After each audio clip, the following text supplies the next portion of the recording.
This audio program is presented by Audible.com. Audible, audio that speaks to you wherever you are.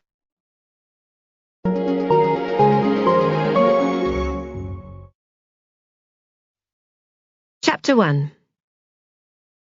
Rural England. A farmhouse in the middle of nowhere. A summer's day at the start of the 1960s. The house is unassuming, half-timbered, with white paint peeling gently on the western side, and clematis scrambling up the plaster. The chimney pots are steaming, and you know just by looking that there's something tasty simmering on the stove top beneath. It's something in the way the vegetable patch has been laid out, just so, at the back of the house. The proud gleam of the lead-light windows, the careful patching of the roofing tiles.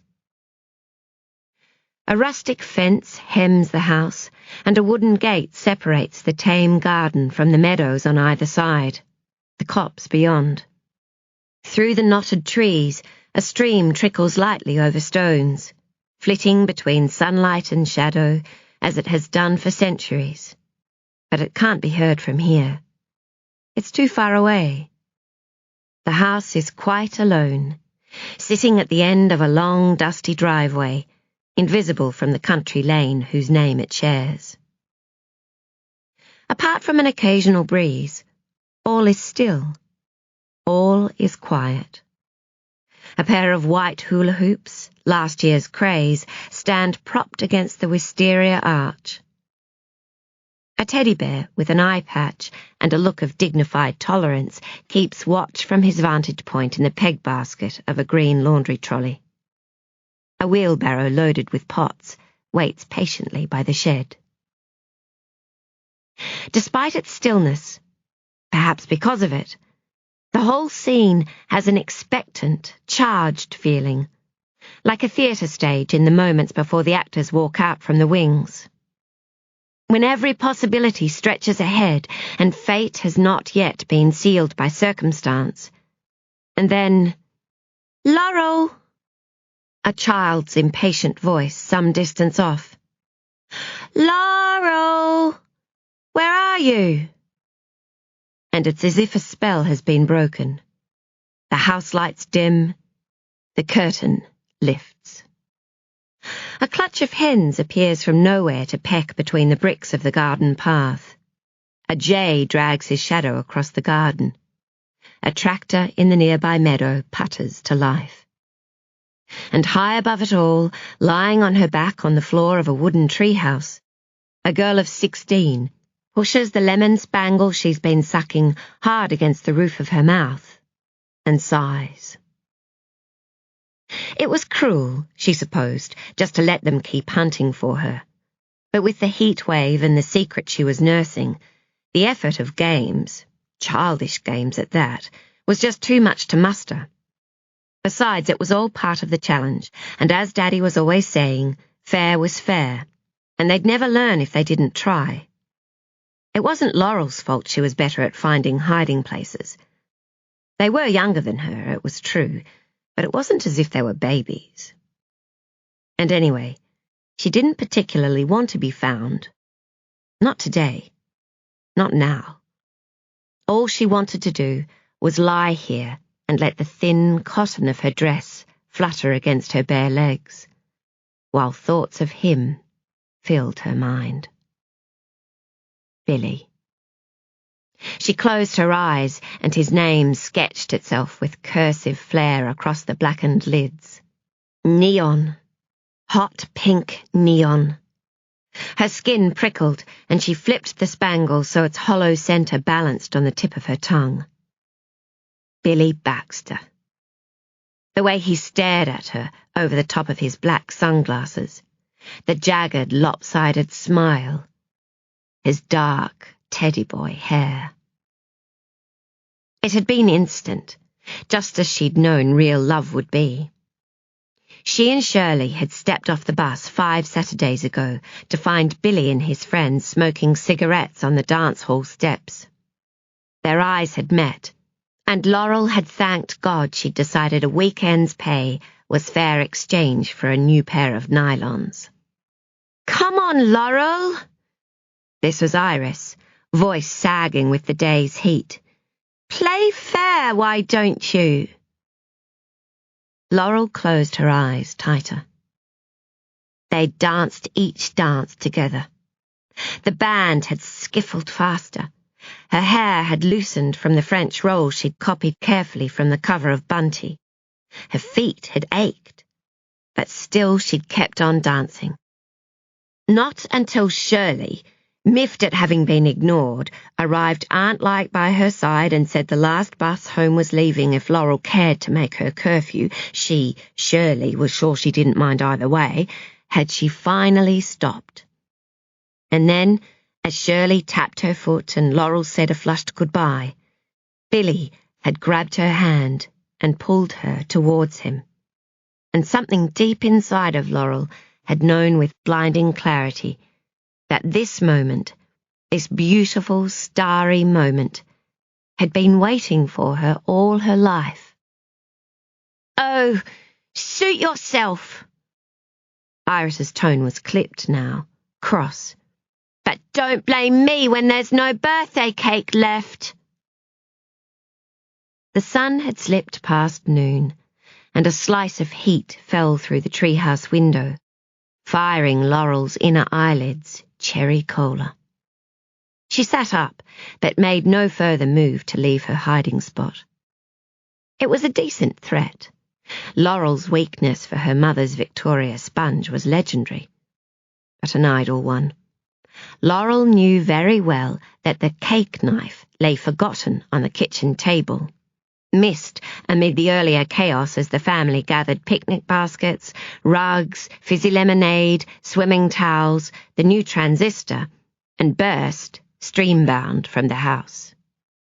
She knew because when she doubled back under the guise of hide-and-seek and sneaked inside the cool, dim house to fetch the package, she'd seen the knife sitting by the fruit bowl, red bow tied around its handle. The knife was a tradition. It had cut every birthday cake, every Christmas cake, every somebody needs cheering up cake in the Nicholson family's history, and their mother was a stickler for tradition. Ergo, until someone was dispatched to retrieve the knife, Laurel knew she was free. And why not? In a household like theirs, where quiet minutes were rarer than hen's teeth, where someone was always coming through one door or slamming another, to squander privacy was akin to sacrilege. Today, especially, she needed time to herself. The package had arrived for Laurel with last Thursday's post, and in a stroke of good fortune, Rose had been the one to meet the postman, not Iris or Daphne or, God help her, Ma. Laurel had known immediately who it was from. Her cheeks had burned crimson, but she'd managed somehow to stutter words about Shirley and a band and an EP she was borrowing. The effort of obfuscation was lost on Rose, whose attention, unreliable at best, had already shifted to a butterfly resting on the fence post. Later that evening, when they were piled in front of the television watching Jukebox Jury, and Iris and Daphne were debating the comparative merits of Cliff Richard and Adam Faith, and their father was bemoaning the latter's false American accent and the broader wastage of the entire British Empire, Laurel had slipped away. She'd fastened the bathroom lock and slid to the floor, back pressed firm against the door. Fingers trembling, she'd torn the end of the package. A small book wrapped in tissue had dropped into her lap. She'd read its title through the paper. The Birthday Party by Harold Pinter, and a thrill had shot along her spine. Laurel had been unable to keep from squealing. She'd been sleeping with it inside her pillowcase ever since.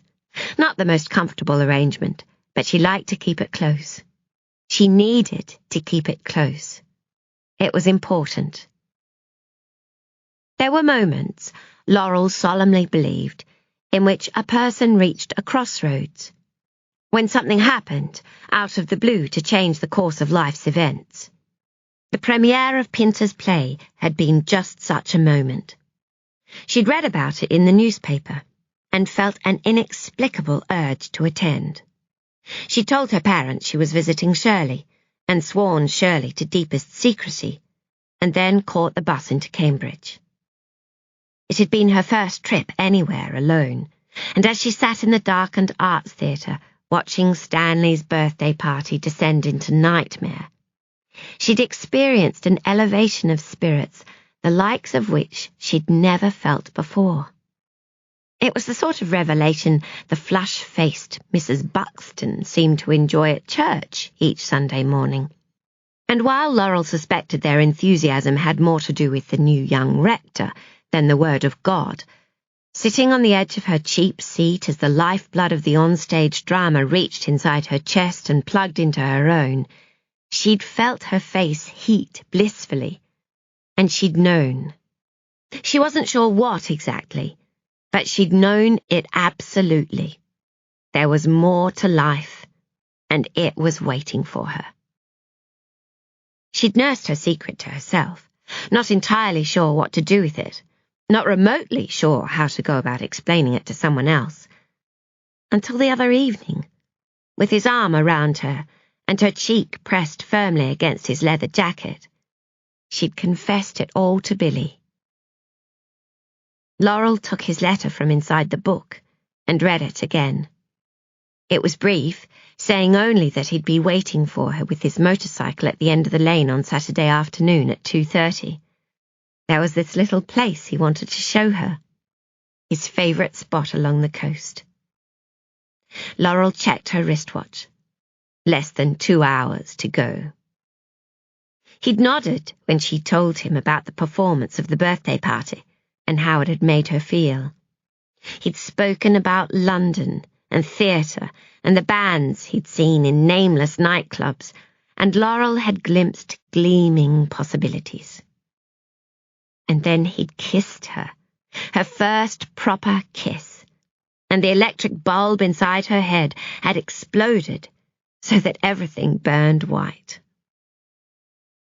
She shifted to where Daphne had propped the little hand mirror from her vanity set and stared at herself, comparing the black flicks she'd drawn with painstaking care at the corner of each eye.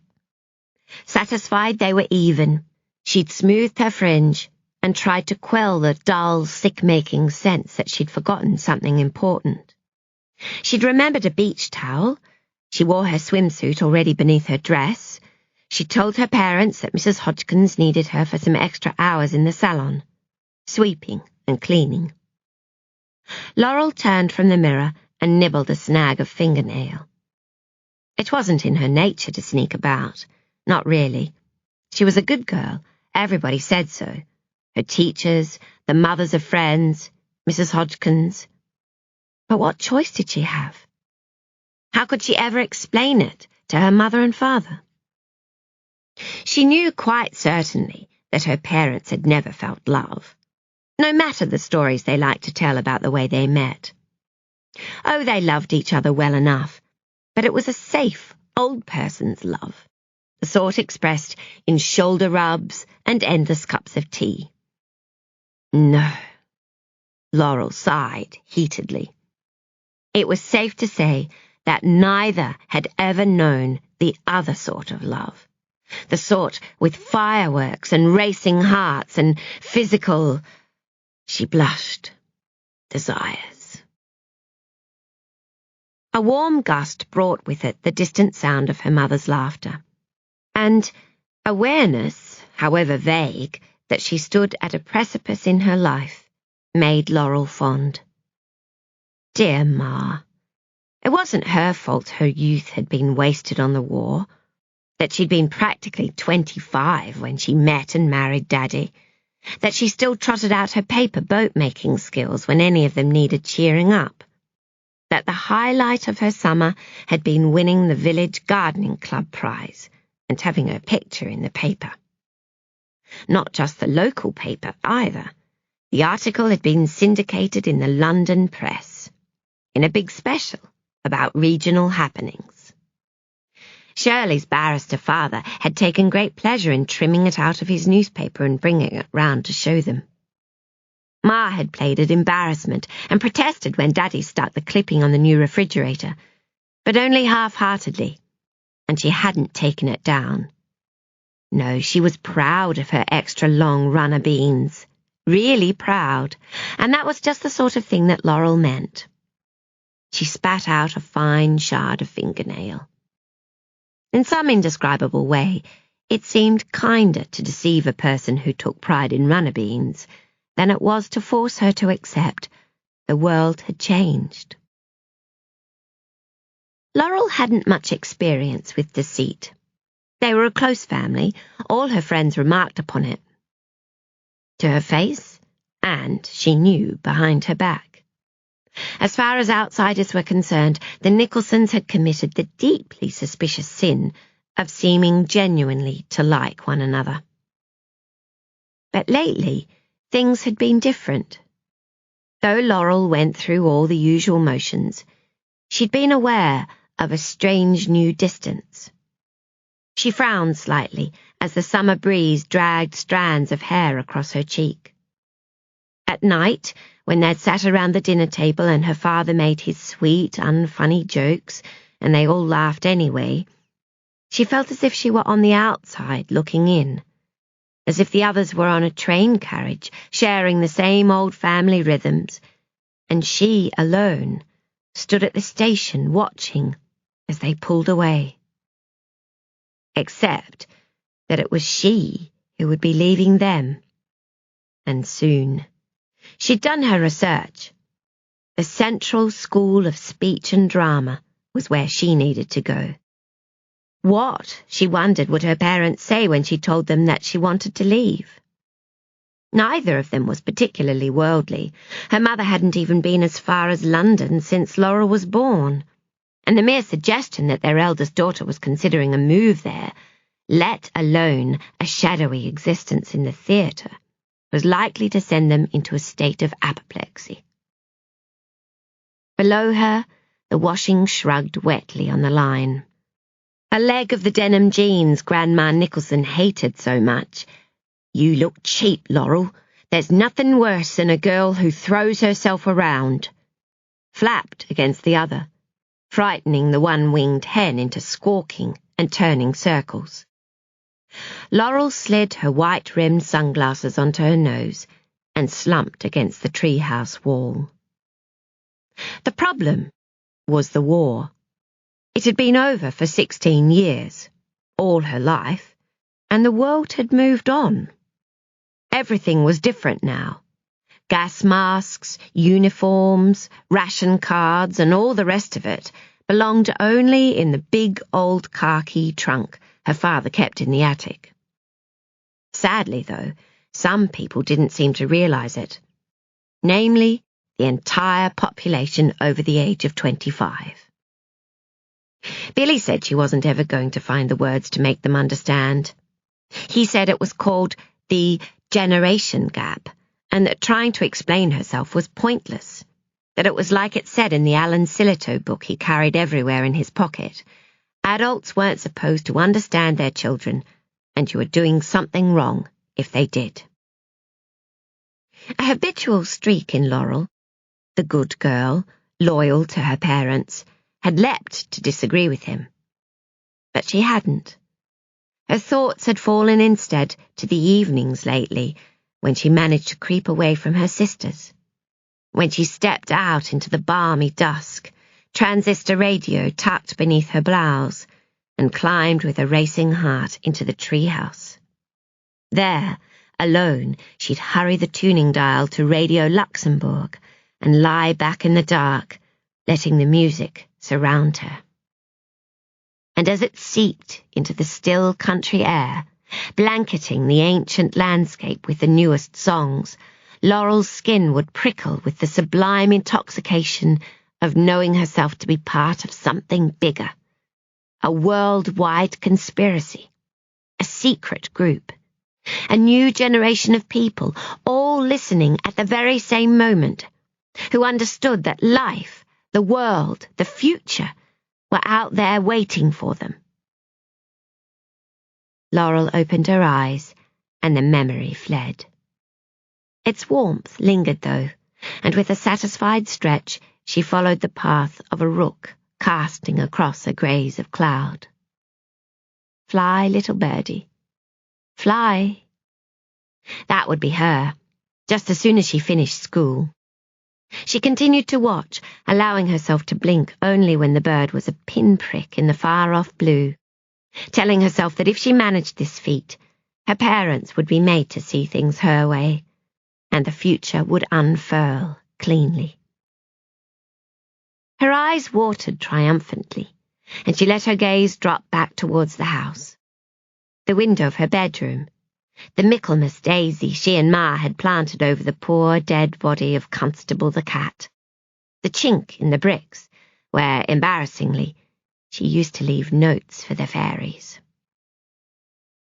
There were faint memories of a time before, of being a very small child, collecting winkles from a pool by the seashore, of dining each night in the front room of her grandmother's seaside boarding house. But they were like a dream. The farmhouse was the only home she'd ever known, and although she didn't want a matching armchair of her own, she liked seeing her parents in theirs each night, knowing as she fell asleep that they were murmuring together on the other side of the thin wall, that she only had to reach out an arm to bother one of her sisters. She would miss them when she went. Laurel blinked. She would miss them. The certainty was swift and heavy. It sat in her stomach like a stone. They borrowed her clothes, broke her lipsticks, scratched her records. But she would miss them. The noise and heat of them. The movement and squabbles and crushing joy. They were like a litter of puppies, tumbling together in their shared bedroom. They overwhelmed outsiders, and this pleased them. They were the Nicolson girls, Laurel, Rose, Iris, and Daphne. A garden of daughters, as Daddy rhapsodized when he had had a pint too many. Unholy terrors, as Grandma proclaimed after their holiday visits. She could hear the distant whoops and squeals now, the faraway watery sounds of summer by the stream. Something inside her tightened as if a rope had been pulled. She could picture them, like a tableau from a long-ago painting. Skirts tucked into the sides of their knickers, chasing one another through the shallows. Rose escaped to safety on the rocks, thin ankles dangling in the water as she sketched with a wet stick. Iris, drenched somehow and furious about it. Daphne, with her corkscrew ringlets, doubled over laughing. The plaid picnic rug would be laid out flat on the grassy bank, and their mother would be standing nearby, knee-deep in the bend where the water ran fastest, setting her latest boat to sail. Daddy would be watching from the side, trousers rolled up and a cigarette balanced on his lip. On his face, Laurel could picture him so clearly. He'd be wearing that customary look of mild bemusement, as if he couldn't quite believe his luck that life had brought him to this very place, this very time. Splashing at their father's feet, squealing and laughing as his fat little hands reached out for Mummy's boat, would be the baby. Light of all their lives. The baby. He had a name, of course. It was Gerald, but no one ever called him that. It was a grown-up name, and he was just such a baby. 2 years old today, but his face was still round and rich with dimples. His eyes shone with mischief. And then there were those deliciously fat white legs. Sometimes it was all Laurel could do not to squeeze them too hard. They all fought to be his favourite, and they all claimed victory. But Laurel knew his face lit up most for her. Unthinkable, then, that she should miss even a second of his birthday party. What had she been playing at, hiding in the treehouse so long, particularly when she planned to sneak away with Billy later. Laurel frowned and weathered a hot wave of recriminations that cooled quickly to resolution. She would make amends, climb back to the ground, fetch the birthday knife from the kitchen table and take it straight down to the stream. She'd be a model daughter, the perfect big sister. If she completed the task before her wristwatch ticked away 10 minutes, she would accrue bonus points on the imagined score sheet she carried inside her always. The breeze blew warm against her bare, sun-browned foot as she stepped quickly onto the top rung. Later, Laurel would wonder if it all might have turned out differently had she gone a little more slowly. If, perhaps, the whole terrible thing might even have been averted had she taken greater care. But she didn't, and it wasn't. She was rushing, and thus she would always blame herself in some way for what followed. At the time, though, she hadn't been able to help herself. As intensely as she'd earlier craved to be alone, the need now to be in the thick of things pressed upon her with an urgency that was breathtaking. It had been happening this way a lot lately. She was like the weather vane on the peak of the Green Acres roof, her emotions swinging suddenly from one direction to the other at the whim of the wind. It was strange and frightening at times, but also somehow thrilling, like being on a lurching ride at the seaside. In this instance, it was injurious too, for in her desperate hurry to join the party by the stream, she caught her knee against the wooden floor of the treehouse. The graze stung, and she winced, glancing down to see a rise of fresh blood, surprisingly red. Rather than continue to the ground, she climbed back into the treehouse to inspect the damage. She was still sitting there watching her knee weep, cursing her haste and wondering if Billy would notice the ugly big scab, how she might mask it, when she became aware of a noise coming from the direction of the copse. A rustling noise, natural and yet separate enough from the other afternoon sounds to draw her attention. She glanced through the treehouse window and saw Barnaby lolloping over the long grass, silky ears flapping like velvet wings. Her mother wasn't far behind, striding across the meadow towards the garden in her summery homemade dress. The baby was wedged comfortably on her hip, legs bare beneath his playsuit, in deference to the day's heat. Although they were still a way off, through some odd quirk of the wind current, Laurel could hear quite clearly the tune her mother was singing.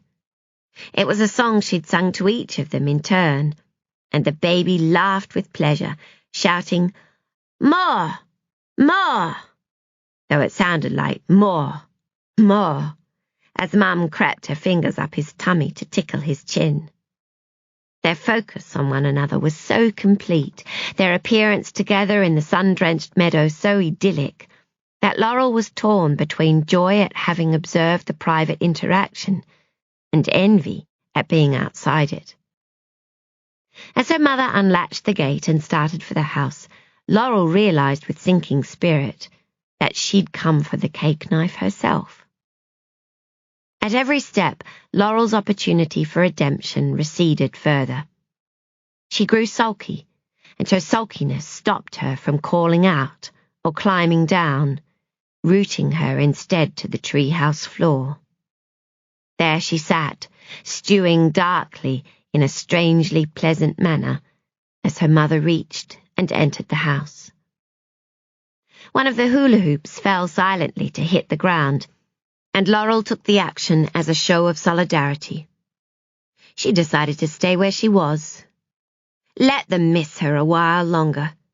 She'd get to the stream when she was good and ready.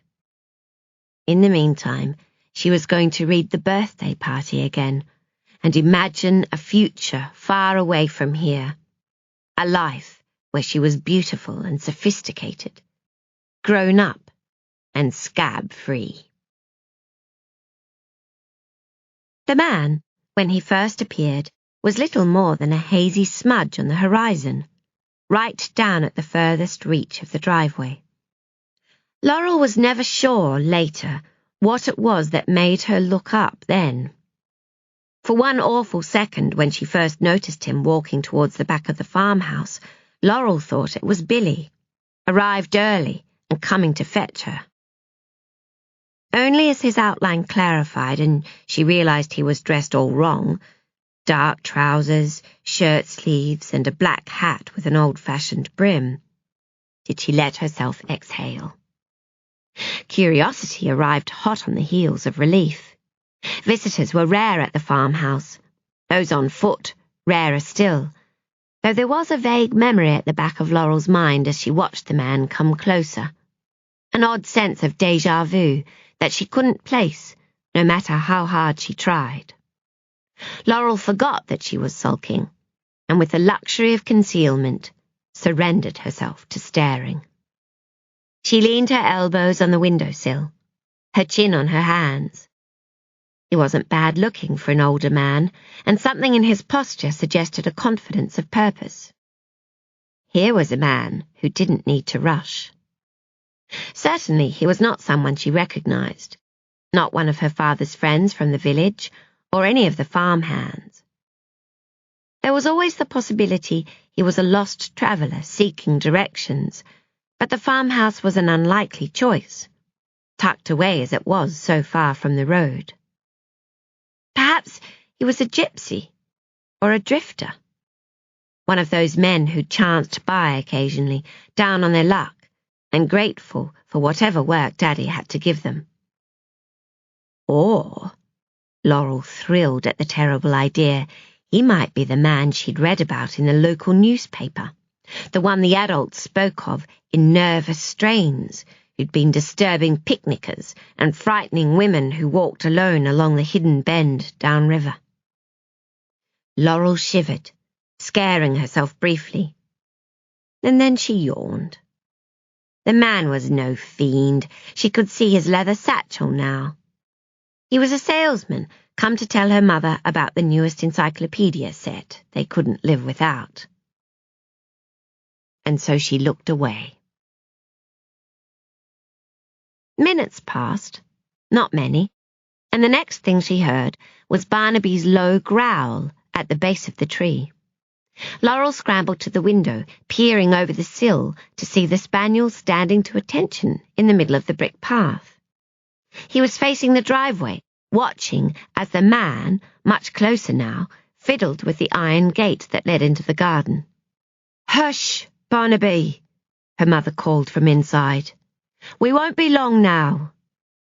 She emerged from the dark hall, pausing at the open door to whisper something in the baby's ear, to kiss his plump cheek and make him giggle. Behind the house, the gate near the henyard creaked, the hinge that always needed oiling, and the dog growled again, his hair ridged along his spine. "That's enough, Barnaby," Ma said. "What's got into you?" The man came around the corner, and she glanced sideways. The smile slipped from her face. "Hello there," said the stranger, pausing to press his handkerchief to each temple. "Fine weather we're having." The baby's face broadened in delight at the newcomer, and he reached out his chubby hands, opening and closing them in excited greeting. It was an invitation no one could refuse, and the man tucked the handkerchief back into his pocket and stepped closer, raising his hand slightly, as if to anoint the little fellow. Her mother moved then, with startling haste. She wrested the baby away, depositing him roughly on the ground behind her. There was gravel beneath his bare legs, and for a child who knew only tenderness and love, the shock proved too much. Crestfallen, he began to cry. Laurel's heart tugged, but she was frozen, unable to move. Hairs prickled on the back of her neck.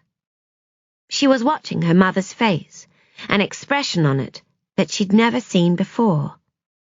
Fear, she realized. Ma was frightened. The effect on Laurel was instant. Certainties of a lifetime turned to smoke and blew away. Cold alarm moved in to take their place. "Hello, Dorothy," the man said. "It's been a long time." He knew Ma's name. The man was no stranger. He spoke again, too low for Laurel to hear, and her mother nodded slightly. She continued to listen, tilting her head to the side.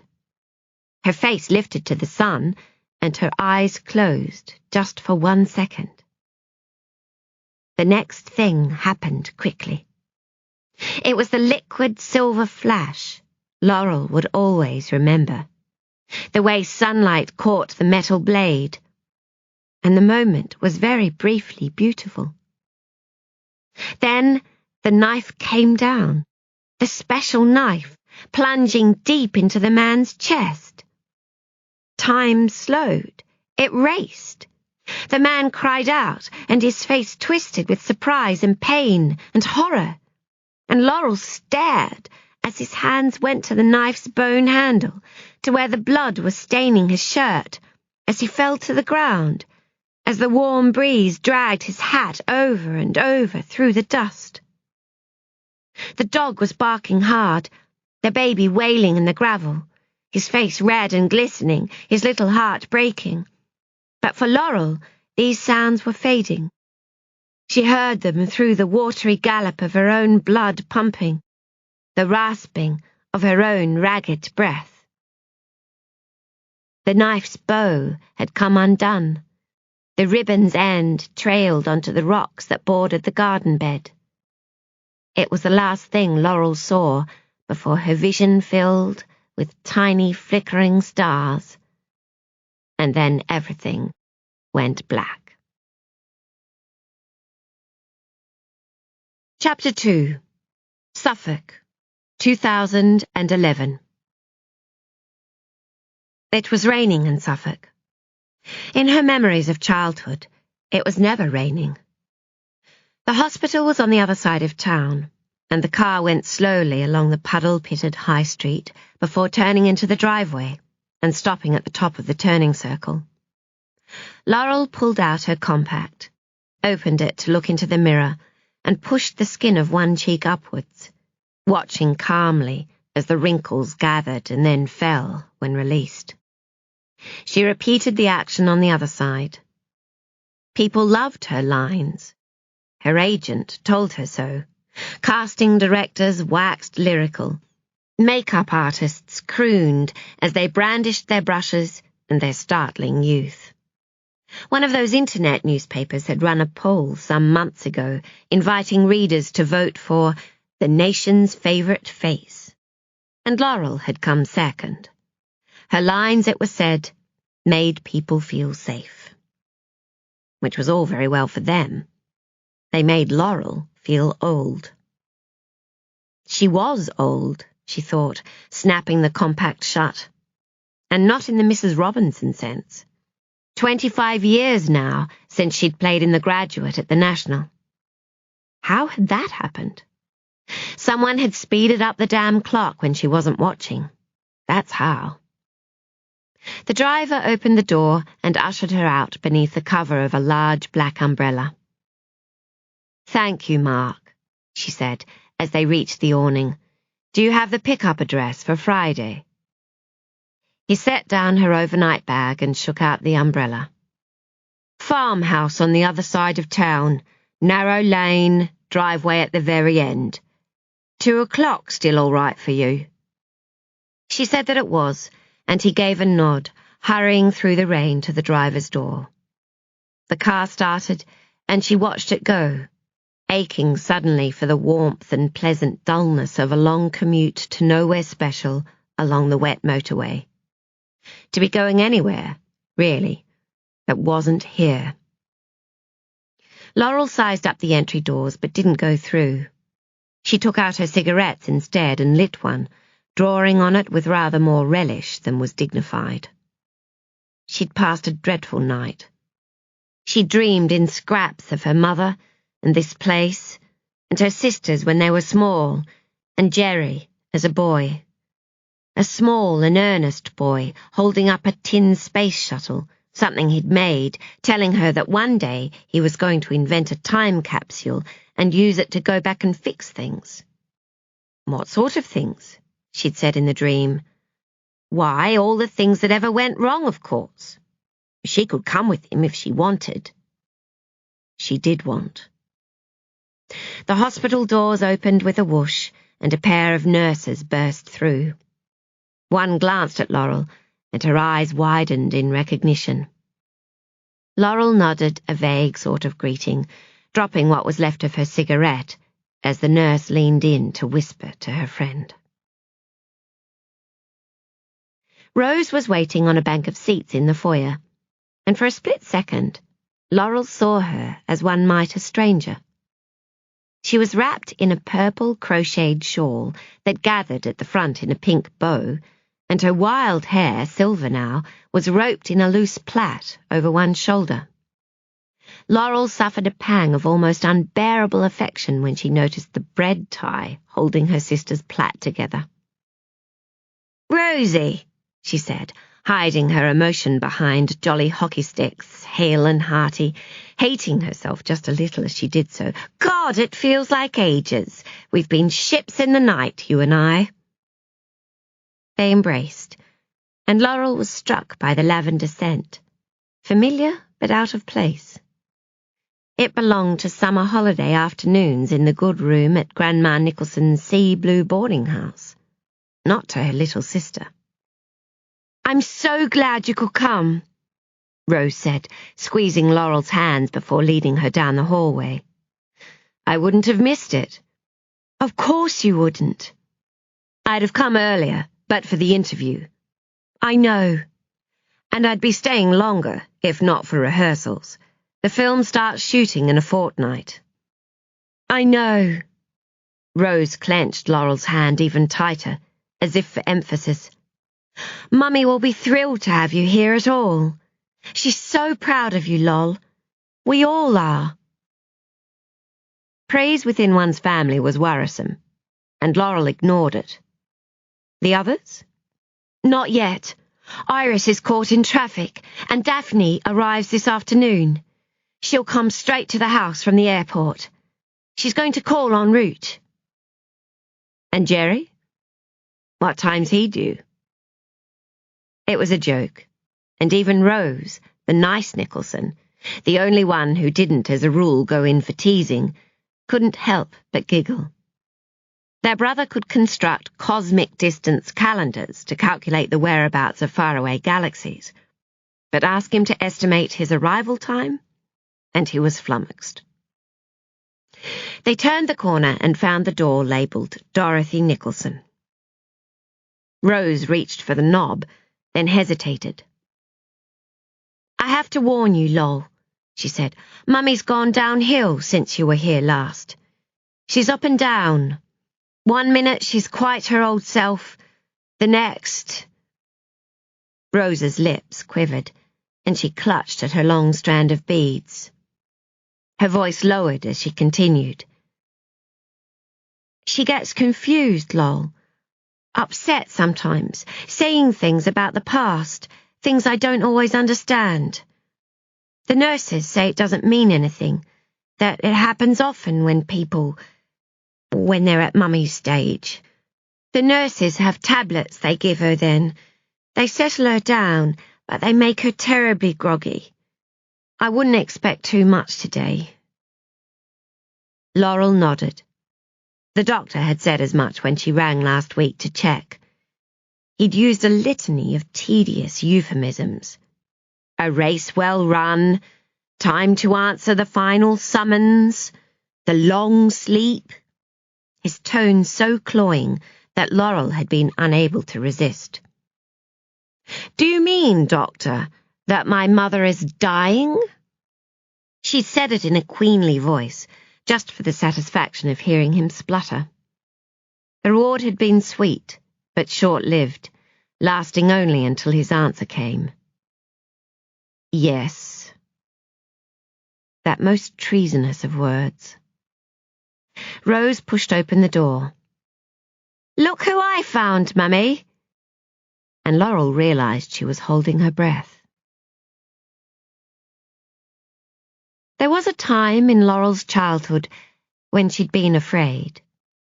Of the dark, of zombies, of the strange men Grandma Nicolson warned were lurking behind corners to snatch up little girls and do unmentionable things to them. What sort of things? Unmentionable things. Always like that. The threat more frightening for its lack of detail, its hazy suggestion of tobacco and sweat and hair in strange places. So convincing had her grandmother been that Laurel had known it was only a matter of time before her fate found her and had its wicked way. Sometimes her greatest fears had balled themselves together, so she woke in the night, screaming because the zombie in the dark cupboard was eyeing her through the keyhole, waiting to begin his dreaded deeds. "Hush now, little wing," her mother had soothed. "It's just a dream. You must learn to tell the difference between what's real and what's pretend. It isn't always easy. It took me an awfully long time to work it out. Too long." And then she'd climb in next to Laurel and say, "Shall I tell you a story about a little girl who ran away to join the circus?" It was hard to believe that the woman whose enormous presence vanquished every nighttime terror was this same pallid creature pinned beneath the hospital sheet. Laurel had thought herself prepared. She'd had friends die before. She knew what death looked like when it came. She'd received her BAFTA for playing a woman in the late stages of cancer. But this was different. This was Ma. She wanted to turn and run. She didn't, though. Rose, who was standing by the bookshelf, nodded encouragement, and Laurel wrapped herself within the character of the dutiful visiting daughter. She moved swiftly to take her mother's frail hand. "Hello there," she said. "Hello there, my love." Dorothy's eyes flickered open before closing again. Her breaths continued their soft pattern of rise and fall as Laurel brushed a light kiss on the paper of each cheek. "I've brought you something. I couldn't wait for tomorrow." She set down her things, withdrawing the small parcel from inside her handbag. Leaving a brief pause for convention's sake, she started to unwrap the gift. "A hairbrush," she said, turning the silver object over in her fingers. "It has the softest bristles. Boar, I think. I found it in an antiques shop in Knightsbridge. I've had it engraved, you see, right here. Your initials. Would you like me to brush your hair?" She hadn't expected an answer, not really, and none came.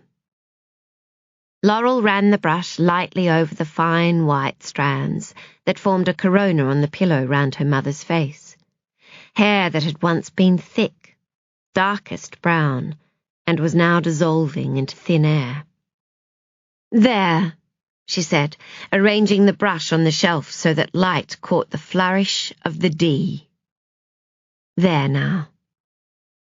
Rose must have been satisfied in some way, because she handed over the album she'd taken from the shelf and motioned that she was going down the hall to make their tea. There were roles in families. That was Rose's. This was hers. Laurel eased herself into a remedial-looking chair by her mother's pillow and carefully opened the old book. The first photograph was black and white, faded now, with a colony of brown spots creeping across its surface. Beneath the foxing, a young woman with a scarf tied over her hair was caught forever in a moment of disruption. Looking up from whatever she was doing, she lifted a hand as if to shoo the photographer away. She was smiling slightly, her annoyance mixed with amusement, her mouth open in the articulation of some forgotten words. A joke, Laurel had always liked to think. A witty aside for the person behind the camera. Probably one of Grandma's many bygone guests, a travelling salesman, a lone holiday maker, some quiet bureaucrat with polished shoes sitting out the war in a protected occupation. The line of a calm sea could be glimpsed behind her by anyone who knew that it was there. Laurel held the book across her mother's still body and began. Here you are then, Ma, at Grandma Nicholson's boarding house. It's 1944, and the war's nearing its end. Mrs. Nicholson's son hasn't come home yet, but he will. In less than a month, she'll send you into town with the ration cards, and when you return with the groceries, there'll be a soldier sitting at the kitchen table, a man you've never met before, but whom you recognize from the framed picture on the mantel. He's older when you meet than he is in the picture, and sadder, but he's dressed the same way, in his army khaki, and he smiles at you, and you know instantly that he's the one you've been waiting for. Laurel turned the page, using her thumb to flatten the plastic corner of the yellowing protective sheet. Time had made it crackly. You were married in a dress you stitched yourself from a pair of lace curtains Grandma Nicholson was induced to sacrifice from the upstairs guest room. Well done, Ma dear. I can't imagine that was an easy sell. We all know how Grandma felt about soft furnishings. There was a storm the night before, and you were worried it would rain on your wedding day. It didn't, though. The sun rose, and the clouds were blown away, and people said it was a good omen. Still, you hedged your bets. That's Mr. Hatch, the chimney sweep, standing at the bottom of the church stairs for luck. He was all too happy to oblige. The fee Daddy paid bought new shoes for his eldest boy. She could never be sure these past few months that her mother was listening, though the kinder nurse said that there was no reason to think otherwise. And sometimes, as she went through the photo album, Laurel allowed herself the liberty of invention. Nothing too drastic, only that when her imagination led away from the main action and into the peripheries, she let it. Iris didn't approve. She said their mother's story was important to her, and Laurel had no right to embellish. But the doctor had only shrugged when told of the transgression, and said it was the talking that mattered, not so much the truth of what was said. He turned to Laurel with a wink. You, of all people, shouldn't be expected to abide by truth, Miss Nicholson. Despite his having sided with her, Laurel had resented the assumed collusion. She'd considered pointing out the distinction between performance on stage and deception in life, telling the impertinent doctor with his 2 black hair and 2 white teeth that in either case truth mattered. But she'd known better than to argue philosophy with a man who carried a golf stick novelty pen in his shirt pocket. She moved on to the next page and found, as she always did, the series of her infant self. She narrated swiftly across her early years. Baby Laurel sleeping in a crib with stars and fairies painted on the wall above. Blinking dourly in her mother's arms.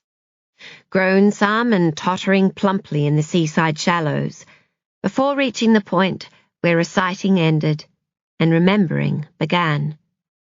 She turned the page, unleashing the noise and laughter of the others. Was it a coincidence that her own memories were linked so strongly with their arrival, these stepping-stone sisters, tumbling in long grass, waving from the treehouse window, standing in line before Greenacres farmhouse, their home, brushed and pinned, polished and darned, for some forgotten outing? Laurel's nightmares had stopped after her sisters were born. Or rather, they'd changed. There were no more visits from zombies or monsters or strange men who lived by day in the cupboard.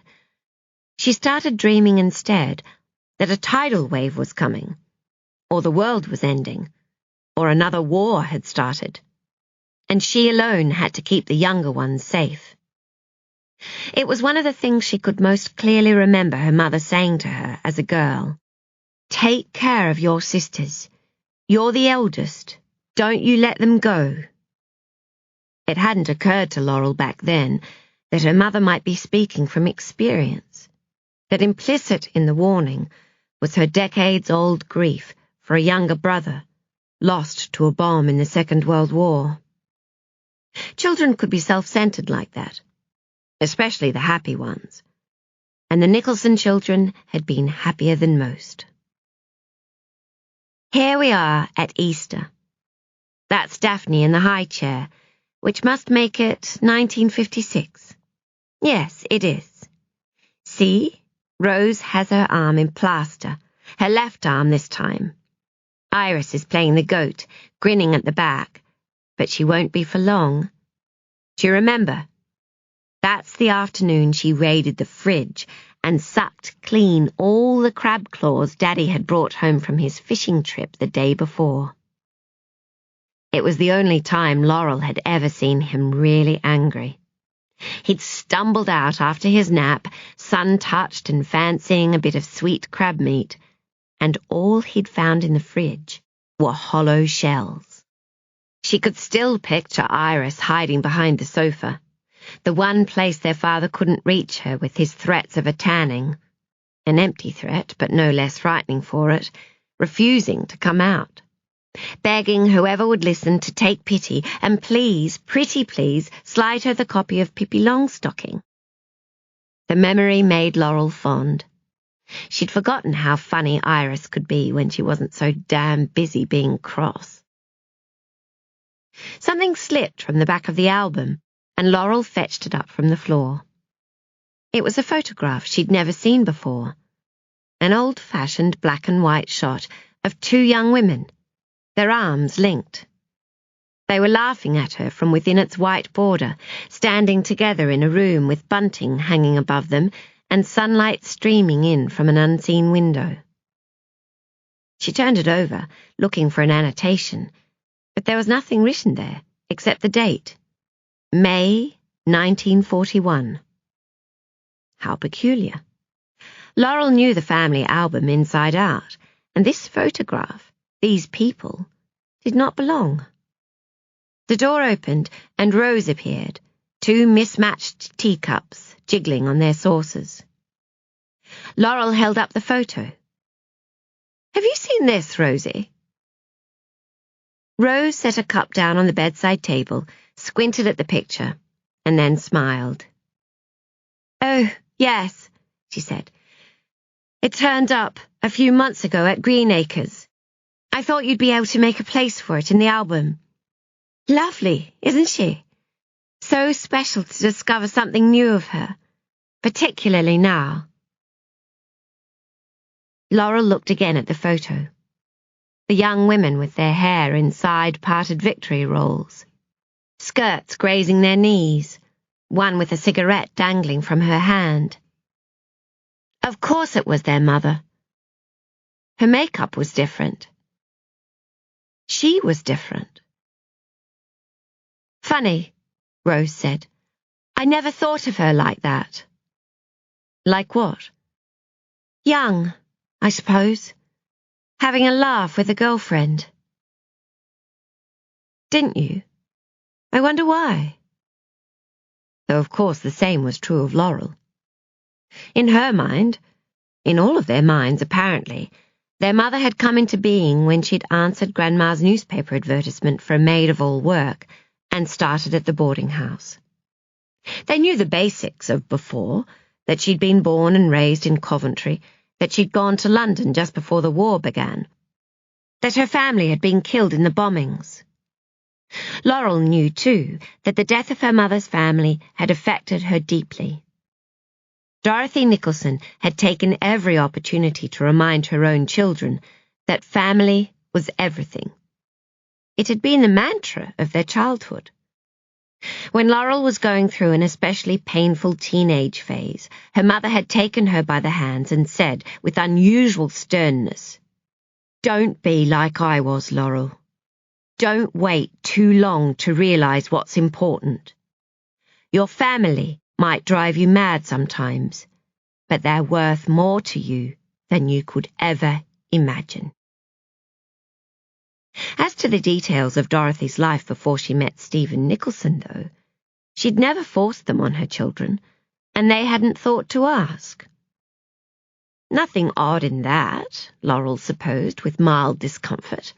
Children don't require of their parents a past, and they find something faintly unbelievable, almost embarrassing, in parental claims to a prior existence. Now, though, looking at this wartime stranger, Laurel felt the lack of knowledge keenly. When she was starting out as an actress, a well-known director had leaned over his script, straightened his Coke bottle glasses, and told Laurel she hadn't the looks to play leading roles. The advice had stung, and she'd wailed and railed, and then spent hours catching herself accidentally on purpose in the mirror before hacking her long hair short in the grip of drunken bravura. But it had proven a moment in her career. She was a character actress. The director cast her as the leading lady's sister, and she garnered her first rave reviews. People marveled at her ability to build characters from the inside out, to submerge herself and disappear beneath the skin of another person. But there was no trick to it. She merely bothered to learn the character's secrets. Laurel knew quite a bit about keeping secrets. She also knew that was where the real people were found, hiding behind their black spots. "Do you realize it's the youngest we've ever seen her?" Rose perched on Laurel's armrest, her lavender fragrance stronger than before, as she took the photograph. "Is it?" Laurel reached for her cigarettes, remembered she was in a hospital, and took up her tea instead. "I suppose it is." So much of her mother's past was made up of black spots. Why had it never bothered her before? She glanced again at the picture, the two young women who seemed now to be laughing at her ignorance. She tried to sound casual. "Where did you say you found it, Rosie?" "Inside a book." "A book?" "A play, actually. Peter Pan." Ma was in a play? Their mother had been a great one for games of dressing up and let's pretend, but Laurel couldn't remember her ever performing in a real play. "I'm not sure about that. The book was a gift. There was an inscription in the front. You know, the way she liked us to do with presents when we were kids." "What did it say?" "For Dorothy." Rose plaited her fingers together under the strain of recollection. "A true friend is a light in the dark. Vivien." Vivien. The name did something strange to Laurel. Her skin went hot and cold, and she could feel her pulse beating in her temples. A dizzying series of images flashed across her brain. The glistening blade, her mother's frightened face, a red ribbon come loose. Old memories, ugly memories, that the unknown woman's name had somehow unleashed. "Vivien?" she echoed, her voice louder than she intended.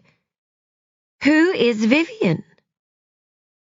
Rose looked up, surprised, but whatever she might have answered was lost when Iris came blasting through the door, parking ticket held aloft. Both sisters turned towards her mighty indignation, and therefore neither noticed Dorothy's sharp intake of breath, the look of anguish that crossed her face at the mention of Vivien's name. By the time the three Nicholson sisters had gathered at their mother's side, Dorothy appeared to be sleeping calmly, her features giving no hint that she'd left behind the hospital, her weary body, and her grown daughters, slipping through time to the dark night of 1941. Chapter 3. London, May 1941. Dorothy Smitham ran downstairs, calling good night to Mrs. White as she shimmied into the sleeves of her coat. The landlady blinked through thick spectacles when she passed, anxious to continue her never-ending treatise on the neighbours' foibles. But Dolly didn't stop. She slowed sufficiently only to check herself in the hall mirror and pinch some colour into her cheeks. Happy enough with what she saw, she opened the door and darted out into the blackout. She was in a hurry. No time tonight for trouble with the warden. Jimmy would be at the restaurant already, and she didn't want to keep him waiting. They had so much to discuss. What they should take, what they'd do when they got there, when they should finally go. Dolly smiled eagerly, reaching into her deep coat pocket and rolling the carved figurine beneath her fingertips. She'd noticed it in the pawnbroker's window the other day. It was only a trifle, she knew, but it had made her think of him. And now, more than ever, as London came down around them, it was important to let people know how much they meant. Dolly was longing to give it to him. She could just imagine his face when he saw it, the way he'd smile and reach for her, and tell her, as he always did, how much he loved her. The little wooden Mr. Punch might not be much, but it was perfect. Jimmy had always adored the seaside. They both had. "Excuse me?" It was a woman's voice, and it was unexpected. "Yes?" Dolly called back, her own voice catching with surprise. The woman must have noticed her when light spilled briefly through the open door. "Please, can you help me? I'm looking for number 24. Despite the blackout and the impossibility of being seen, Dolly gestured from habit towards the door behind her. "You're in luck," she said. "It's right here. No rooms free at the moment, I'm afraid, but there will be soon." Her very own room, in fact, if room it could be called. She slid a cigarette onto her lip and struck the match. "Dolly?" At that, Dolly squinted into the darkness. The owner of the voice was rushing towards her. She sensed a flurry of movement, and then the woman, close now, said, "It is you, thank God. It's me, Dolly. It's—" "Vivien?" She recognized the voice suddenly.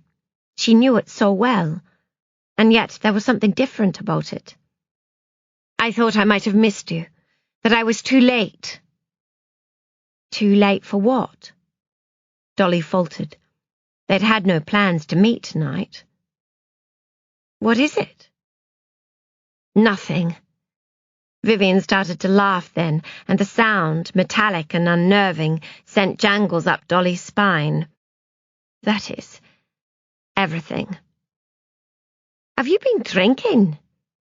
Dolly had never known Vivien to behave like this. Gone was the usual veneer of elegance, the perfect self-control. The other woman didn't answer. Not exactly. The neighbour's cat bounded off a nearby wall, landing with a thud on Mrs. White's rabbit hutch. Vivien jumped and then whispered, "We have to talk. Quickly." Dolly stalled by drawing hard on a cigarette. Ordinarily, she'd have loved for the pair of them to sit down and have a heart-to-heart, but not now, not tonight. She was impatient to be getting on. "I can't," she said. "I was just— Dolly, please." Dolly reached into her pocket and turned over the little wooden gift. Jimmy would be there already. He'd be wondering where she was, glancing at the door each time it opened, expecting to see her. She hated to keep him waiting, especially now. But here was Vivien, turned up on the doorstep, so serious, so nervy, glancing over her shoulder, pleading and saying how important it was that they talk. Dolly sighed in reluctant capitulation. She couldn't very well leave Vivien like this, not when she was so upset. She told herself Jimmy would understand, that in a funny way he'd become fond of Vivien too. And then she made the decision that would prove fateful for them all. "Come on," she said, extinguishing her cigarette and taking Vivien gently by a thin arm. "Let's go back inside." It struck Dolly, as they went into the house and up the stairs, that Vivien might have come to apologise. It was all she could think of to explain the other woman's agitation, the loss of her usual composure. Vivien, with her wealth and class, wasn't the sort of woman much given to apologies. The thought made Dolly nervous. It was unnecessary. As far as she was concerned, the whole sorry episode was in the past. She'd have preferred never to mention it again. They reached the end of the corridor, and Dolly unlocked her bedroom door. The bare bulb flared dully when she flicked the switch, and the narrow bed, the small cabinet, the cracked sink with its dripping tap all came into focus.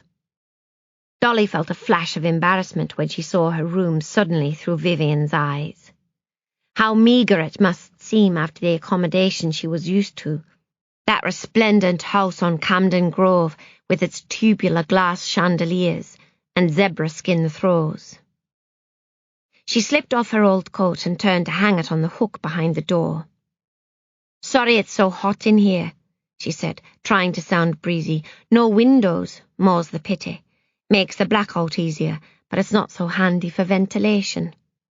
She was joking, hoping to lighten the atmosphere, cajole herself into better spirits, but it didn't work. All she could think of was Vivien standing there behind her, looking for somewhere to sit down. Oh dear. No chair, either, I'm afraid. She'd been meaning to get one for weeks, but with times as tough as they were, and she and Jimmy resolved to save every penny, Dolly had decided just to make do. She turned around and forgot the lack of furnishings when she saw Vivien's face. "My God!" she said, eyes widening as she took in her friend's bruised cheek. "What happened to you?" "Nothing." Vivien, who was pacing now, waved impatiently. "An accident on the way. I ran into a lamppost. Stupid of me. Rushing as usual." It was true. Vivien always went too quickly. It was a quirk, and one that Dolly had always rather liked. It made her smile to see such a refined, well-dressed woman rushing about with the gait of a young girl. Tonight, though, everything felt different. Vivien's outfit was mismatched. There was a ladder in her stockings. Her hair was a mess. "Here," said Dolly, guiding her friend to the bed, glad she'd made it so carefully that morning. "Sit down." The air raid siren began to wail then, and she cursed beneath her breath. It was the last thing they needed. The shelter here was a nightmare, all of them packed together like sardines, the damp bedding, the putrid smell, Mrs. White's hysterics, and now with Vivien in this state. "Ignore it," Vivien said, as if reading Dolly's mind. Her voice was suddenly that of the lady of the house, used to giving orders. "Stay. This is more important." More important than getting to the shelter. Dolly's heart fluttered. "Is it the money?" she said in a low voice. "Do you need it back?" No. Forget about the money." The rise and fall of the siren was deafening, and it spurred in Dolly a floating anxiety that refused to settle. She didn't know why exactly, but she knew she was afraid. She didn't want to be here, not even with Vivien.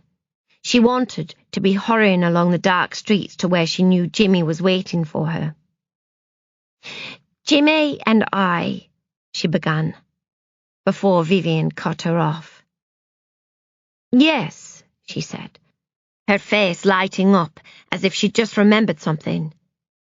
Yes, Jimmy. Dolly shook her head, confused. What about Jimmy? Vivien was making no sense. Perhaps she ought to take her, too. They could make a dash for it together while people were still scurrying to the shelters. They'd go straight to Jimmy. He'd know what to do. Jimmy, Vivien said again loudly. Dolly, he's gone. The siren cut out just then, and the word gone bounced around the room. Dolly waited for Vivien to say more, but before she could, a frantic knock came at the door. Doll, are you in there? It was Judith, one of the other residents, breathless, having run from upstairs. We're going down to the Andy. Dolly didn't answer, and neither she nor Vivien made a move to leave. She waited until the footsteps receded down the corridor and then hurried to sit beside the other woman. You've got it mixed up, she said quickly. I saw him yesterday, and I'm seeing him again tonight. We're going together. He wouldn't have gone without me. There was so much more she could have said, but she didn't.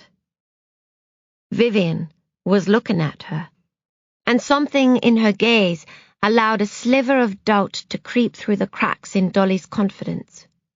She fumbled a new cigarette from her bag, fingers shaking as she lit it. Vivien started talking then, and as the first bomber of the night chugged overhead, Dolly began to wonder if there was even the tiniest possibility that the other woman was right. It seemed unthinkable, but the urgency in her voice, her strange manner, and the things she was now saying. Dolly started to feel dizzy. It was hot in here. She couldn't manage to steady her breath. She smoked hungrily, and fragments of Vivien's account mingled with her own racing thoughts. A bomb fell somewhere close, landing with a huge explosion, and a great swooshing sound filled the room, making Dolly's ears ache and every hair on her neck stand on end. There had been a time when she'd enjoyed being out in the blitz. She'd found it exciting, not frightening at all. But she wasn't that silly young girl anymore, and those carefree days seemed a long time ago. She glanced at the door, wishing Vivien would stop. They should get to the shelter or to Jimmy. They shouldn't just sit here, waiting. She wanted to run, to hide. She wanted to disappear. As Dolly's own panic rose, Vivien's appeared to recede. She was speaking calmly now, low sentences that Dolly struggled to listen to, about a letter and a photograph, about bad men, dangerous men who'd set out to find Jimmy. The plan had all gone terribly wrong, Vivien said. He'd been humiliated. Jimmy hadn't been able to get to the restaurant. She'd waited for him, and he hadn't come. That's when she'd known he was really gone. And suddenly the disparate pieces came together through the haze, and Dolly understood. It's my fault, she said, her voice little more than a whisper. But I don't know how. The photograph, we agreed not to, that there wasn't any need, not any more. The other woman knew what she meant. It was because of Vivien that the plans had been scrapped. Dolly reached for her friend's arm. None of this was meant to happen. And now, Jimmy... Vivien was nodding, her face a studying compassion. Listen to me, she said. It's very important that you listen. They know where you live, and they will come after you. Dolly didn't want to believe it. She was frightened. Tears ran hot down her cheeks. It's my fault, she heard herself saying again. It's all my fault. Dolly, please. A new wave of bombers had arrived, and Vivien had to shout to be heard as she clasped Dolly's hands in hers. It's as much my fault as yours. None of that matters now anyway. They're coming. They're probably on their way already. That's why I'm here. But you need to leave London. You need to do it now, and you mustn't come back. They won't stop looking for you. Not ever. A blast outside, and the whole building juddered and shifted.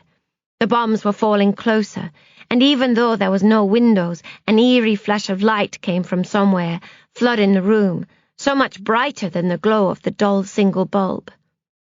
"Is there any family you could go to?" Vivien pressed. Dolly shook her head, even as a picture of her family came into her mind. Her mother and father, her poor little brother, the way things used to be, before. A bomb whistled by, and the guns fired back from the ground. "Friends!" Vivien shouted over the blast. Again Dolly shook her head. There was no one left, not that she could count on. No one except Vivien and Jimmy. "Anywhere at all that you could go." Another bomb, a Molotov breadbasket by the sound of it. The impact so loud, Dolly had to read Vivien's lips when she pleaded, "Think, Dolly, you have to think." She closed her eyes. She could smell fire. An incendiary must have hit nearby. The ARP officers would be at it now with their stirrup pumps. Dolly heard someone yelling, but she screwed her eyes tighter and tried to focus. Her thoughts were scattered like debris, her mind a dark maze. She could see nothing. The ground was jagged underfoot, the air too thick to breathe. "Dolly!" There were more planes, fighters now, not just bombers, and Dolly pictured herself on the rooftop at Camden Grove, watching as they docked and swooped across the sky, the green tracer lights that swept after them, the fires in the distance. It had all seemed so exciting once. She remembered the night with Jimmy when they'd met at the 400 Club and danced and laughed, when they'd gone home through the Blitz, the two of them together. She'd have given anything now to be back there, lying side by side, whispering in the dark while the bombs fell, making plans for their future, the farmhouse, the children they'd have, the seaside. The seaside? "I applied for a job," she said suddenly, lifting her head. "A few weeks ago. It was Jimmy who found it." The letter from Mrs. Nicolson of Sea Blue Boarding House was sitting on the small table by her pillow, and Dolly snatched it up, handing it shakily to Vivien. "Yes." Vivien scanned the offer. "Perfect. That's where you must go." "I don't want to go by myself. Dolly, we were supposed to go together. It wasn't meant to be like this. He was going to wait for me." Dolly was crying now. Vivien reached towards her, but the two women moved at the same time and the contact was unexpectedly sharp. Vivien didn't apologize. Her face was serious. She was frightened too, Dolly could tell, but she put her own fears aside just as a big sister might, adopting the sort of stern, loving voice Dolly most needed to hear right then. "Dorothy Smitham," she said, "you need to leave London, and you need to go quickly." "I don't think I can." "I know you can. You're a survivor." "But, Jimmy..." Another bomb whooshed down and exploded. A terrified cry escaped Dolly's throat before she could stop it. "That's enough." Vivien cupped Dolly's face firmly between both hands, and this time it didn't hurt one bit. Her eyes were filled with kindness. "You love Jimmy. I know that. And he loves you too. My God, I know that. But you have to listen to me." There was something eminently calming about the other woman's gaze, and Dolly managed to block out the noise of a diving plane, the answering ack-ack fire, the horrible thoughts of buildings and people being crushed into pulp. The pair of them huddled together, and Dolly listened as Vivien said, "Go to the railway station tonight and buy yourself a ticket. You're to..." A bomb landed nearby with a thundering crump, and Vivien stiffened before continuing quickly. "Get on that train and ride it all the way to the end of the line. Don't look back. Take the job, move again, live a good life." A good life. It was just what Dolly and Jimmy had talked about. The future, the farmhouse, the laughing children and the happy hens. Tears streamed down Dolly's cheeks as Vivien said, "You have to go." She was crying now too, because of course she'd missed Dolly. They'd miss each other. Seize this second chance, Dolly. Think of it as an opportunity. After everything you've been through, after everything you've lost. And Dolly knew then that, as hard as it was to accept, Vivien was right. She had to go. There was a part of her that wanted to scream, "No!" to curl up in a ball and weep for the things she'd lost, for everything in her life that hadn't turned out the way she'd hoped. But she wouldn't do that. She couldn't. Dolly was a survivor. Vivien said so, and Vivien ought to know. Just look at the way she'd recovered from her own early hardships to create a new life for herself.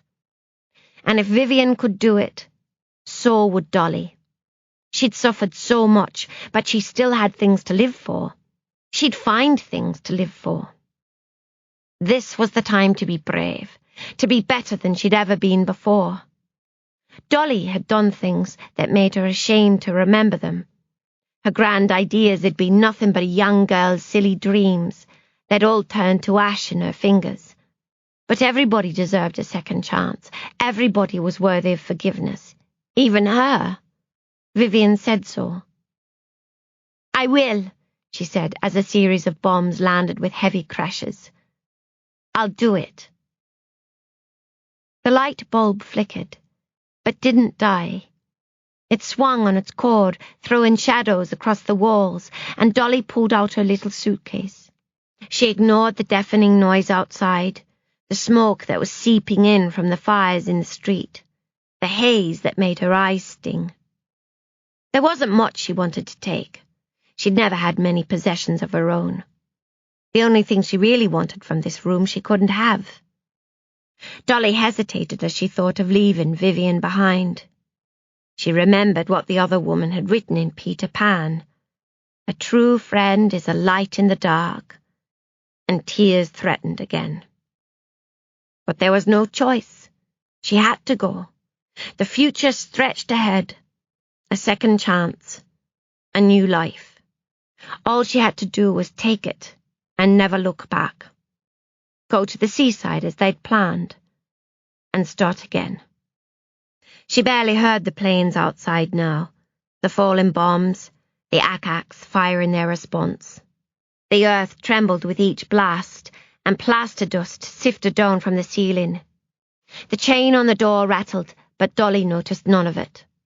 Her case was packed. She was ready to go.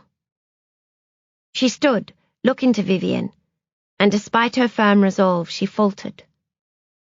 "What about you?" Dolly said. And for a second it occurred to her that perhaps they could go together, that maybe Vivien would come with her after all. In some odd way it seemed the perfect answer, the only thing to do. They'd each played their part, and none of it would have happened if Dolly and Vivien hadn't met. It was a foolish thought, of course. Vivien didn't need a second chance. She had everything she could want right here. A lovely house, her own wealth, beauty to spare. Sure enough, Vivien handed Dolly Mrs. Nicholson's job offer and smiled a tearful farewell. Each woman knew in her heart it was the last time she'd see the other. "Don't worry about me," said Vivien as a bomber thundered overhead. "I'm going to be fine. I'm going home." Dolly held the letter tightly, and with a final nod of resolution started towards her new life. No idea what the future might bring, but determined, suddenly, to meet it. Chapter 4. Suffolk, 2011. The Nicolson sisters left the hospital in Iris's car. Although she was the eldest and traditionally favoured with front seat privileges, Laurel sat in the back with the dog hairs. Her seniority was complicated by her celebrity, and it didn't do to let the others think she was getting above herself. She preferred the back anyway. Absolved from conversational duties, she was free to keep company with her own thoughts. The rain had cleared and the sun was shining now. Laurel was itching to ask Rose about Vivien. She'd heard the name before, she was sure of it. More than that, she knew it was connected in some way to that awful day in 1961. But she kept quiet. Iris's interest, once piqued, could be suffocating, and Laurel wasn't ready to face the Inquisition. While her sisters made small talk in the front, she watched the fields skim by. The windows were up, but she could almost smell the fresh-cut grass and hear the jackdaws call.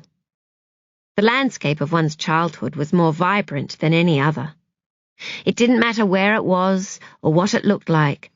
The sights and sounds imprinted differently from those encountered later. They became part of a person, inescapable. The past 50 years evaporated, and Laurel saw a ghosted version of herself flying alongside the hedgerows on her green Malvern Star, one of her sisters straddling the handlebars. Sun-browned skin, blonde leg hairs, scabbed knees. It was a long time ago. It was yesterday. "Is it for television?" Laurel looked up to find Iris blinking at her in the rear-view mirror. "I'm sorry?" she said. "The interview. The one that's been keeping you so busy." "Oh, that. It's a series of interviews, really. I've still one more to shoot on Monday." "Yes. Rose said that you were going back to London early. Is it for television?" Laurel made a small noise of assent. "One of those biopic things, an hour or so long. It'll include interviews with other people too. Directors, actors I've worked with, cut together with old footage, childhood stuff." "You hear that, Rose?" said Iris tartly. "Childhood stuff." She lifted herself off the car seat to scowl more fully at Laurel in the mirror. "I'd thank you to hold back any of the family snaps in which I'm in a state of near or total undress." "What a shame," said Laurel, picking a white hair off her black trousers. "There goes all my best material. Whatever will I talk about now?" "Point a camera at you, and I'm sure you'll think of something." Laurel masked a smile. People paid her so much earnest respect these days, it was comforting to bicker with an expert. Rose, however, who'd always preferred peace, was beginning to fret. Look, she said, flapping both hands at a raised block on the edge of town. "The site for the new supermarket. Can you imagine? As if the other three weren't enough." "Well, of all the ridiculous—" With Iris's irritation gracefully redirected, Laurel was free to sit back and look out of the window again. They passed through the town, stuck to the high street as it tapered into a country lane, and then followed its gentle bends. The sequence was so familiar that Laurel could have closed her eyes and known precisely where she was. Conversation in the front fell away as the lane narrowed and the trees overhead thickened, until finally Iris flicked the indicator and turned into the driveway signed Greenacres Farm. The farmhouse sat where it always had, at the top of the rise, looking out across the meadow. Naturally enough, houses had a habit of staying where they were put. Iris parked on the flat spot where Daddy's old Morris Minor had lived until their mother finally consented to sell it. "Those eaves are rather the worse for wear," she said. Rose agreed. "They make the house look sad," don't you think? Come and I'll show you the latest leaks. Laurel closed the car door, but didn't follow her sisters through the gate. She planted her hands in her pockets and stood firm, taking in the entire picture, garden to cracked chimney pots and everything in between. The ledge over which they'd used to lower Daphne in the basket, the balcony where they'd hung the old bedroom curtains to form a proscenium arch, the attic room where Laurel taught herself to smoke. The thought came suddenly. The house remembered her. Laurel did not consider herself a romantic, but the sense was so strong that for a moment she had no trouble believing that the combination before her of wooden boards and red chimney bricks, of dappled roof tiles and gabled windows at odd angles, was capable of remembrance. It was watching her now. She could feel it, through each pane of glass, casting back over the years to marry this older woman in a designer suit to the young girl who'd mooned over pictures of James Dean. What did it think, she wondered, of the person she'd become? Idiotic, of course. The house thought nothing. Houses did not remember people. They didn't remember much of anything. It was she who remembered the house, and not the other way round. And why shouldn't she? It had been her home since she was 2 years old. She'd lived there until she was 17. True, it had been some time since she'd come to visit. Even with her semi-regular trips to the hospital, she never seemed to make it back to Greenacres. But life was busy. Laurel glanced towards the treehouse. She'd made sure to keep herself busy. "It can't have been so long you've forgotten where the door is," Iris called from the front hall. She'd disappeared inside the house, but her voice floated back behind her. "Don't tell me. You're waiting for the butler to come and carry your bags." Laurel rolled her eyes like a teenager, collected her suitcase, and made her way up to the house. She followed the same stone path her mother had discovered on a bright summer's day 60-odd years before. Dorothy Nicolson recognized Greenacres as the place to raise her family the first instant she saw it. She wasn't supposed to be looking for a house. The war had only been over a few years, they'd no capital to speak of, and her mother-in-law had graciously consented to rent them a room in her own establishment. In exchange for ongoing duties, of course. She wasn't a charity. Dorothy and Stephen were only supposed to be out for a picnic. It was a rare free day in the middle of July. Rarer still, Stephen's mother had offered to look after baby Laurel. They woke at the crack of dawn, tossed a basket and rug on the back seat, and then pointed the Morris Minor west, with no further plans than to follow whichever country lane took their fancy. This they did for some time, her hand on his leg, his arm slung around her shoulders, warm air flowing through the open windows. And so they might have continued, had one of the tires not sprung a leak. But it did, and so they slowed the car, pulling onto the side of the road to inspect the damage. There it was, plain as day, a rogue nail protruding from the rubber. A comprehensive puncture. They were young, though, and in love, and they didn't often have free time together, so the day wasn't spoiled as it otherwise might have been. While her husband fixed the tire, Dorothy wandered up the grassy hill, looking for a flat spot to spread the picnic rug. And that was when she crested the rise and saw Greenacres farmhouse. None of this was supposition on Laurel's part. The Nicolson children all knew the story of Greenacres' acquisition by heart. The sceptical old farmer scratching his head when Dorothy knocked on his door. The birds nesting in the parlour fireplace as the farmer poured tea. The holes in the floor, with planks laid across them like narrow bridges.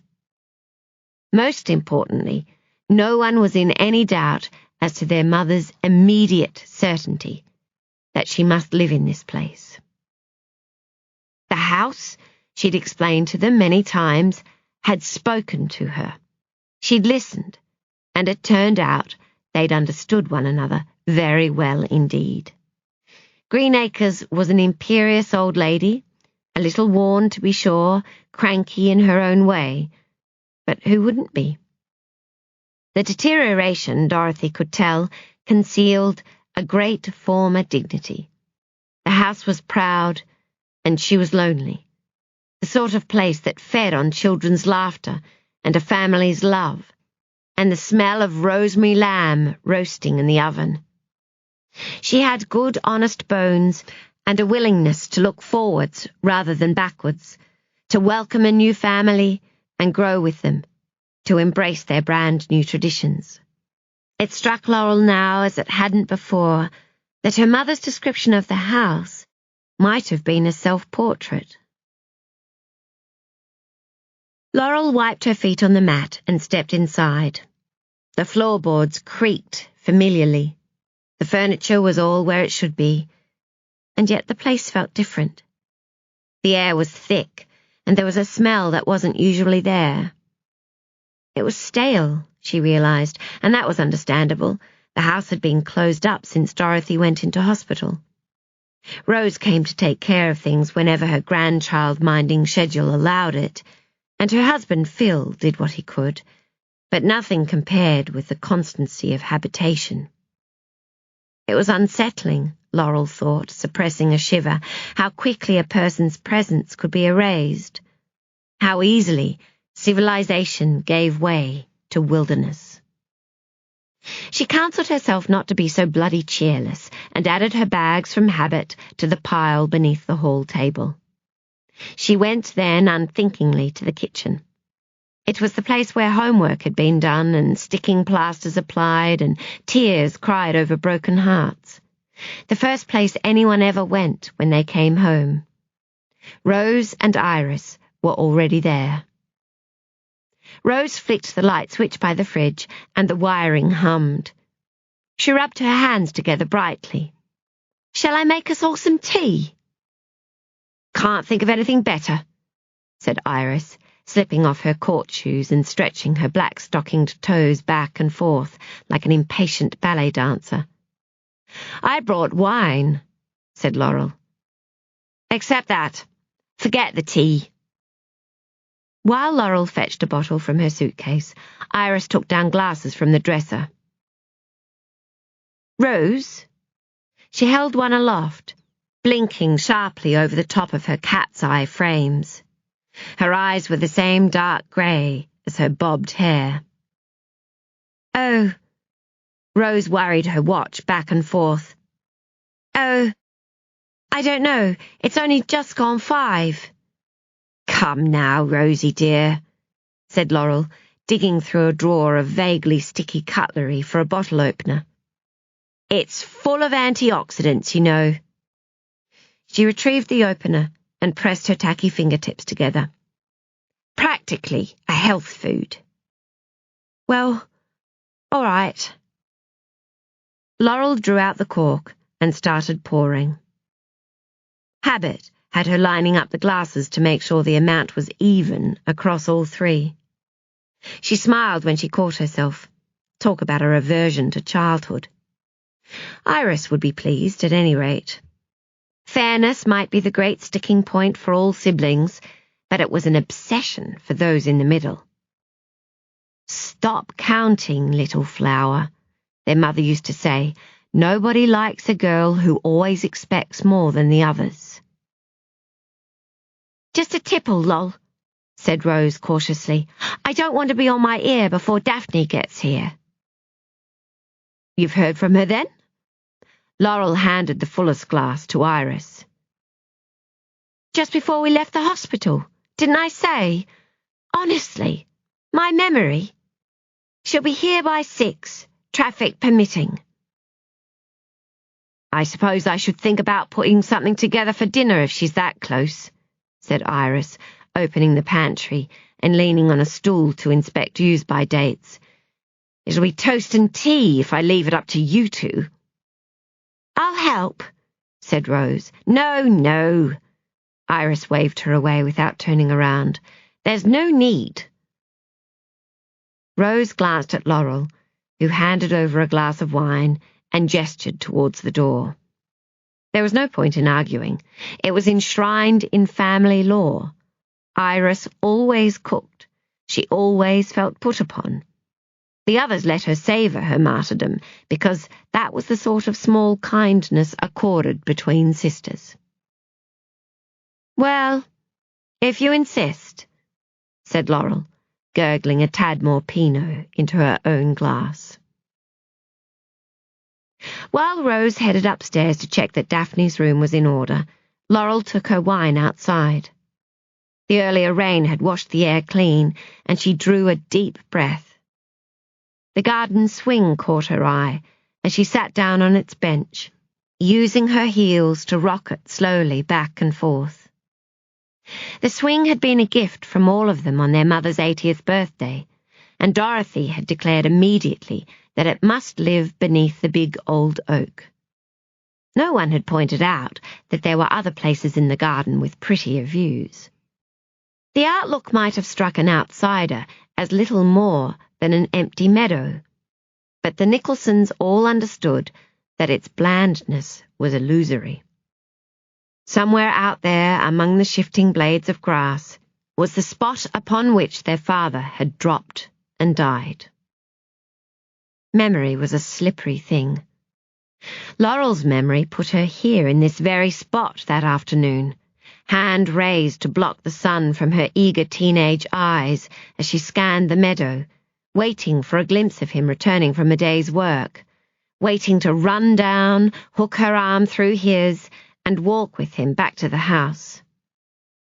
Her memory had her looking on as he strode across the grass, as he stopped to watch the setting sun, to register the pink lining of the clouds, to say, as he always did, "Red sky at night, shepherd's delight," as his body stiffened and he gasped, as his hand went to his chest, as he stumbled and fell. But it hadn't been like that. When it happened, she'd been on the other side of the world, 56 rather than 16, and dressing for an awards ceremony in LA, wondering whether she'd be the only person there whose face hadn't been shored up with fillers and a good old dose of botulism. She'd been none the wiser about her father's death until Iris called and left a message on her phone. No, it was another man she'd watched fall and die one sunny afternoon when she was 16. Laurel struck a match and lit her cigarette, frowning at the horizon as she fumbled the box back into her pocket. The house and garden were sunlit, but the distant fields beyond the meadow and closer to the woods were shadowing. She glanced upwards, past the wrought iron top of the swing seat to where the treehouse floor was visible between patches of leaves. The ladder was still there too, pieces of wood nailed to the trunk, a few hanging crooked now. Someone had draped a strand of glittery pink and purple beads from the end of a rung. One of Rose's grandchildren, she supposed. Laurel had climbed down very slowly that day. She drew deeply on her cigarette, remembering. She'd come to with a gasp in the treehouse and recalled at once the man, the knife, her mother's terrified face, and then she'd scrambled to the ladder. When she'd reached the ground, she stood clutching the rung in front of her with both hands, resting her forehead against the tree's rough trunk, safe in the still quiet of the moment, unsure where to go or what to do next. Absurdly, the thought had come that she should head for the stream, catch up with her sisters and baby brother, her father with his clarinet and his bemused smile. Perhaps that was when she noticed she could no longer hear them. She'd headed for the house instead, eyes averted, bare feet picking along the hot stone path. There was an instant when her glance skittered sideways, and she thought she noticed something large and white by the garden bed, something that shouldn't be there. But she bowed her head and glimpsed away and went faster, fueled by the wildly childish hope that maybe if she didn't look and didn't see, she could reach the house, cross the threshold, and everything would continue on as normal. She was in shock, of course, but it hadn't felt that way.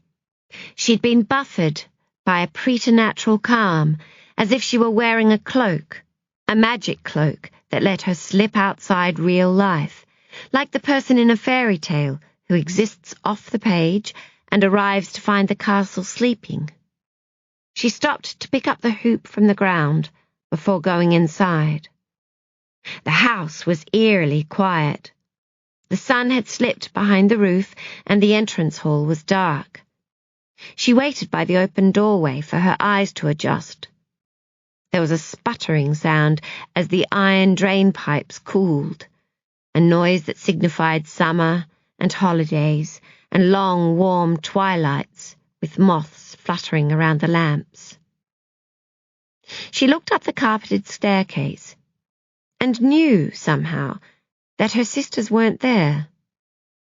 The hall clock ticked away the seconds, and she wondered briefly whether they were all gone, Ma, Daddy, and the baby too, and she'd been left alone with whatever it was beneath that white sheet out there. The thought sent a tremor down her spine. And then a thump came from the sitting room, and she turned her head, and there was her father standing by the unlit fireplace. He was curiously rigid, one hand by his side, the other balled into a fist upon the wooden mantel, as he said, "For God's sake, my wife is lucky to be alive." A man's voice came from offstage, somewhere beyond the doorway, where Laurel couldn't see him. "I appreciate that, Mr. Nicholson, just as I hope you'll appreciate that we're only doing our job." Laurel tiptoed closer, stopping before she reached the light spilling through the open doorway. Her mother was in the armchair, cradling the baby in her arms. He was asleep. Laurel could see his cherubic profile, his plump cheek squashed up flat against her mother's shoulder. There were two other men in the room, a balding fellow on the sofa and a young man by the window taking notes. Policemen, she realized. Of course they were policemen. Something terrible had happened. The white sheet in the sunny garden. The older man said, "Did you recognize him, Mrs. Nicholson? Is he someone you've met before? Someone you've seen? Even from a distance?" Laurel's mother didn't answer. At least, not so anyone could hear. She was whispering against the back of the baby's head, her lips moving softly against his fine hair. Daddy spoke loudly on her behalf. "Of course not," he said. "As she told you before, she'd never laid eyes on him. If you ask me, you ought to be comparing his description to that fellow in the papers, the one who's been bothering picnickers. We'll be following all leads, Mr. Nicholson, you can be sure of that. But right now, there's a dead body in your garden, and only your wife's word as to how it got there." Daddy bristled. "That man attacked my wife. It was self-defense. Did you see it happen, Mr. Nicholson?" There was a note of impatience in the older policeman's voice, and it made Laurel frightened. She took a step backwards. They didn't know she was there. There was no need for them to find out. She could creep away, keep on up the stairs, mind not to hit the creaky floorboard, curl up tightly on her bed. She could leave them to the mysterious machinations of the adult world and let them find her when they'd finished, let them tell her everything was fixed. I said, were you there, Mr. Nicholson? Did you see it happen? But Laurel was drawn to the room, its lamp-lit contrast to the darkened hall, its strange tableau, the aura of importance her father's tense voice, his stance, projected. There was a streak inside her, there always had been, that demanded inclusion, that sought to help when help had not been asked for, that loathed to sleep for fear of missing out. She was in shock. She needed company. She couldn't help herself. Whatever the case, Laurel stepped from the wings and into the middle of the scene. I was there, she said. I saw him. Daddy looked up, surprised. He glanced quickly at his wife and then back to Laurel. His voice sounded different when he spoke, husky and hurried and almost like a hiss. Laurel, that's enough. All eyes were upon her. Ma's, Daddy's, those of both the other men. The next lines, Laurel knew, were crucial. She avoided her father's gaze and started. The man came round the house. He tried to grab the baby. He had, hadn't he? She was sure that's what she'd seen. Daddy frowned. Laurel? She went faster now, determinedly. And why not? She wasn't a child, slinking off to her bedroom and waiting for the adults to patch things up. She was one of them. She had a part to play. She was important. The spotlight brightened, and Laurel met the older man's eyes. There was a struggle. I saw it. The man attacked my mother, and then he fell down. Nobody spoke for a minute. Laurel looked at her mother, who was no longer whispering to the baby, but staring over his head at some point beyond Laurel's shoulder. Someone had made tea. Laurel would remember that detail through all the years to follow. Someone had made tea, but no one had drunk it. The cups sat untouched on tables around the room, one on the windowsill too. The hall clock ticked. Finally, the balding man shifted on the sofa and cleared his throat. Laurel, is it? Yes, sir. Daddy breathed out, a great stream of air, the sound of a deflating balloon.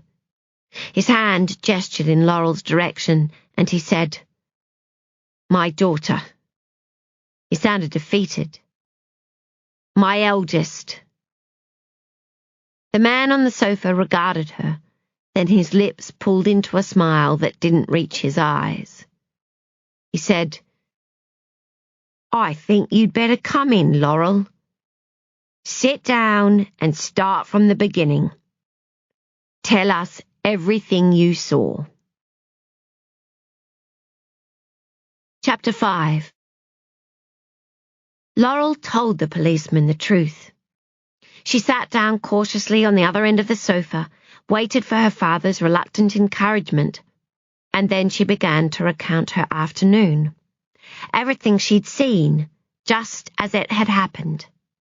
She'd been reading in the treehouse, and then she'd stopped to watch the man's approach. Why were you watching him? Was there something unusual about him? The policeman's tone and expression gave no hint as to his expectation. Laurel frowned, anxious to remember every detail and prove herself a worthy witness. Yes, she thought perhaps there was. It wasn't that he'd run or shouted or behaved in an otherwise obvious way, but he'd nonetheless been... She glanced at the ceiling, trying to conjure just the right word. He'd been... sinister. She said it again, pleased by the word's aptness. He'd been sinister, and she'd been frightened. No, she couldn't have said why precisely. She just was. Did she think what happened later might have shaded her first impression, made something ordinary seem more dangerous than it really was? No, she was sure there'd definitely been something scary about him. The younger policeman scribbled in his notebook. Laurel exhaled. She didn't dare look at her parents for fear she'd lose her nerve. And when he reached the house, what happened then? He crept around the corner much more carefully than an ordinary visitor would, sneakily. And then my mother came out with the baby. Was she carrying him? Yes. Was she carrying anything else? Yes. What was it? Laurel bit the inside of her cheek, remembering the flash of silver. She was carrying the birthday knife. You recognize the knife? We use it for special occasions. It has a red ribbon tied around the handle. Still no change in the policeman's demeanour, though he waited a beat before continuing. And then what happened? Laurel was ready. Then the man attacked them. A small, niggling doubt surfaced, like a shimmer of sunlight obscuring the detail in a photograph, as Laurel described the man lurching towards the baby. She hesitated a moment, gazing at her knees as she struggled to see the action in her mind. And then she went on. The man had reached for Jerry. She remembered that, and she was sure he'd had both hands out in front, making to snatch her brother from their mother's arms. That's when Ma had swung Jerry to safety, and then the man had grabbed at the knife. He'd tried to take it for himself, and there'd been a struggle. And then? The young policeman's pen scratched against his notebook as he wrote down everything she'd said so far. The sound was loud, and Laurel was hot. The room had grown warmer, surely. She wondered why Daddy didn't open a window. And then? Laurel swallowed. Her mouth was dry. And then my mother brought the knife down. The room was silent, but for the racing pen. Laurel saw it all so clearly in her mind. The man, the awful man with his dark face and great big hands, grabbing at Ma, trying to hurt her, planning to harm the baby next. And did the man fall down straight away? The pen had stopped its scratching. The young policeman by the window was looking at her over the top of his notebook. Did the man fall immediately to the ground? Laurel nodded haltingly. I think so. You think so? I don't remember anything else. That's when I fainted, I suppose. I woke up in the treehouse. When was that? Just now. And then I came in here. The older policeman drew a slow breath, not quite silently, and then he let it out. Is there anything else you can think of that we ought to know? Anything you saw or heard? He ran his hand over his bald pate. His eyes were a very light blue, almost grey. Take your time. The smallest thing could be important. Was there something she'd forgotten? Had she seen or heard anything else? Laurel thought carefully before answering. She didn't think so. No, she was sure that was everything. Nothing at all? She said no. Daddy's hands were in his pockets, and he glared from beneath his brows. The two policemen exchanged a glance. The older one dipped his head slightly, and the younger flicked his notebook shut. The interview was over. Afterwards, Laurel sat on the window ledge in her bedroom, chewing her thumbnail and watching the three men outside by the gate. They didn't talk much, but occasionally the older policeman said something, and Daddy answered, pointing at various objects on the darkening horizon. The conversation might have been about farming methods, or the warmth of the season, or the historical uses of Suffolk land, but Laurel doubted it was any of those topics they were discussing. A van lumbered up the driveway, and the younger policeman met it at the top, striding across the long grass and gesturing back towards the house. Laurel watched as a man emerged from the driver's seat, as a stretcher was pulled from the rear, as the sheet, not so white, she could see that now, stained with red that was almost black, fluttered on its way back through the garden. They loaded the stretcher, and then the van drove away. The policeman left, and Daddy came inside. The front door closed. She heard it through the floor.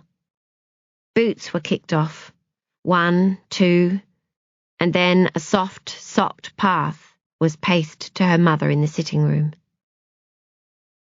Laurel drew the curtains and turned her back on the window. The policemen were gone. She had told the truth. She'd described exactly what was in her mind, everything that happened. Why then did she feel this way? Strange and uncertain. She lay down on her bed, curled up tightly with her hands, prayer-like between her knees. She closed her eyes, but opened them again so she'd stop seeing the silver flash, the white sheet, her mother's face when the man said her name. Laurel stiffened. The man had said Ma's name. She hadn't told the policeman that. He'd asked if there was anything more she remembered, anything else at all she'd seen or heard, and she'd said, no, there was nothing. But there was. There had been. The door opened, and Laurel sat up quickly, half expecting to see the older officer back to take her to task. But it was just her father, come to tell her he was off to fetch the others from next door. The baby had been put to bed, and her mother was resting. He hesitated at the door, tapping his hand against the jamb. When he finally spoke again, his voice was hoarse. That was a shock this afternoon. A terrible shock. Laurel bit her lip. Deep inside her, a sob she hadn't acknowledged threatened to break. Your mother's a brave woman. Laurel nodded. She's a survivor. And so are you. You did well with those policemen. She mumbled, fresh tears stinging. Thank you, Daddy. The police say it's probably that man from the papers, the one that's been causing trouble by the stream. The description matches, and there's no one else who'd come bothering your mother. It was as she'd thought. When she'd first seen the man, hadn't she wondered if it might not be the one from the papers? Laurel felt suddenly lighter. Now, listen, Lol. Her father drove his hands into his pockets, jiggling them about a moment before continuing. Your mother and we've had a word, and we reckon it's a good idea not to tell the younger ones all that went on. There's no need, and it's far too much for them to understand. Give me the choice. I'd rather you'd been 100 miles away yourself. But you weren't, and that's as it is. I'm sorry. Nothing to be sorry for. Not your fault. You've helped out the police, your mother too, and it's over. A bad man came to the house. But everything's all right now. Everything's going to be all right. It wasn't a question, not exactly, but it sounded like one, and so Laurel answered, "Yes, Daddy, everything's going to be all right." He smiled a one-sided smile. "You're a good girl, Laurel. I'm going to fetch your sisters now. We'll keep what happened to ourselves, eh? There's Miguel." And they had. It became the great unspoken event in their family's history. The sisters weren't to be told, and Jerry was certainly too young to remember, though they'd been wrong about that, as things turned out. The others realized, of course, that something unusual had occurred. They'd been bundled unceremoniously away from the birthday party and deposited in front of the neighbour's brand-new Decca television set. Their parents were oddly sombre for weeks, and a pair of policemen started paying regular visits that involved closed doors and low, serious voices. But everything made sense when Daddy told them about the poor homeless man who died in the meadow on Jerry's birthday. It was sad, but as he said, these things happened sometimes. Laurel, meanwhile, took to nail-biting in earnest. The police investigation was concluded in a matter of weeks. The man's age and appearance matched descriptions of the picnic stalker. The police said it wasn't unusual in these cases for violence to escalate over time, and Laurel's eyewitness report made it clear her mother had acted in self-defense. A burglary gone wrong. A lucky escape. Nothing to be gained from splashing the details across the newspapers. Happily, it was a time when discretion was the norm, and a gentleman's agreement could shift a headline to page 3. The curtain dropped. The story ended. And yet, while her family's lives had returned to regular programming, Laurel's remained in a fuzz of static. The sense that she was separate from the others deepened, and she became unaccountably restless. The event itself played over in her mind, and the role she'd taken in the police investigation, the things she'd told them, worse, the things she hadn't, made the panic so bad sometimes that she could hardly breathe. No matter where she went at Green Acres, inside the house or out in the garden, she felt trapped by what she'd seen and done. The memories were everywhere. They were inescapable, made worse because the event that caused them was utterly inexplicable. When she auditioned for the Central School and won a place, Laurel ignored her parents' pleas to stay at home, to put it off a year and finish her A-levels, to think of her sisters, the baby brother who loved her most of all. She packed, instead, as little as she could, and she left them all behind. Her life's direction changed instantly, just as surely as a weather vane spun circles in an unexpected storm. Laurel drained the last of her wine and watched a pair of rooks fly low over Daddy's meadow. Someone had turned the giant dimmer switch, and the world was casting towards darkness. All actresses have favourite words, and gloaming was one of Laurel's. It was a pleasure to articulate, the sense of falling gloom and helpless encompassment inherent within the word's sound, and yet it was so close to glowing that some of the latter's shine rubbed off on it too.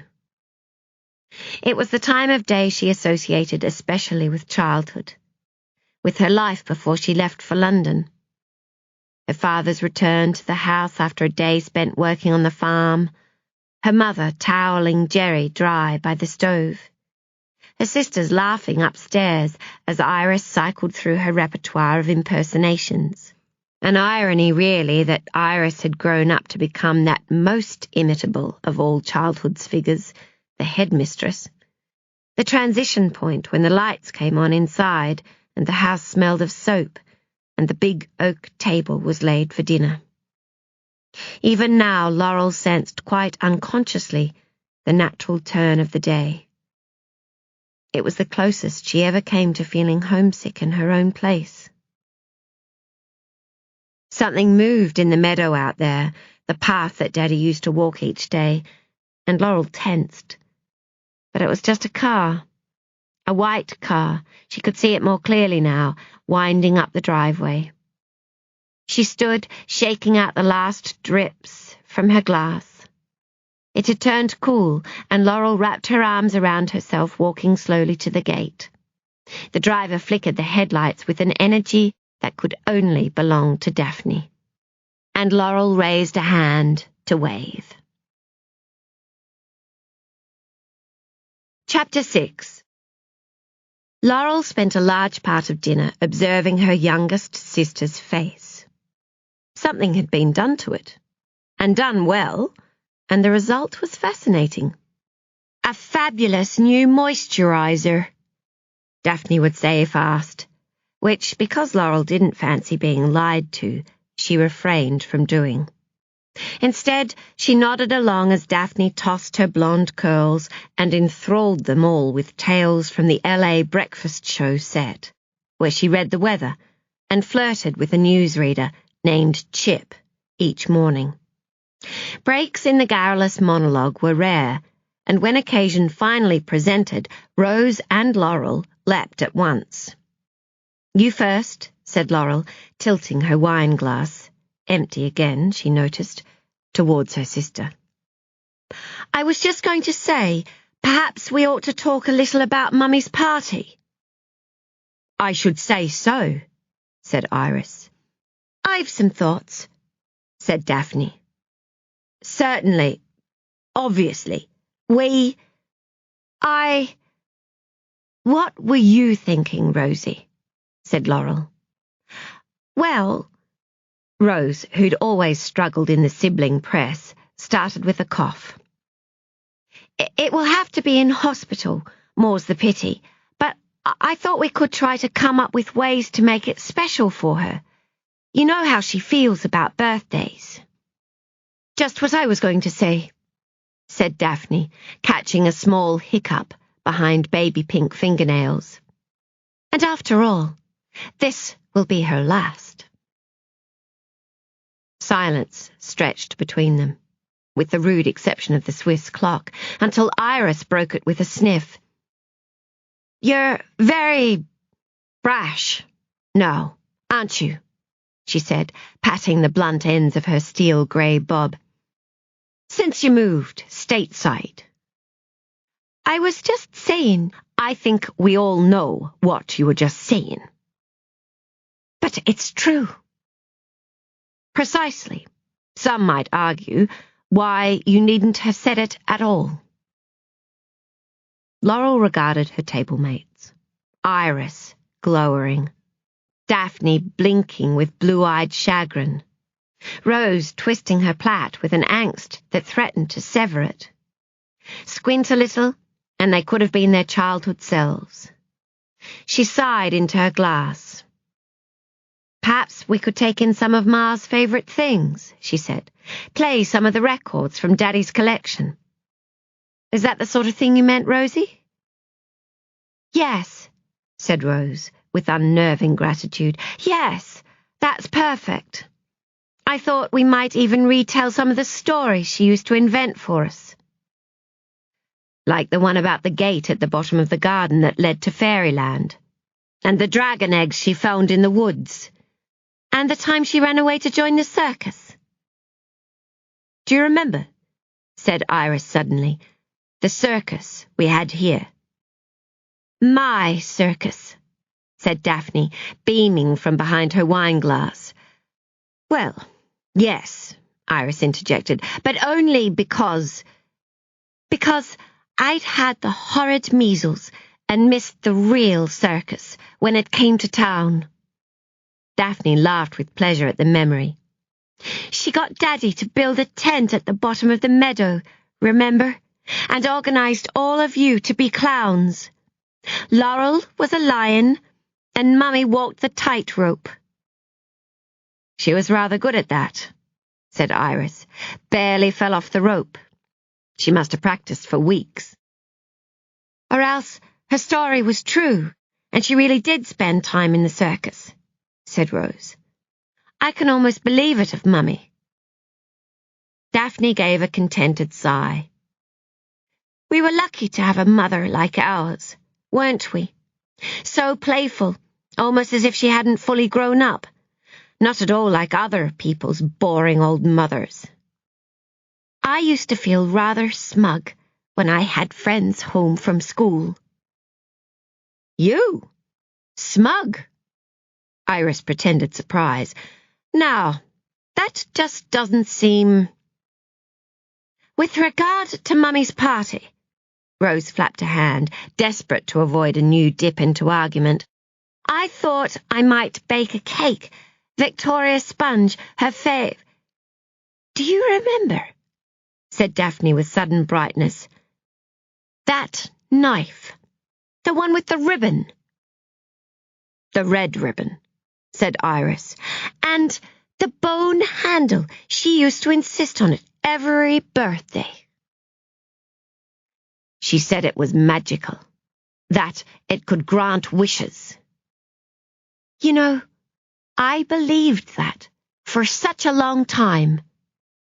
Daphne rested her chin on the back of her hand with a pretty sigh. "I wonder what happened to that funny old knife." "It disappeared," said Iris. "I remember that now. One year it just wasn't there, and when I asked her, she said it had been lost." "No doubt it took up with the 1,000 pens and Kirby grips that went AWOL from this house," said Laurel quickly. She cleared her throat. "I'm parched. More wine, anyone?" "Wouldn't it be something if we could find it?" she heard as she crossed the hall. "What a splendid idea. We could take it in for a cake." Laurel reached the kitchen and was therefore spared excited preparations for the search party. "How far could it have gone?" Daphne was enthusing. She flicked the switch, and the room shuffled to life like a trusty old retainer who'd stuck around long past his use-by date. Empty of other people, and with the fluorescent tube settling at a weak half-light, the kitchen looked sadder than Laurel remembered. The tile grouting was grey, and the canister lids were dull, with a film of greasy dust. She had the uncomfortable feeling that what she was seeing was the evidence of her mother's failing eyesight. She should have organised a cleaner. Why hadn't she thought to do that? And while she was self-castigating, why stop there? She ought to have come to visit more often. Cleaned the place herself. The fridge, at least, was a new one. Laurel had seen to that. When the old Kelvinator finally gave up the ghost, she'd ordered a replacement over the phone from London. Energy efficient and with a fancy ice maker that her mother never used. Laurel found the bottle of Chablis she'd brought and swung the door closed. A little too hard, perhaps, for a magnet fell and a piece of paper swept to the floor. It disappeared beneath the fridge, and she cursed. She got down on all fours to pat about among the dust bunnies. The newspaper clipping was from the Sudbury Chronicle and featured a photograph of Iris looking very headmistressy in brown tweed and black tights at the front of her school. It was none the worse for its adventure, and Laurel sought a gap to reposition it in. The task was easier said than done. The Nicholson fridge had always been a busy place, even before someone somewhere got the idea of selling magnets for the express purpose of clutter creation. Anything deemed worthy of attention had been sellotaped to the big white door for family notice. Photographs, accolades, cards, and certainly any mention in the media. From nowhere, the memory came. A summer's morning in June 1961, a month before Jerry's birthday party. the 7 of them sitting around the breakfast table, spooning strawberry jam onto buttery toast as Daddy cut the article from the local newspaper. The photograph of Dorothy, smiling as she held aloft her prize-winning runner bean. Daddy taping it to the fridge afterwards as the rest of them cleaned up. "Are you all right?" Laurel spun around to see Rose standing in the doorway. "Fine. Why?" "You've been gone a while." She wrinkled her nose, regarding Laurel carefully. "And I must say, you're looking a little peaky." "That's just the light in here," said Laurel. "It gives one the most charming consumptive glow." She busied herself with the corkscrew, turning her back so Rose couldn't read her expression. "I trust plans for the great knife hunt are coming along?" "Oh, yes. Really, when the 2 of them get together. If we could only harness the power and use it for good." "Quite." There was a gust of steam as Rose opened the oven to check on the raspberry cobbler, their mother's trademark pudding. The sugary smell of warming fruit filled the air, and Laurel closed her eyes. It had taken her months to summon the courage to ask about the incident. Such was her parents' fierce determination to look onwards and upwards, to deny the whole event, that she might never have done so had she not begun dreaming of the man. But she had, each night the same. The man at the side of the house, calling her mother's name. "Looks good," said Rose, sliding out the oven rack. "Not as good as hers, perhaps, but we mustn't expect miracles." Laurel had found her mother in the kitchen, on this very spot, a few days before she left for London. She'd asked her straight, "How did that man know your name, Ma?" Her stomach had churned as the words left her lips, and a part of her, she realized as she waited, prayed that her mother would say she was mistaken, that she'd misheard, and the man had said no such thing. Dorothy hadn't answered right away. She'd gone to the fridge instead, opened the door and started riffling about inside. Laurel had watched her back for what seemed like forever, and she'd almost given up hope when her mother finally began to speak. "The newspaper," she said. "The police say he must have read the article in the paper. There was a copy in his satchel. That's how he knew where to come." It had made perfect sense. That is, Laurel had wanted it to make sense, and therefore it had.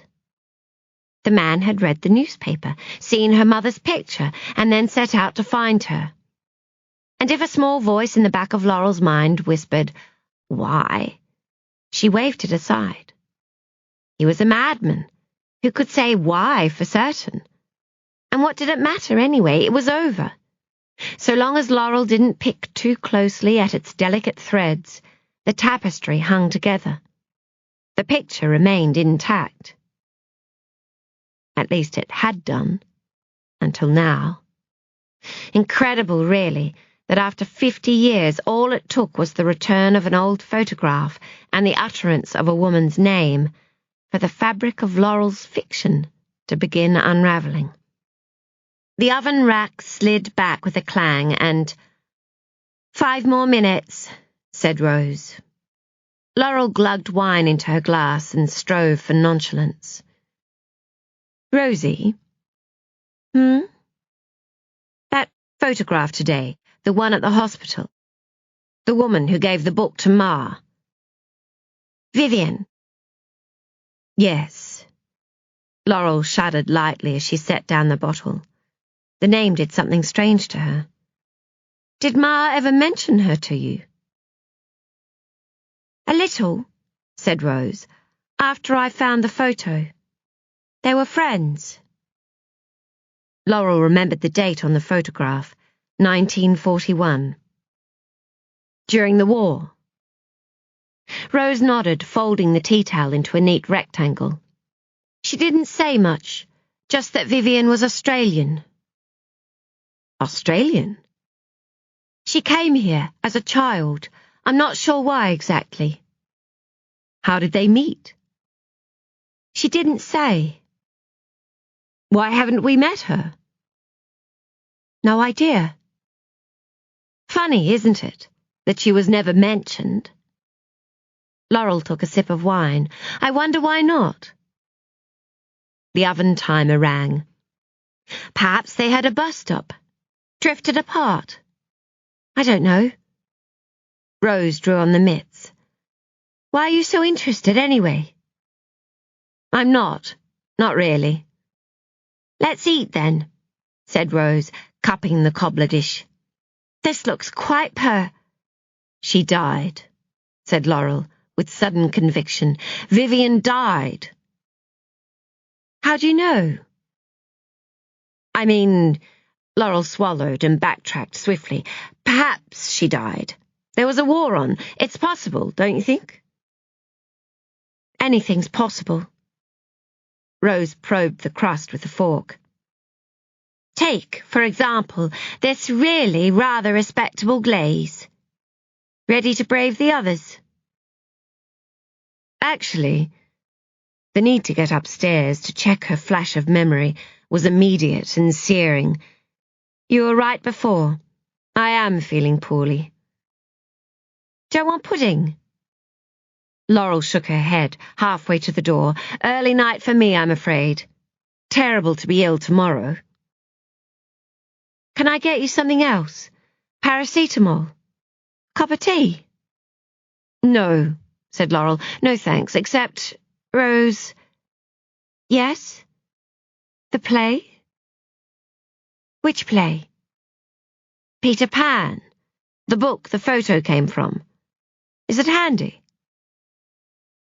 You are a funny thing, said Rose with a lopsided smile. I'll have to dig it out for you. She bobbed her head at the cobbler. Later, all right.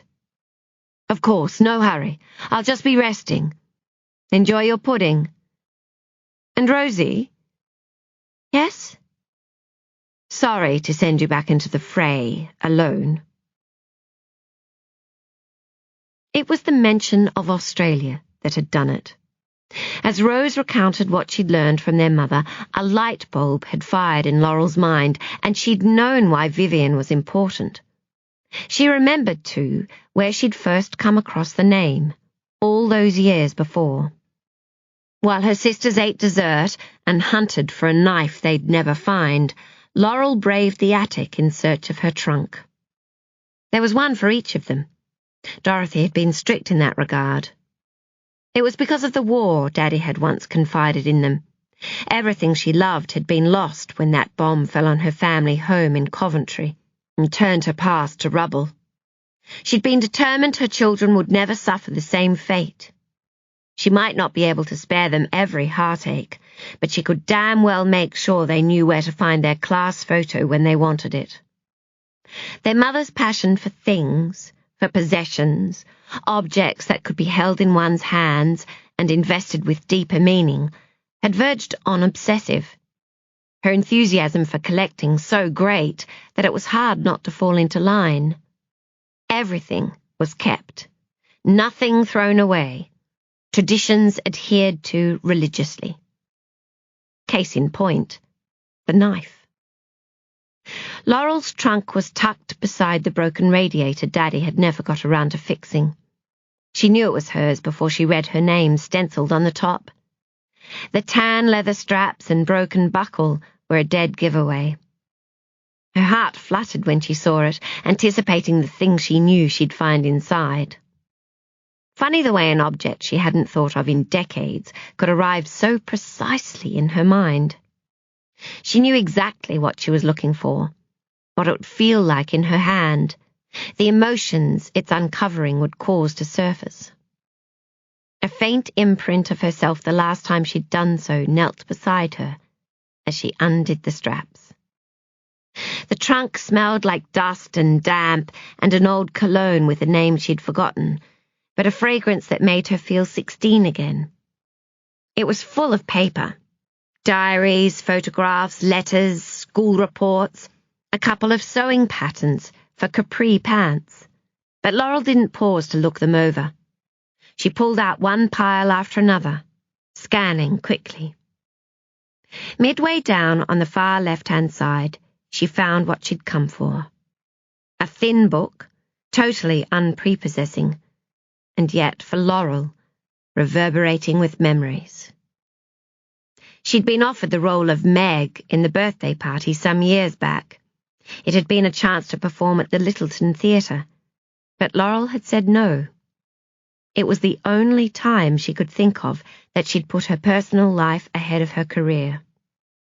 She'd blamed it on her film schedule, which wasn't entirely improbable, but wasn't the truth either. Obfuscation had been necessary. She couldn't have done it. The play was inextricably linked with the summer of 1961. She'd read it over and over after the boy. She couldn't remember his name. How ridiculous she'd been mad about him. Had given it to her. She'd memorized its lines, imbuing the scenes with all her pent-up anger and frustration. And then the man had walked up their driveway, and the whole thing had become so muddled in her mind and heart that to contemplate the play in any detail made her physically ill. Her skin was clammy even now, her pulse quickening. She was glad it wasn't the play she needed, but what she'd tucked inside. They were still there. She could tell by the rough edges of paper jutting from between the pages. 2 newspaper articles. The first, a rather vague report from the local rag about a man's death during a Suffolk summer. The second, an obituary from the Times, torn surreptitiously from the paper her friend's father brought home with him from London each day. "Look at this," he'd said one evening when Laurel was visiting Shirley. "A piece about that fellow, the one who died out near your place, Laurel." It was a lengthy article, for it turned out the man wasn't quite the usual suspect. There'd been moments, long before he'd turned up on the Greenacres doorstep, in which he'd distinguished himself, and even been lauded. There were no surviving children, but there'd once been a wife. The single bulb, swaying gently overhead, wasn't bright enough to read by, so Laurel closed the trunk and took the book downstairs. She'd been assigned their girlhood room to sleep in, another given in the complex scale of sibling seniority, and the bed was made up with fresh sheets. Someone, Rose, she guessed, had brought her suitcase up already, but Laurel didn't unpack. She opened the windows wide and sat on the ledge. A cigarette held between 2 fingers, Laurel slipped the articles out from inside the book. She passed over the report from the local paper, picking up the obituary instead. She scanned the lines, waiting for her eye to alight on what she knew was there. A third of the way down, the name jumped out at her. Vivien. Laurel backtracked to read the whole sentence. Jenkins was married in 1938 to Miss Vivien Longmire, born in Queensland, Australia, but raised by an uncle in Oxfordshire. A little further down she found, Vivien Jenkins was killed in 1941 during a heavy air raid in Notting Hill. She drew heavily on her cigarette and noticed that her fingers were trembling. It was possible, of course, that there were 2 Viviens, both Australian. It was possible that her mother's wartime friend was unrelated to the Australian Vivien whose husband had died on their doorstep. But it wasn't likely, was it? And if her mother knew Vivien Jenkins, then surely she knew Henry Jenkins too. "Hello, Dorothy." "It's been a long time," he'd said. And then Laurel had seen fear on her mother's face. The door opened and Rose was there. "Feeling all right?" she said, wrinkling her nose at the tobacco smoke. "Medicinal," said Laurel, gesturing shakily with the cigarette before holding it out the window. "Don't tell the parents. I'd hate to be grounded." "Secret's safe with me." Rose came closer and held out a small book. "It's rather tattered, I'm afraid." Tattered was an understatement. The book's front cover was hanging, literally, by threads, and the green cloth board beneath had been discoloured by dirt. Perhaps, judging by the vaguely smoky smell, even soot. Laurel turned the pages carefully until she reached the title page. On the frontispiece, handwritten in black ink, was the inscription, "For Dorothy, a true friend is a light in the dark. Vivien." "It must have been important to her," said Rose. "It wasn't on the bookshelf with the others. It was inside her trunk. She'd kept it up there all these years." "You saw her inside her trunk?" Their mother had rather fixed ideas about privacy and its observation. Rose blushed. "No need to look at me like that, Lol. It's not as though I broke the padlock open with a nail file. She asked me to fetch the book for her a couple of months ago, just before she went into hospital." "She gave you the key?" "Reluctantly, and only after I caught her trying to get up the ladder herself." "She wasn't." "She was. She's incorrigible." "She's like you, Lol." Rose was being kind, but her words made Laurel flinch. A flash of memory came. The evening she'd told her parents she was going up to London to attend Central School.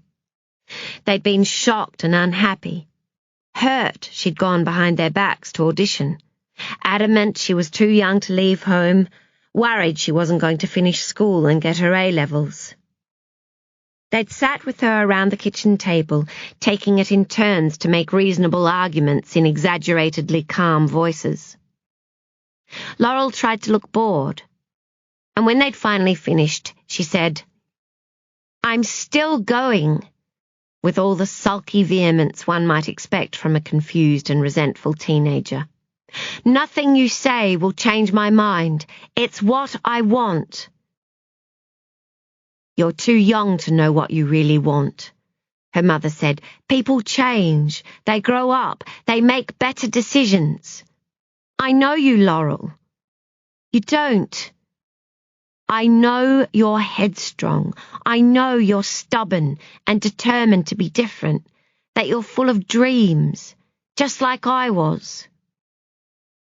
"I'm not a bit like you," Laurel had said then, her pointed words cutting like a blade through her mother's already shaky composure. "I'd never do the things you do." "That's enough." Stephen Nicolson put his arms around his wife. He signalled to Laurel that she should go upstairs to bed, but warned her that the conversation was far from over. Laurel lay in bed fuming as the hours passed. She wasn't sure where her sisters were, only that they'd been put somewhere else, so as not to break her quarantine. It was the first time she could remember fighting with her parents, and she was in equal parts exhilarated and crushed. It didn't feel as if life could ever go back to how it had been before. She was still there, lying in the dark, when the door opened and someone walked quietly towards her. Laurel felt the edge of the bed depress when the person sat, and then she heard Ma's voice. She'd been crying, Laurel could tell, and the realization, the knowledge that she was the cause, made her want to wrap her arms around her mother's neck and never let go. "I'm sorry we fought," said Dorothy, a wash of moonlight falling through the window to illuminate her face. "It's funny how things turn out. I never thought I'd argue with my daughter. I used to get in trouble when I was young. I always felt different from my parents. I loved them, of course, but I'm not sure they knew quite what to make of me. I thought I knew best, and I didn't listen to a word they said." Laurel smiled faintly, unsure where the conversation was headed, but glad her insides were no longer roiling like hot lava. "We're similar, you and I," her mother continued. "I expect that's why I'm so anxious you shouldn't make the same mistakes I did." "I'm not making a mistake, though." Laurel had sat up tall against her pillows. "Can't you see that? I want to be an actress. Drama school is the perfect place for someone like me." "Laurel, imagine you were 17, Ma, and your whole life was ahead of you. Can you think of anywhere else you'd rather go than London?"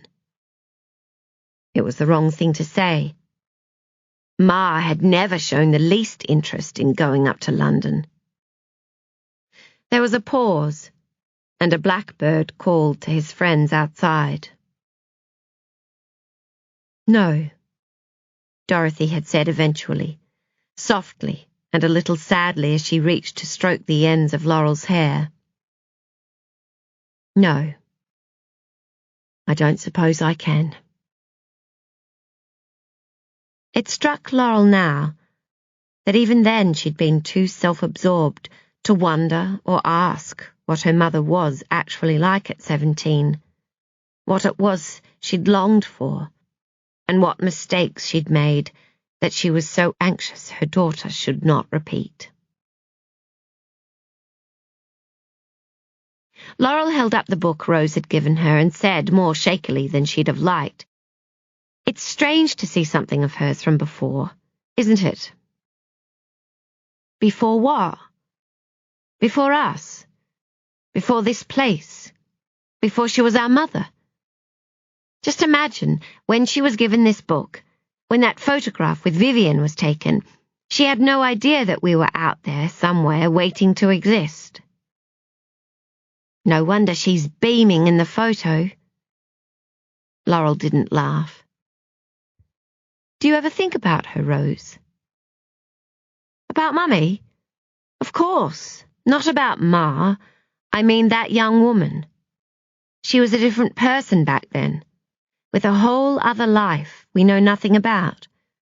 Do you ever wonder about her, about what she wanted, how she felt about things?" Laurel sneaked a glance at her sister.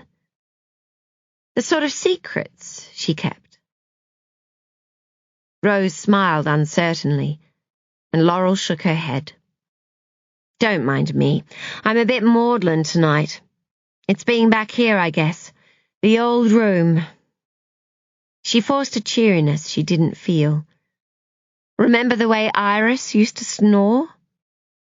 Rose laughed. "Worse than Daddy, wasn't she? I wonder if she's improved." "I expect we're about to find out. You heading to bed now?"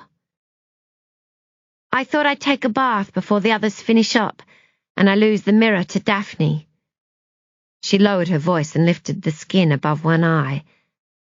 "Has she—" "It would appear so."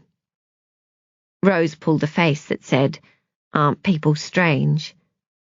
and closed the door behind her. Laurel's smile fell as her sister's footsteps retreated down the corridor. She turned to look at the night sky. The bathroom door clicked shut, and the water pipes began to whistle in the wall behind her.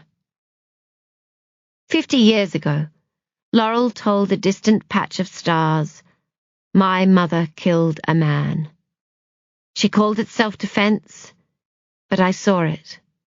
She raised the knife and brought it down, and the man fell backwards onto the ground where the grass was worn and the violets were flowering. She knew him. She was frightened. And I've no idea why. It suddenly seemed to Laurel that all the absences in her own life, every loss and sadness, every nightmare in the dark, every unexplained melancholy, took the shadowy form of the same unanswered question. something that had been there since she was 16 years old. Her mother's unspoken secret. "Who are you, Dorothy?" she said beneath her breath.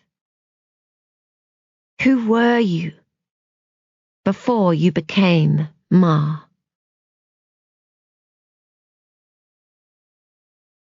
Chapter 7. The Coventry-London Train, 1938. Dorothy Smitham was 17 years old when she knew for certain she'd been stolen as a baby. It was the only explanation. The truth came to her clear as day on a Saturday morning around 11 as she watched her father roll his pencil between his fingers, run his tongue slowly over his bottom lip, and then mark down in his small black ledger book the precise amount he'd paid the taxi driver to deliver the family, 3 shillings 5 pence, and their trunk, an additional 3 pence, to the station. The list and its creation would occupy him for the better part of their stay at Bournemouth, and on the family's return to Coventry, a gleeful evening would be spent, to which they would all be reluctant attendees, analysing its contents. Tables would be drawn, comparisons made with last year's results, and those stretching back a decade if they were lucky, commitments undertaken to do better next time, before, refreshed from the annual break, he would return to his accountant's chair at H.G. Walker Limited, bicycle manufacturers, and knuckle down to another year's work. Dolly's mother sat in the corner of the carriage, fussing at her nostrils with a cotton handkerchief.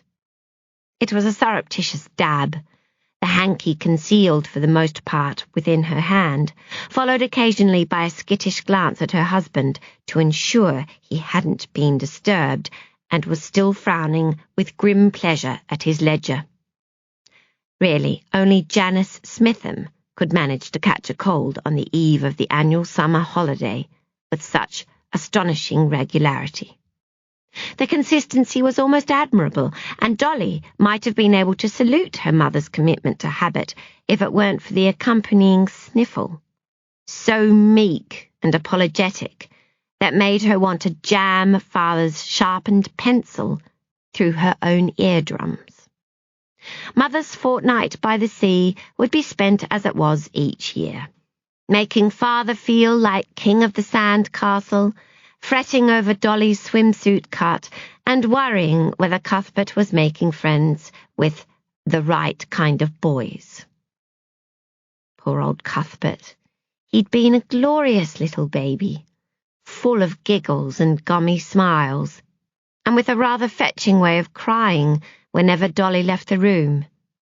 The older he became, though, and the more he grew, the clearer it became to all that he was on a collision course with his fate, to become a doppelganger of Mr. Arthur Smitham, which meant, sadly, that despite the affection between them, Dolly and Cuthbert couldn't possibly be flesh and blood, and begged the question, who were her real parents, and how did she come to be mixed up with this sorry little group anyway?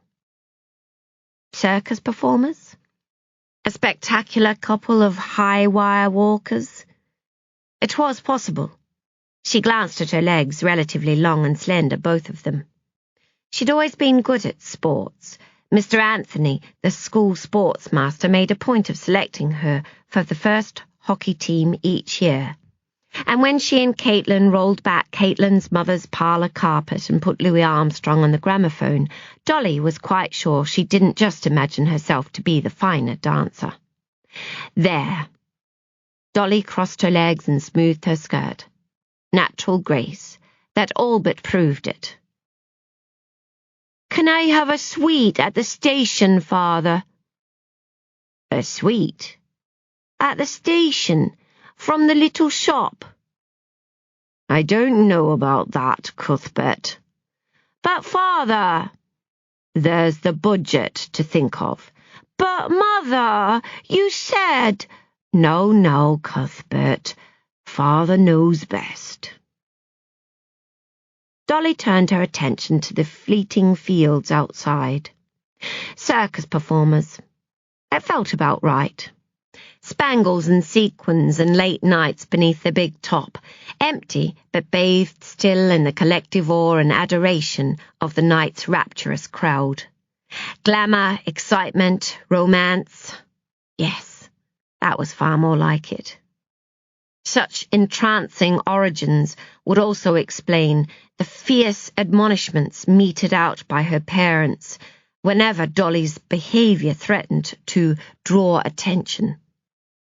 "People will look, Dorothy," her mother would hiss if her hem was too high, her laugh too loud, her lipstick too red. "You're going to make them look. You know how your father feels about that." Dolly did indeed. As father was fond of reminding them, the apple didn't fall far from the tree, and thus he must have lived in fear that Bohemia would seep one day like spoiled fruit through the skin of propriety he and mother had taken care to construct around their little stolen daughter. Dolly sneaked a peppermint from the bag in her pocket, tongued it into her cheek, and leaned her head against the window. How precisely the stealing might have been achieved was a rather more perplexing prospect. It didn't matter how she turned it. Arthur and Janice Smitham just weren't the thieving types. To imagine them creeping towards an unattended pram and snatching a sleeping babe was decidedly problematic. People who stole did so because, whether down to need or greed, they desired the item passionately. Arthur Smitham, by contrast, believed passion should be removed from the English dictionary, if not the English soul, and that one might as well scratch desire while one was at it. A trip to the circus? Well now, that just smacked of unnecessary fun. Far more likely, the mint broke in two, Dolly had been discovered on the doorstep, and it was duty rather than desire that had brought her into the Smitham fold. She leaned back further on the carriage seat and closed her eyes. She could see it clearly. The secret pregnancy, the ringmaster's threat, the circus train arriving in Coventry. For a time, the young pair struggled bravely on their own, raising the child on a diet of love and hope, but alas, with no work, there being after all only so much coal for high wire skills, and no money for food, desperation sets in. One night, as they passed through the centre of town, their baby too weak now to cry, a house catches their eye. A front step, cleaner and shinier than all the others, a light on inside, and the meaty aroma of Janice Smitham's, admittedly fine, pot roast brisket seeping out beneath the door. They know what they have to do, but I can't hold on. I can't. Dolly cracked an eye open sufficiently to observe her brother hopping from one leg to the other in the middle of the carriage. Come along, Cuthbert, we're almost... But I need the lav now. Dolly closed her eyes again, tighter than before. It was true. Not the bit about the tragic young couple. She didn't really believe that. But the part about being special. Dolly had always felt different, as if she were somehow more alive than other people. And the world, fate or destiny, whatever it was, had big plans for her. She had proof now, too. Scientific proof. Caitlin's father, who was a doctor and ought to know about such things, had said as much when they played blotto in Caitlin's parlour. He'd held up one ink-splotched card after another, and Dolly had taken her turn, calling out the first thing that came to mind. Tremendous. He'd mumbled around his pipe when they were midway through, and fascinating, with a small shake of the head. Then, well, I never, and a light laugh that revealed him as rather too handsome for a friend's father. Only Caitlin's sour glare had kept Dolly from following him to his study, when Dr. Rufus declared her answers exceptional and suggested, no, urged, further testing. Exceptional. Dolly ran the word through her mind. Exceptional. She wasn't one of them, the ordinary Smithams, and she certainly wasn't going to become one. Her life was going to be bright and wonderful. She was going to dance outside the square of proper behaviour within which mother and father were so eager to trap her. Perhaps she'd even run off to the circus herself and try her luck beneath the big top. The train was slowing now as it drew nearer to Euston Station. The houses of London appeared thickly through the window, and Dolly felt a tremor of excitement. London! A great whirlpool of a city. Or so it said in the introduction to the Ward, Lock & Co.'s Guide to London she kept hidden in the drawer with her knickers, brimming with theatre and nightlife and truly grand people leading fabulous lives. When Dolly was younger, her father used to go to London sometimes for work. She'd waited up those nights, watching through the banisters when her mother thought she was asleep, impatient just to get a glimpse of him. His key would sound in the lock, and she'd hold her breath, and then in he'd come. Mother would take his coat, and there'd be an air about him of having been somewhere, of being more important than he'd been before.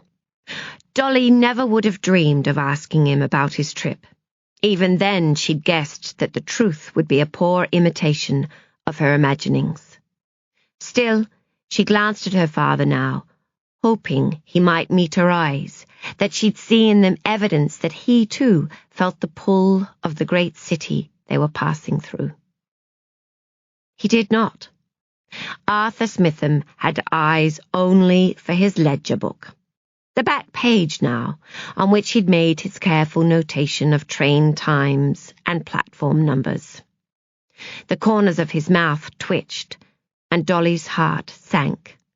She braced for the panic she knew was coming, that always came, no matter how large a buffer they built into their travel time, no matter that they made the same trip every year, no matter that people everywhere caught trains from A to B and B to C and managed not to flap.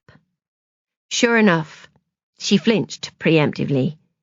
Here it came, the rousing call to battle. Everybody stay together while we find a taxi.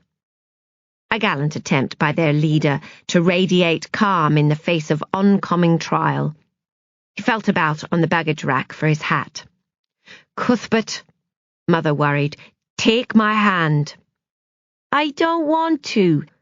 Everybody responsible for your own piece of luggage, Father continued, his voice rising in a rare swell of feeling.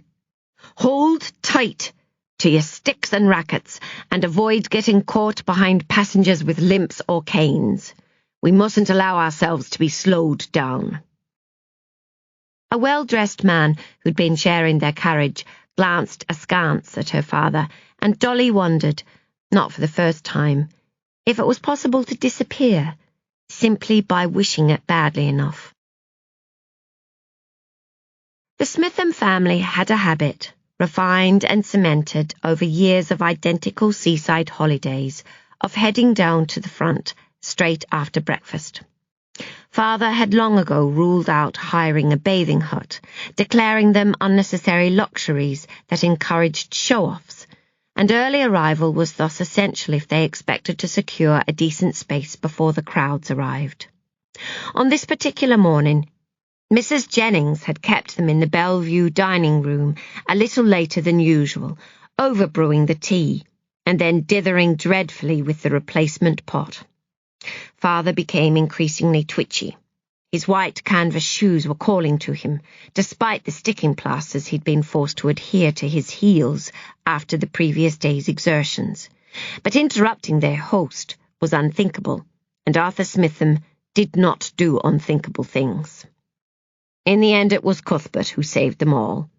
He glanced at the ship's clock above the framed picture of the pier, swallowed a whole poached egg, and exclaimed, "Golly, it's already gone 9:30. Not even Mrs. Jennings could argue with that, backing towards the kitchen doors and wishing them all a lovely morning. "And what a day you've got for it! What a perfect day!" It was rather perfect, one of those heavenly summer days when the sky is clear and the breeze is light and warm, and you just know there's something exciting waiting round the corner. A char-a-banc was arriving as they reached the promenade, and Mr. Smitham hurried his family along, anxious to beat the hordes. With a proprietorial air of those who'd booked their fortnight in February and paid in full by March, Mr. and Mrs. Smitham took a dim view of day-trippers. They were impostors and imposers, decamping on their beach, crowding their pier, and making them queue for their ice creams. Dorothy lingered a few steps behind as the rest of her family, marshalled by their fearless leader, sallied round the bandstand to cut off the invaders at the pass. They took the stairs with the majesty of victors and staked a spot right by the stone wall. Father set down the picnic basket and tucked his thumbs into the waistband of his trousers, gazing left and right before declaring the position just right. He added with a smile of self-satisfaction, "And not 100 steps from our front door. Not even 100 steps. We could wave hello to Mrs. Jennings from here," said Mother, always glad of the chance to please her husband. Dorothy managed a faint, wincing smile, and then turned her attention to straightening the edges of her towel. Of course, they couldn't actually see Bellevue from where they were sitting. Contrary to the boarding house's name, imparted with uncharacteristic joie de vivre by the dour Mr. Jennings, who'd once spent a fair month in Paris, the building itself stood in the middle of Little Collins Street, which ran dog-legged off the promenade. The view, therefore, wasn't particularly belle. Drab slices of the town centre from rooms at the front, the drain pipes of a twin house from those at the rear, but neither was the building French, so to quibble, it seemed to Dorothy, was rather pointless. Instead, she rubbed Pond's cold cream into her shoulders and hid behind her magazine, sneaking glances over its pages at the richer, glossier people lounging and laughing on the balconies of the bathing huts. There was one girl in particular. She had blonde hair, sun-kissed skin, and cutie pie dimples when she laughed, which was often. Dolly couldn't stop watching her. The way she moved like a cat on that balcony, warm and assured, reaching to stroke the arm of first this friend, then that one, the tilt of her chin, the bitten lip smile reserved for the best-looking fellow, the light drift of her silver satin dress when the breeze brushed by. The breeze. Even nature knew the rules. While Dolly baked in the Smitham family camp, sweat beads colonizing her hairline and making her bathing suit stick, that silver dress fluttered tantalizingly from up on high. "Who's for cricket?" Dolly ducked lower behind her magazine. Me, said Cuthbert, dancing from one foot, sunburned already, to the other. "I'll bowl, Dad, I'll bowl. Can't I? Please. Father's shadow cast a brief respite from the heat. "Dorothy, you always like to take first turn." Her gaze traversed the proffered bat, the rotundity of her father's middle, the morsel of scrambled egg clinging to his moustache. And an image flashed across her mind of the beautiful laughing girl in the silver dress, joking and flirting with her friends, not a parent in sight. "Might give it a miss, thanks, Dad," she said weakly. "Headache coming on." Headaches carried the whiff of women's business, and Mr. Smitham's lips tightened with awe and distaste. He nodded, backing away slowly. "Rest up then, eh?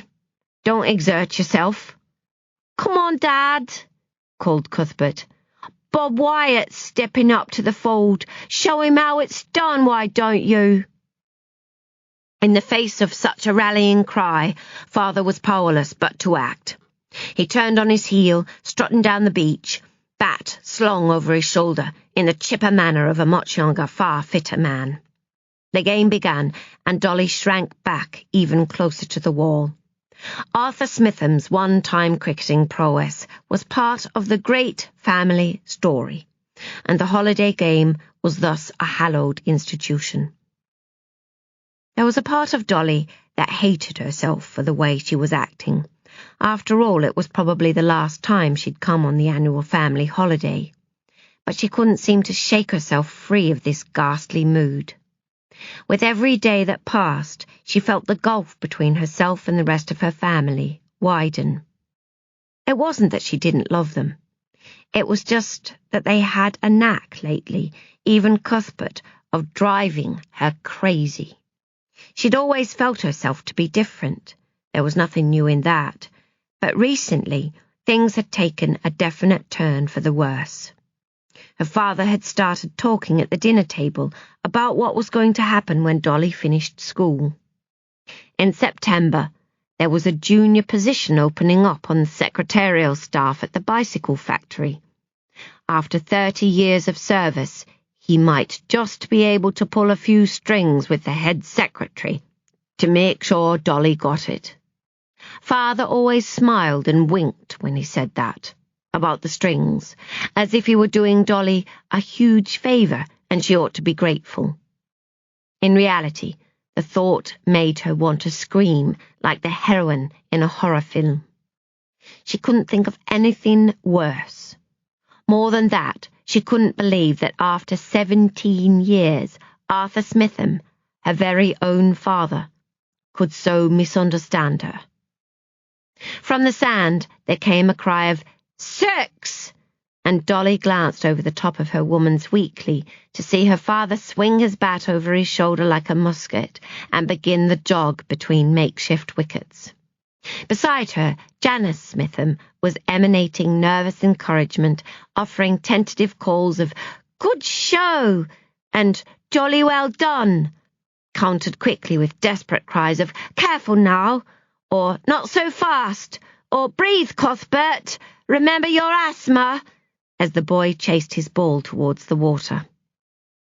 Dolly took in her mother's neat, permanent wave, the sensible cut of her bathing suit, the care she'd taken to present herself to the world in a way that ensured she made the least possible impact, and sighed with hot perplexity.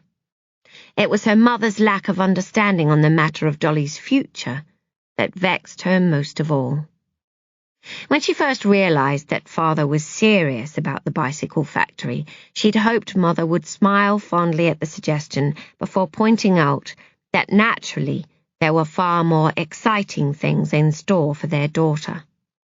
Because, although Dolly had fun sometimes imagining she'd been swapped at birth, she didn't really believe it.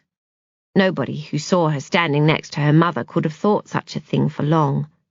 Janice and Dorothy Smitham had the same chocolate-brown hair, the same high cheekbones, and the same generous bust. As Dolly had recently learned, they had something more important in common too. She'd been searching the garage shelves for her hockey stick when she made the discovery: a powder blue shoebox at the very back of the top shelf.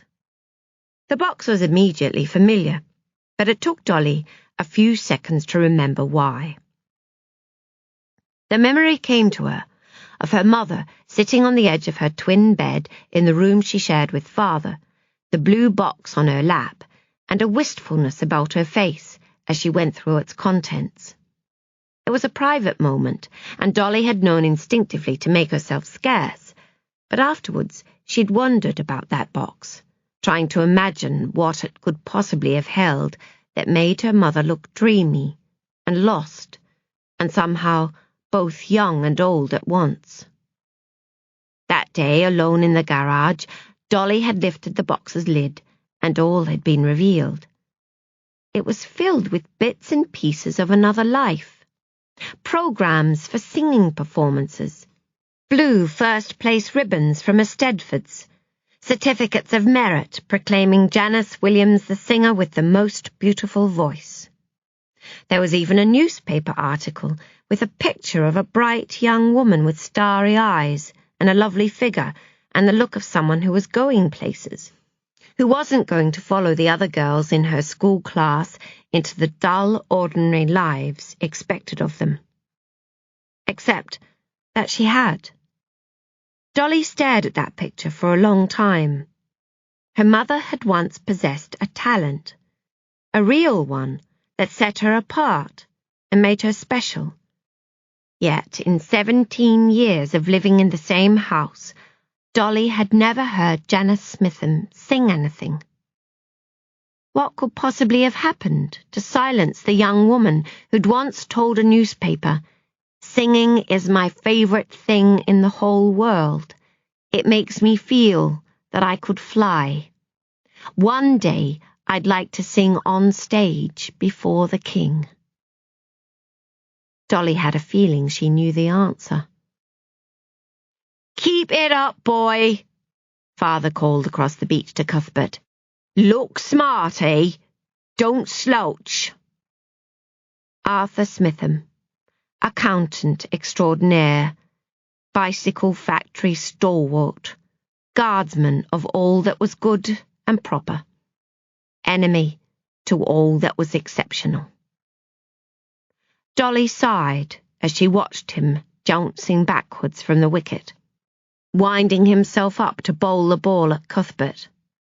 He might have won against her mother, convincing her to suppress everything that made her special, but he wasn't going to do the same to Dolly.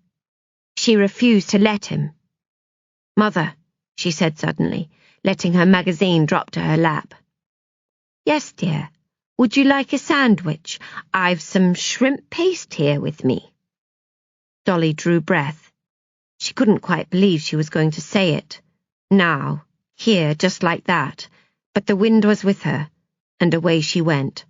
"Mother, I don't want to go to work with Father at the bicycle factory." "Oh?" "No." "Oh."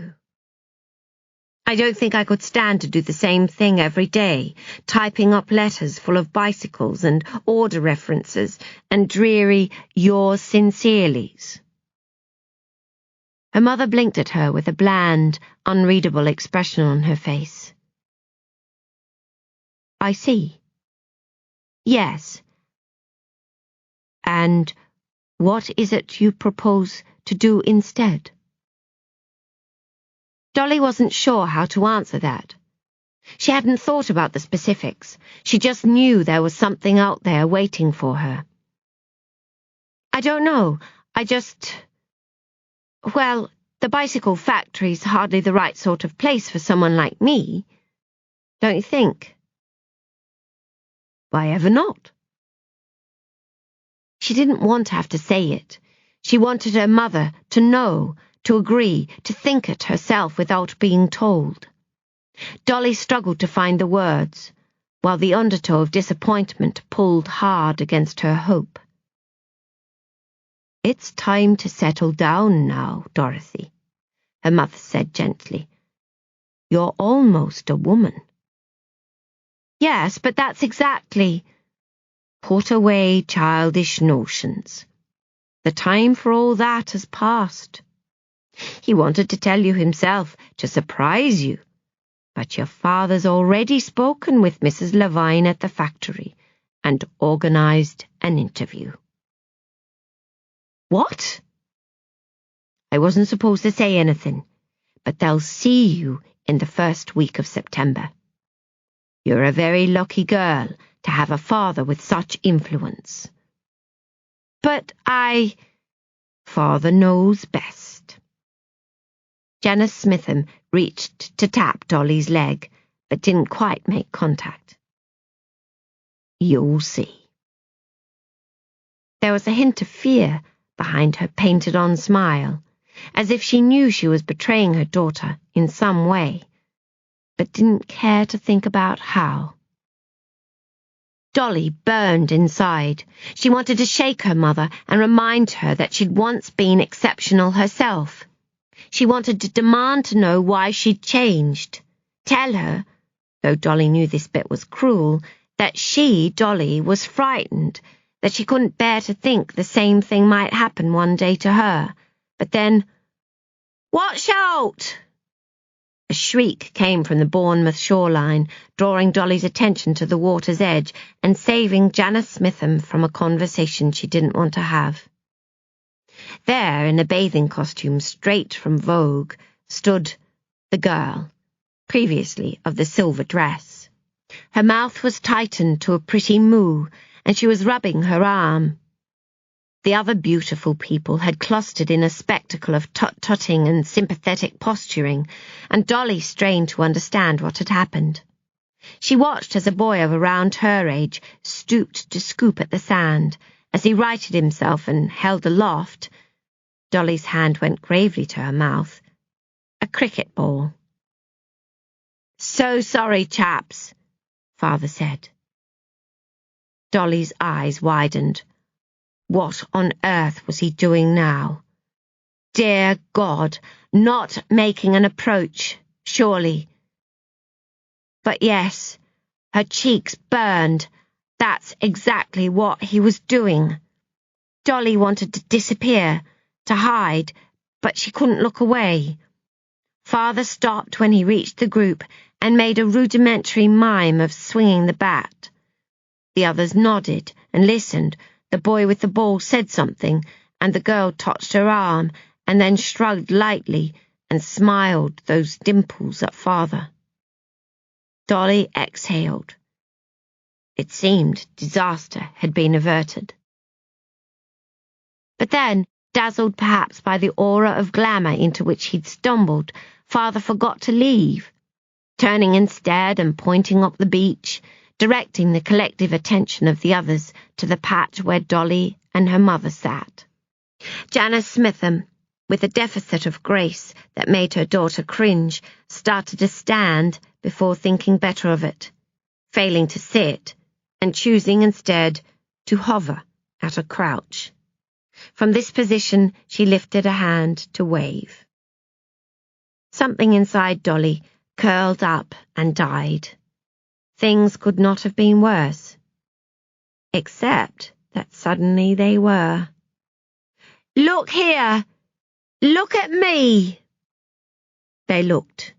Cuthbert, with all the patience of a gnat, had grown tired of waiting. Cricket game forgotten, he'd wandered up the beach and made contact with one of the seaside donkeys. One foot already in a stirrup, he was struggling to hoist himself atop. It was awful to watch, but watch Dolly did. Watch, a sneaking glance confirmed it, did everybody. The spectacle of Cuthbert weighing that poor donkey down was the last straw. She knew she probably should have helped him, but Dolly couldn't, not this time.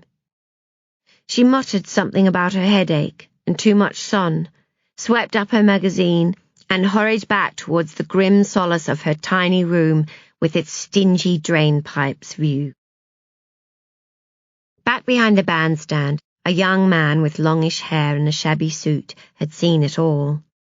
He'd been dozing beneath his hat when the cry of "Watch out!" cut through his dream and woke him.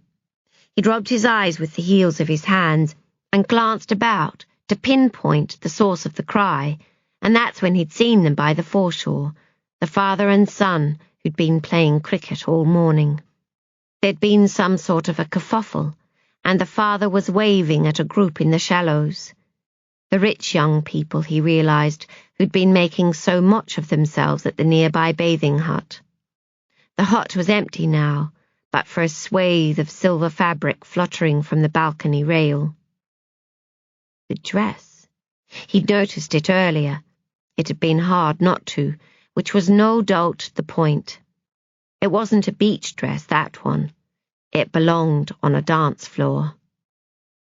"Look here," someone called. "Look at me." And the young man duly looked. The lad who'd been playing cricket was busy now making a donkey of himself. With, it would appear, a donkey. The rest of the crowd was watching the entertainment unfold. Not him, though. He had other things to do. The pretty girl with heart-shaped lips and the sort of curves that made him ache with longing was by herself now, leaving her family and heading away from the beach. He stood up, swinging his haversack over his shoulder and pulling his hat down low. He'd been waiting for an opportunity like this one, and he didn't intend to waste it. Chapter 8. Dolly didn't see him at first. She didn't see much of anything. She was far too busy blinking back tears of humiliation and despair as she trudged along the beach towards the promenade. Everything was a hot, angry blur of sand and seagulls and hateful smiling faces. She knew they weren't laughing at her, not really, but it didn't matter one dot. Their jolliness was a personal blow. It made everything 100 times worse. Dolly couldn't go to work at that bicycle factory. She just couldn't. Marry a younger version of her father and bit by tiny bit turn into her mother. It was inconceivable. Oh, fine for the two of them. They were happy with their lot, but Dolly wanted more than that. She just didn't know yet what it was or where to find it. She stopped short. A gust of wind, stronger than those that had come before it, chose the very moment of her arrival near the bathing huts to lift the satin dress, sweep it from the railing, and send it scuttling across the sand. It came to rest right in front of her, a luxurious spill of silver. Why, she drew an incredulous breath, the blonde girl with the dimples mustn't have bothered to pin it down safely. But how could anybody care so little for such a beautiful piece of clothing? Dolly shook her head. A girl with such scant regard for her own possessions hardly deserved to have them. It was the sort of thing a princess might have worn, or an American film star, a fashion model in a magazine, an heiress on holidays in the French Riviera, and if Dolly hadn't come along right then, it might have continued its flight across the dunes and been lost forever. The wind returned, and the dress rolled further up the beach, disappearing behind the bathing huts. Without another moment's hesitation, Dolly started after it. The girl had been foolish, it was true, but Dolly wasn't about to let that divine piece of silver come to harm. She could just imagine how grateful the girl would be when the dress was returned. Dolly would explain what had happened, taking care not to make the girl feel worse than she already did, and the pair of them would start to laugh and say what a close call it was, and the girl would offer Dolly a glass of cold lemonade. Real lemonade, not the watery substitute Mrs. Jennings served at Bellevue. They'd get to talking and discover they had an awful lot in common, and then finally the sun would slip in the sky and Dolly would say she really ought to be going, and the girl would smile disappointedly before brightening and reaching to stroke Dolly's arm. "What if you join us here tomorrow morning?" she'd ask. "Some of us are going to get together and play a bit of tennis on the sand. It'll be such a lark. Do say you'll come." Hurrying now, Dolly rounded the corner of the bathing hut after the silver dress, only to find as she did so that it had already stopped its tumble, having run straight into the ankles of somebody else. It was a man in a hat, bending down now to pick up the dress, and as his fingers grasped the fabric, as grains of sand slid from the satin, with them went all Dolly's hopes. For an instant, Dolly honestly felt she could have murdered the man in the hat, happily torn him limb from limb. Her pulse beat furiously, Her skin tingled and her vision glazed. She glanced back towards the sea, at her father marching stonily towards poor flummoxed Cuthbert, at her mother frozen still in that attitude of pained supplication, at the others, those with the blonde girl, laughing now, slapping their knees as they pointed out the ridiculous scene. The donkey let loose a perplexed and pitiful braying, echoing Dolly's feelings so entirely that before she knew what she was doing, she'd spluttered at the man. "Hey, there!" He was about to steal the blonde girl's dress, and it was up to Dolly to stop him. "You! What do you think you're doing?" The man looked up, surprised, and when Dolly saw the handsome face beneath the hat, she was momentarily knocked off course. She stood, drawing quick breaths, wondering what to do next. But as the man's mouth started to pull up at the sides in a suggestive way, she suddenly knew. "I said," Dolly was light-headed, strangely excited, "what do you think you're doing? That dress isn't yours." The young man opened his mouth to speak, and as he did so, a policeman, by the unfortunate name of Constable Suckling, who'd been making his portly progress down the beach, arrived beside them. Constable Basil Suckling had been perambulating the promenade all morning, keeping an eye fixed firmly on his beach. He'd noticed the dark-haired girl as soon as she arrived, and had been watching her closely ever since. He turned away only briefly over that blasted business with the donkey, but when he looked back, the girl was gone. It had taken Constable Suckling a tense few minutes to find her again, behind the bathing huts, engaged in what looked to him suspiciously like heated discussion. Her companion none other than the rough young man who'd been lurking beneath his hat at the back of the bandstand all morning. Hand resting on his truncheon, Constable Suckling jostled across the beach.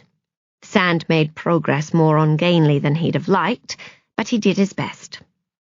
As he drew near, he heard her say, "That dress isn't yours."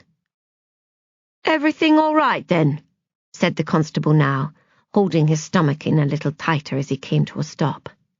She was even prettier up close than he'd imagined. Bow-tie lips with upturned outer corners. Peachy skin, smooth, he could tell just by looking. Yielding. Glossy curls around a love-heart face. He added, "This fellow's not bothering you, is he, miss?" Oh, no, sir. Not at all." Her face was flushed, and Constable Suckling realised she was blushing. Not every day she met a man in uniform, he supposed. She really was quite charming. "This gentleman was just about to return something to me." "Is that right?" He frowned at the young man, taking in the insolent expression, the jaunty way he carried himself, the high cheekbones and arrogant black eyes. Those eyes gave the lad a distinctly foreign look, an Irish look, and Constable Suckling narrowed his own. The young man shifted his weight and made a small sighing noise, the plaintive nature of which made the constable disproportionately cross. Louder this time, he said again, "Is that right?" Still, there came no answer, and Constable Suckling's grip closed on his truncheon. He tightened his fingers around its familiar shaft. It was, he sometimes thought, the best partner he'd ever had. Certainly the most abiding. His fingertips itched with pleasant memories, and it was almost a disappointment when the young man, cowed, gave a nod. "Well then," the constable said, "hurry it up. Return the young lady's item to her." "Thank you, Constable," she said. "It's so kind of you." And then she smiled again, setting off a not unpleasant shifting sensation in the constable's trousers. "It blew away, you see." Constable Suckling cleared his throat and adopted his most policeman-like expression. "Right then, miss," he said. "Let's get you home, shall we? Out of the wind. and out of danger's way." Dolly managed to extricate herself from Constable Suckling's dutiful care when they reached the front door of Bellevue. It had looked a little hairy for a while. There'd been talk of walking her inside and fetching her a nice cup of tea to settle her nerves, but Dolly, after no small effort, convinced him that his talents were wasted on such menial tasks and he really should be getting back to his beat. "After all, Constable, you must have so many people needing you to rescue them." She thanked him profusely. He held her hand a little longer than was strictly necessary in parting, and then Dolly made a great show of opening the door and heading inside. She closed it almost, but not quite completely, and watched through the gap as he strutted back to the promenade. Only when he'd become a pinprick in the distance did she stow the silver dress beneath a cushion and sneak out again, doubling back the way they'd come along the prom. The young man was loitering, waiting for her, leaning against the pillar outside one of the smartest guest houses. Dolly didn't so much as glance sideways at him as she passed, only kept walking, shoulders back, head held high. He followed her down the road. She could tell he was there, and into a small laneway that zigzagged away from the beach. Dolly could feel her heartbeat speeding up, and as the sounds of the seaside deadened against the cold stone walls of the buildings, she could hear it, too. She kept walking, faster than before. Her plimsolls were scuffing on the tarmac, her breaths were growing short, but she didn't stop, and she didn't look behind her. There was a spot she knew, a dark juncture where she'd been lost once as a little girl, hidden from the world as her mother and father called her name and feared the worst. Dolly stopped when she reached it, but she didn't turn around. She stood there, very still, listening, waiting until he was right behind her, until she could feel his breath on the back of her neck, his very closeness heating her skin. He took her hand, and she gasped. She let him turn her slowly to face him, and she waited, wordless, as he lifted her inner wrist to his mouth and brushed across it the sort of kiss that made her shiver from way down deep inside. "What are you doing here?" she whispered. His lips were still touching her skin. "I missed you." "It's only been 3 days." He shrugged, and that lock of dark hair that refused to stay put fell forwards across his forehead. "You came by train?" He gave a slow, single nod. "Just for the day?" Another nod, half a smile. "Jimmy, but it's such a long way." "I had to see you." "What if I'd stayed with my family on the beach? What if I hadn't headed back alone? What then?" "I still would have seen you, wouldn't I?" Dolly shook her head, pleased, but pretending not to be. "My father will kill you if he finds out." "I reckon I can take him." Dolly laughed. He always made her laugh. It was one of the things she liked best about him. "You're mad." "About you." And then there was that. He was mad about her. Dolly's stomach turned a somersault. "Come on then," she said. "There's a path through here that leads out into fields. No one will see us there." "You realize, of course, that you could have got me arrested." "Oh, Jimmy, don't be silly." "You didn't see the look on that policeman's face. He was ready to lock me up and throw away the key. And don't get me started on the way he was looking at you." Jimmy turned his head to face her, but she didn't meet his eyes. The grass was long and soft where they were lying, and she was staring up at the sky, humming some dance tune beneath her breath and making diamond shapes with her fingers. Jimmy traced her profile with his gaze, the smooth arc of her forehead, the dip between her brow, that rose again to form that determined nose, the sudden drop, and then the full scoop of her top lip. God, she was beautiful. She made his whole body yearn and ache, and it took every bit of restraint he had not to jump on top of her, pin her arms behind her head, and kiss her like a madman. But he didn't. He never did, not like that. Jimmy kept it chaste, even though it damn near killed him. She was still a schoolgirl, and he a grown man, 19 years to her 17. 2 years might not seem a lot, but they came from different worlds, the two of them. She lived in a nice clean house with her nice clean family. He'd been out of school since he was 13, taking care of his dad and working at whatever lousy job he could get to make ends meet. He'd been a lather boy at the barber's for 5 shillings a week, the baker's lad for 7 and 6pence, a heavy lifter on the construction site out of town for whatever they would give him. Then, home each night, to put the butcher's gristly odds and ends together for his dad's tea. It was a life. They did fine. He'd always had his photographs for pleasure.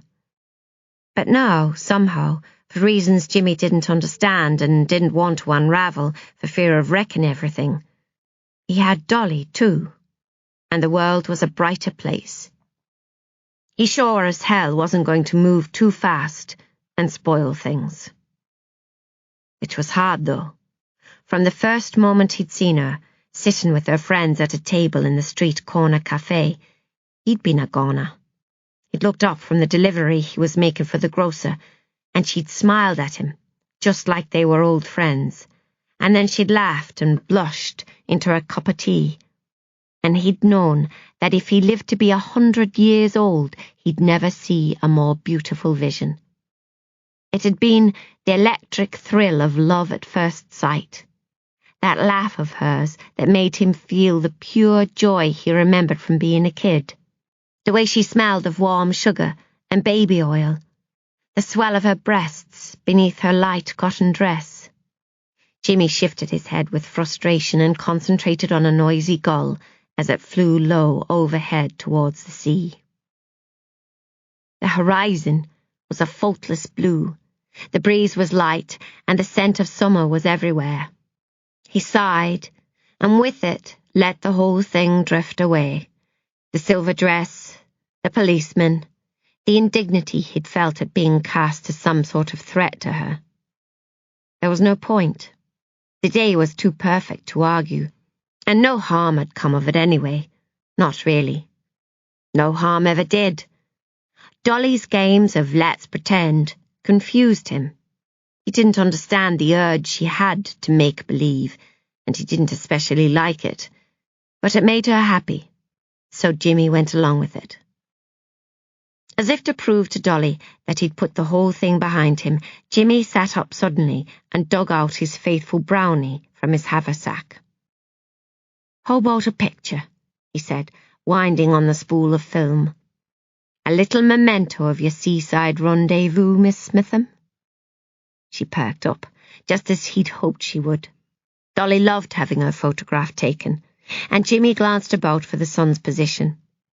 He walked to the far side of the small field in which they'd had their picnic. Dolly had pushed herself up to sitting and was stretching like a cat. "Like this," she said. Her cheeks were flushed from the sun, and her bow lips plump and red from the strawberries he'd bought at a roadside stall. "Perfect," he said. And she really was. Nice light. "And what precisely would you like me to do in the nice light?" Jimmy rubbed his chin and pretended to consider this deeply. "What do I want you to do? Answer carefully now, Jimmy boy. This is your chance. Don't blow it. Think, damn it.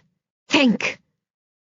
Dolly laughed, and he did too, and then he scratched his head and said, "I want you to be you, doll.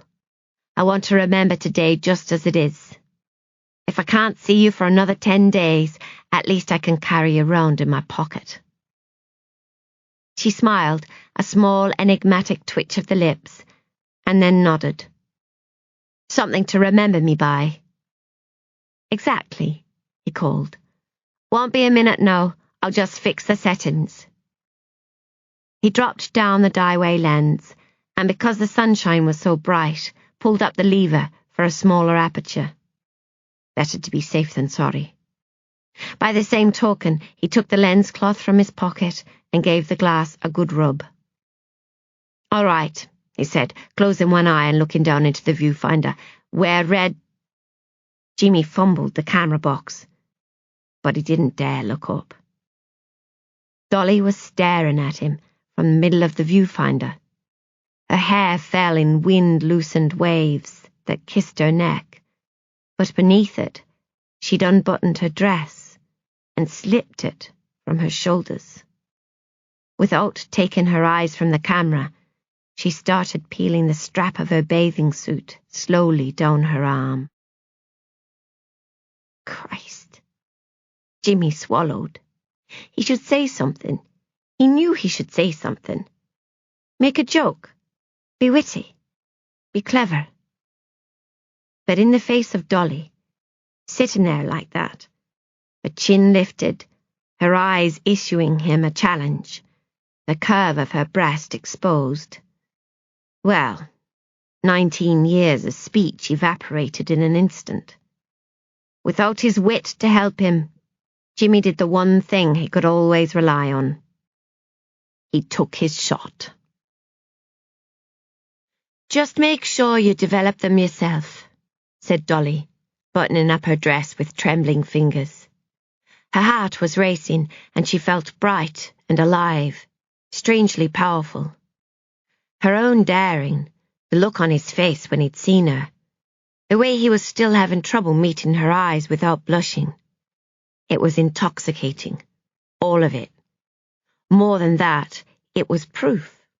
Proof that she, Dorothy Smitham, was exceptional, just as Dr. Rufus had said. She wasn't destined for the bicycle factory. Of course she wasn't. Her life was going to be extraordinary. You think I'd let any other man see you that way? Said Jimmy, paying extravagant attention to the straps of his camera. Not on purpose. I'd kill him first.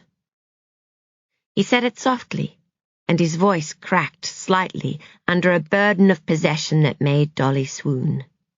She wondered if he would. Did such things really happen?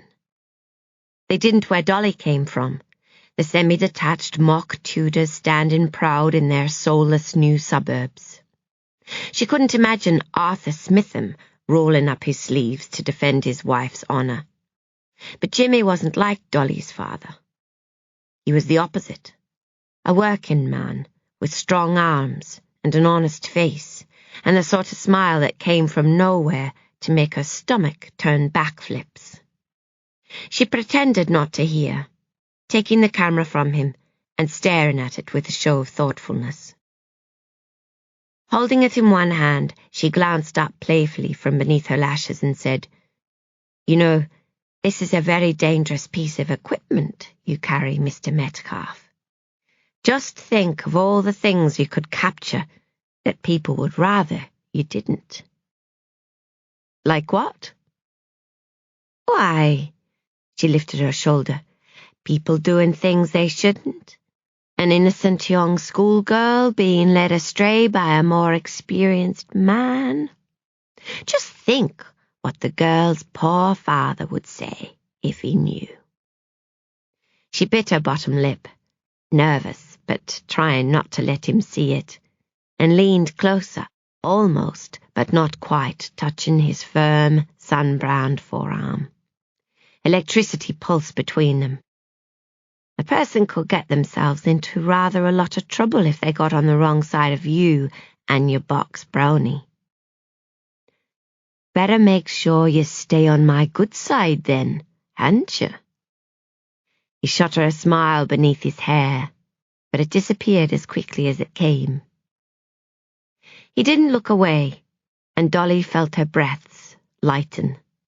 The atmosphere had altered around them, In that moment, under the intensity of his stare, everything had changed.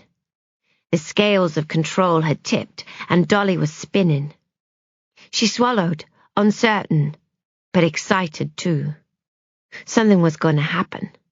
Something she'd set in motion, and she was helpless to stop it. She didn't want to stop it. A noise then, a small sigh from between his parted lips, and Dolly swooned. His eyes were still fixed on hers, and he reached to brush her hair behind her ear. He kept his hand where it was, but tightened his grip, holding firmly to the back of her neck. She could feel his fingers shaking. The proximity made her feel young suddenly, out of her depth, and Dolly opened her mouth to say something. To say what? But he shook his head, a single quick movement, and she shut it. A muscle in his jaw twitched. He drew breath, and then he pulled her towards him. Dolly had imagined being kissed 1,000 times, but she'd never dreamed of this. In the cinema, between Katharine Hepburn and Fred McMurray, it looked pleasant enough, and Dolly and her girlfriend Caitlin had practiced on their arms so they'd know what to do when the time came. But this was different. This had heat and weight and urgency. She could taste sun and strawberries, smell the salt on his skin, feel the press of heat as his body moved against her own. Most thrilling of all, she could tell how badly he wanted her. His ragged breaths, his strong muscled body, taller than hers, bigger, straining against its own desire. He pulled back from the kiss and opened his eyes. He laughed then, in relief and surprise, a warm, husky sound. "I love you, Dorothy Smitham," he said, resting his forehead against hers. He pulled gently at one of the buttons on her dress. "I love you, and I'm going to marry you one day." Dolly said nothing as they walked down the grassy hill, but her mind was racing. He was going to ask her to marry him. The trip to Bournemouth, the kiss, the strength of what she'd felt. What else could it all mean? The realization had come with overwhelming clarity, and now she yearned for him to say the words out loud, to make it official. Even her toes tingled with longing. It was perfect. She was going to marry Jimmy. How had it not been the first thing she thought of when her mother asked her what she wanted to do instead of starting work at Father's factory? It was the only thing she wanted to do. The very thing she must. Dolly glanced sideways, noting the happy distraction on his face, his unusual silence, and she knew he was thinking the same thing, that he was busy even now, working out the very best way to ask her. She felt elated. She wanted to skip and twirl and dance. It wasn't the first time he'd said he wanted to marry her. They'd teased around the topic before, whispered conversations of imagine if at the back of dim cafes in the parts of town her parents never went to. She always found the subject deeply exciting, unspoken but implicit in their playful descriptions of the farmhouse they'd live in and the life they'd have together, with the suggestion of closed doors and a shared bed and a promise of freedom, both physical and moral, that was irresistible to a schoolgirl like Dolly, whose mother still ironed and starched her uniform shirts. Picturing the two of them like that made her giddy, and she reached for his arm as they left the sunlit fields and wound their way through the shaded alleyway. When she did, he stopped walking and pulled her with him to stand against the stone wall of a nearby building. He smiled in the shadows, nervously it seemed to her, and said, "Dolly." Yes? It was going to happen. Dolly could hardly breathe. "There's something I've been meaning to talk to you about. Something important." She smiled then, and her face was so glorious in its openness and expectation that Jimmy's chest burned. He couldn't believe he'd finally done it, kissed her like he wanted to, and it had been every bit as sweet as he'd imagined. Best of all was the way she'd kissed him back. There was a future in that kiss. They might come from opposite sides of town, but they weren't so different. Not where it counted. Not in the way they felt about each other. Her hands were soft within his own as he said what he'd been turning over in his mind all day. I had a phone call the other day from London, a fellow called Laurent. Dolly nodded encouragingly. He's starting a magazine called Picture Post, a journal dedicated to printing images that tell stories. He saw my photographs in the Telegraph, Doll, and he's asked me to come and work for him. He waited for her to squeal, to jump, to clutch at his arms with excitement. It was everything he'd dreamed of doing, ever since he'd first found his father's old camera and tripod in the attic, the box with the sepia photographs inside. But Dolly didn't move. Her smile was lopsided now, frozen in place. "In London," she said. "Yes." "You're going to London?" "Yes. You know, big palace, big clock, big smoke." He was trying to be funny, but Dolly didn't laugh. She blinked a couple of times and said on an exhalation, "When?" "September." "To live?" "And work?" Jimmy faltered. Something was wrong. "A photographic journal," he said vaguely, before frowning. "Doll?" Her bottom lip had begun to tremble, and he thought she might be going to cry. Jimmy was alarmed. "Doll, what is it?" She didn't cry, though. She flung her arms out to the sides and then brought them back to rest on her cheeks. "We were going to be married." "What?" "You said, and I thought, but then..." She was cross with him, and Jimmy had no idea why. She was gesticulating with both hands now. Her cheeks were pink, and she was speaking very quickly, her words a blur, so that all he could make out was farmhouse and father, and then, oddly, bicycle factory. Jimmy tried to keep up, didn't succeed, and was feeling pretty bloody helpless, when finally she gave an enormous sigh, planted her hands on her hips, and looked so spent, so indignant, that he couldn't think what to do except take her in his arms and smooth her hair, as he might have done with a cranky child. It could have gone either way, so he smiled to himself as he felt her calming down. Jimmy walked a pretty steady emotional line, and Dolly's passions caught him off guard sometimes. They were intoxicating, though. She was never pleased if she could be delighted, never annoyed if she could be furious. "I thought you wanted to marry me," she said, lifting her face to look at him.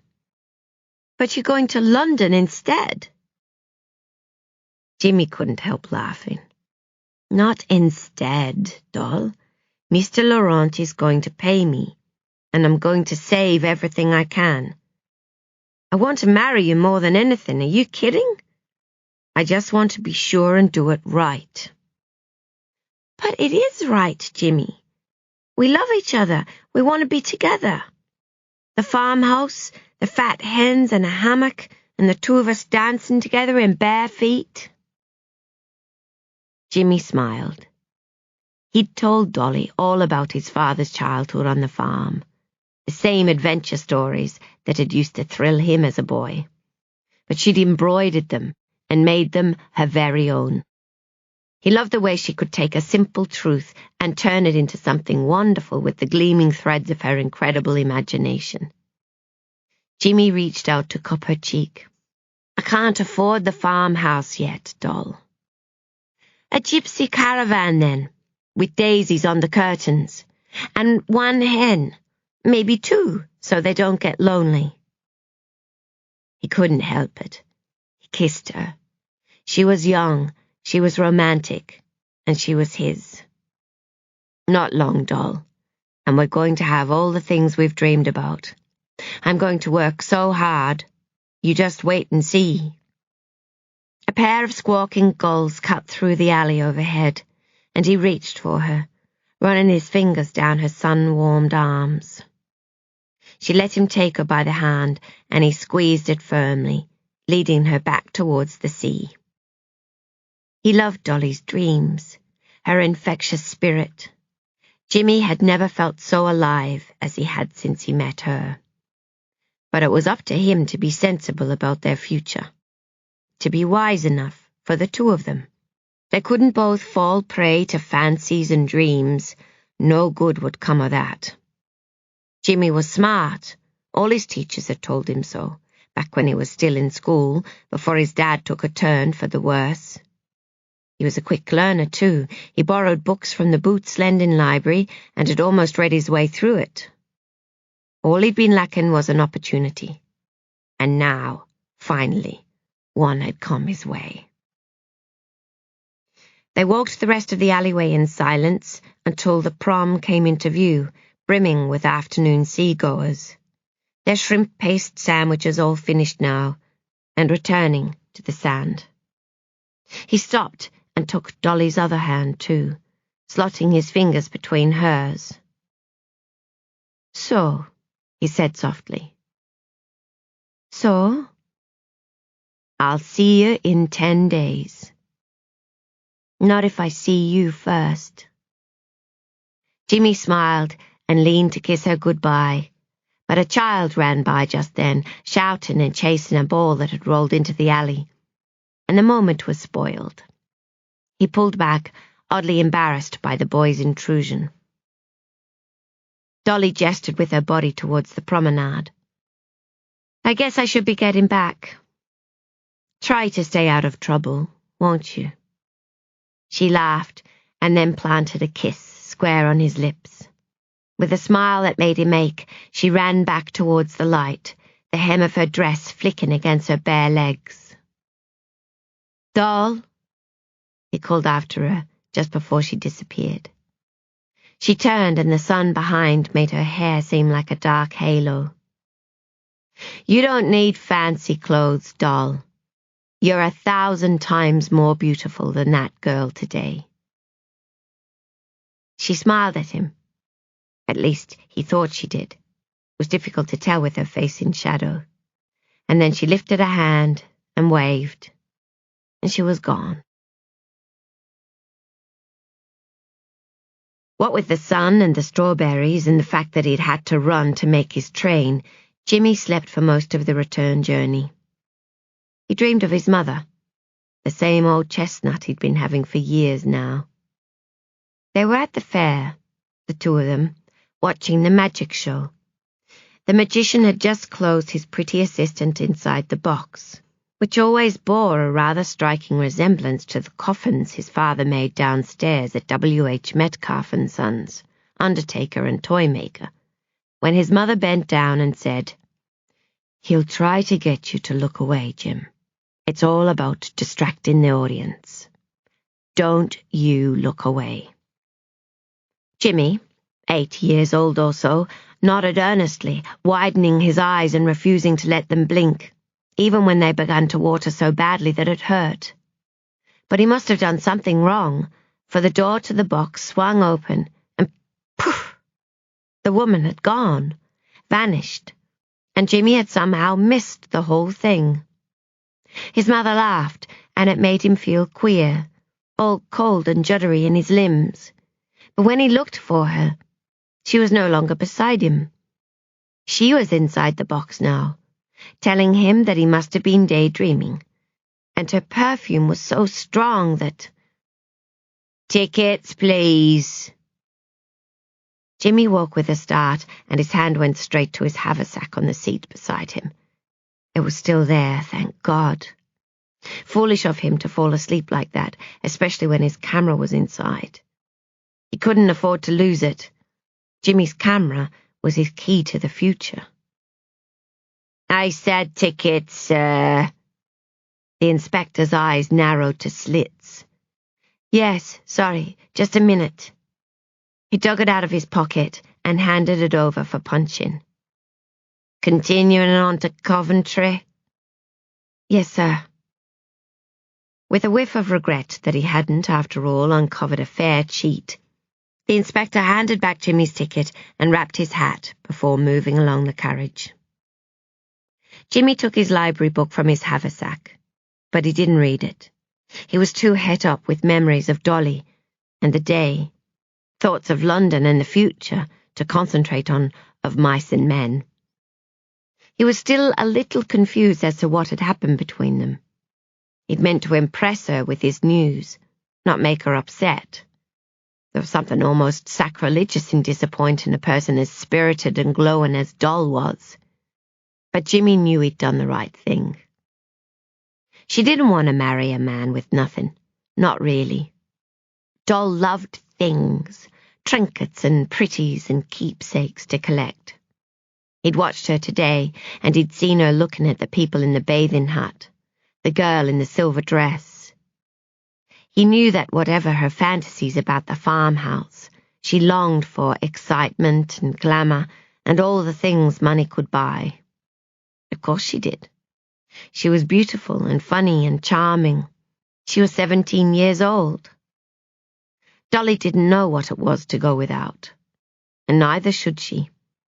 She deserved a man who could offer her the very best of everything, not a lifetime of butcher's leftovers got on the cheap and a drop of condensed milk in her tea when they couldn't stretch to sugar. Jimmy was working hard to become that man, and as soon as he did, by God, he was going to marry her and never let her go. But not until then. Jimmy knew firsthand what happened to people with nothing who married for love. His mother had disobeyed her wealthy father to marry Jimmy's dad, and for a time the two of them had been blissfully happy. But it hadn't lasted. Jimmy could still remember his confusion when he woke up to find his mother gone. Just up and disappeared, he'd heard people whispering in the street. And Jimmy had thought of that magic show they'd seen together, only the other week. He'd marvelled, picturing his mother disappearing, the warm flesh of her body disintegrating into particles of air before his eyes. If anyone was capable of such magic, Jimmy decided, it was his mother. As with so many of the great matters of childhood, it was his peers who showed him the light, long before a kindly adult thought to do the same. Little Jimmy Metcalf got a bolter for a mum, ran off with a rich man, left poor Jim without a crumb. Jimmy brought the rhyme home from the school playground, but his dad had very little to say on the matter. He'd grown thin and tired-looking, and had started spending a lot of time by the window, pretending he was waiting on the postman with an important business letter. He just kept patting Jimmy's hand and saying they'd be all right, that the two of them would muddle through, that they still had each other. It made Jimmy nervous the way his father kept saying that, as if he were trying to convince himself, and not his son at all. Jimmy leaned his forehead against the train window and watched the tracks whiz by beneath him. His father. The old man was the only sticking point in his plans for London. He couldn't be left alone in Coventry, not these days, but he was sentimental about the house where Jimmy had grown up. Lately, with his dad's mind wandering the way it did, Jimmy sometimes found the old boy setting the table for Jimmy's mother, or worse, sitting at the window as he'd used to, waiting for her to come home. The train pulled into Waterloo Station, and Jimmy slung his haversack over his shoulder. He'd find a way. He knew he would. The future stretched ahead, and Jimmy was determined to be equal to it. Holding tightly to his camera, he leapt from the carriage and headed for the Underground to catch the train back to Coventry.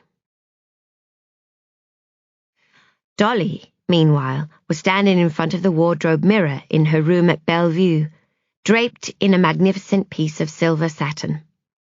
She was going to return it later, of course, but it would have been a crime not to try it on first. She straightened and stood for a moment watching herself. The rise and fall of her breasts as she breathed, the contours of her décolletage, the way the dress rippled with life across her skin. It was like nothing she'd worn before, like nothing in her mother's stodgy wardrobe. Not even Caitlin's mother had a dress like this. Dolly was transformed. She wished Jimmy could see her now, like this. Dolly touched her lips, and her breath hitched at the memory of his kiss, the weight of his eyes upon her, the way he'd looked when he took her photograph. It had been her first proper kiss. She was a different person now from the one she'd been this morning. She wondered if her parents would notice, whether it was apparent to everyone that a man like Jimmy, a grown man with rough edges and work-hardened hands and a job in London taking photographs, had looked at her with hunger and kissed her like he meant it. Dolly smoothed the dress over her hips, smiled a slight greeting to an invisible acquaintance, laughed at a silent joke, and then with a swirl she let herself fall back across the narrow bed, arms wide. London, she said it out loud to the paint that was peeling in curls off the ceiling. Dolly had made a decision, and the excitement was almost enough to kill her. She was going to go to London. She'd tell her parents as soon as the holiday was over, and they all went back to Coventry.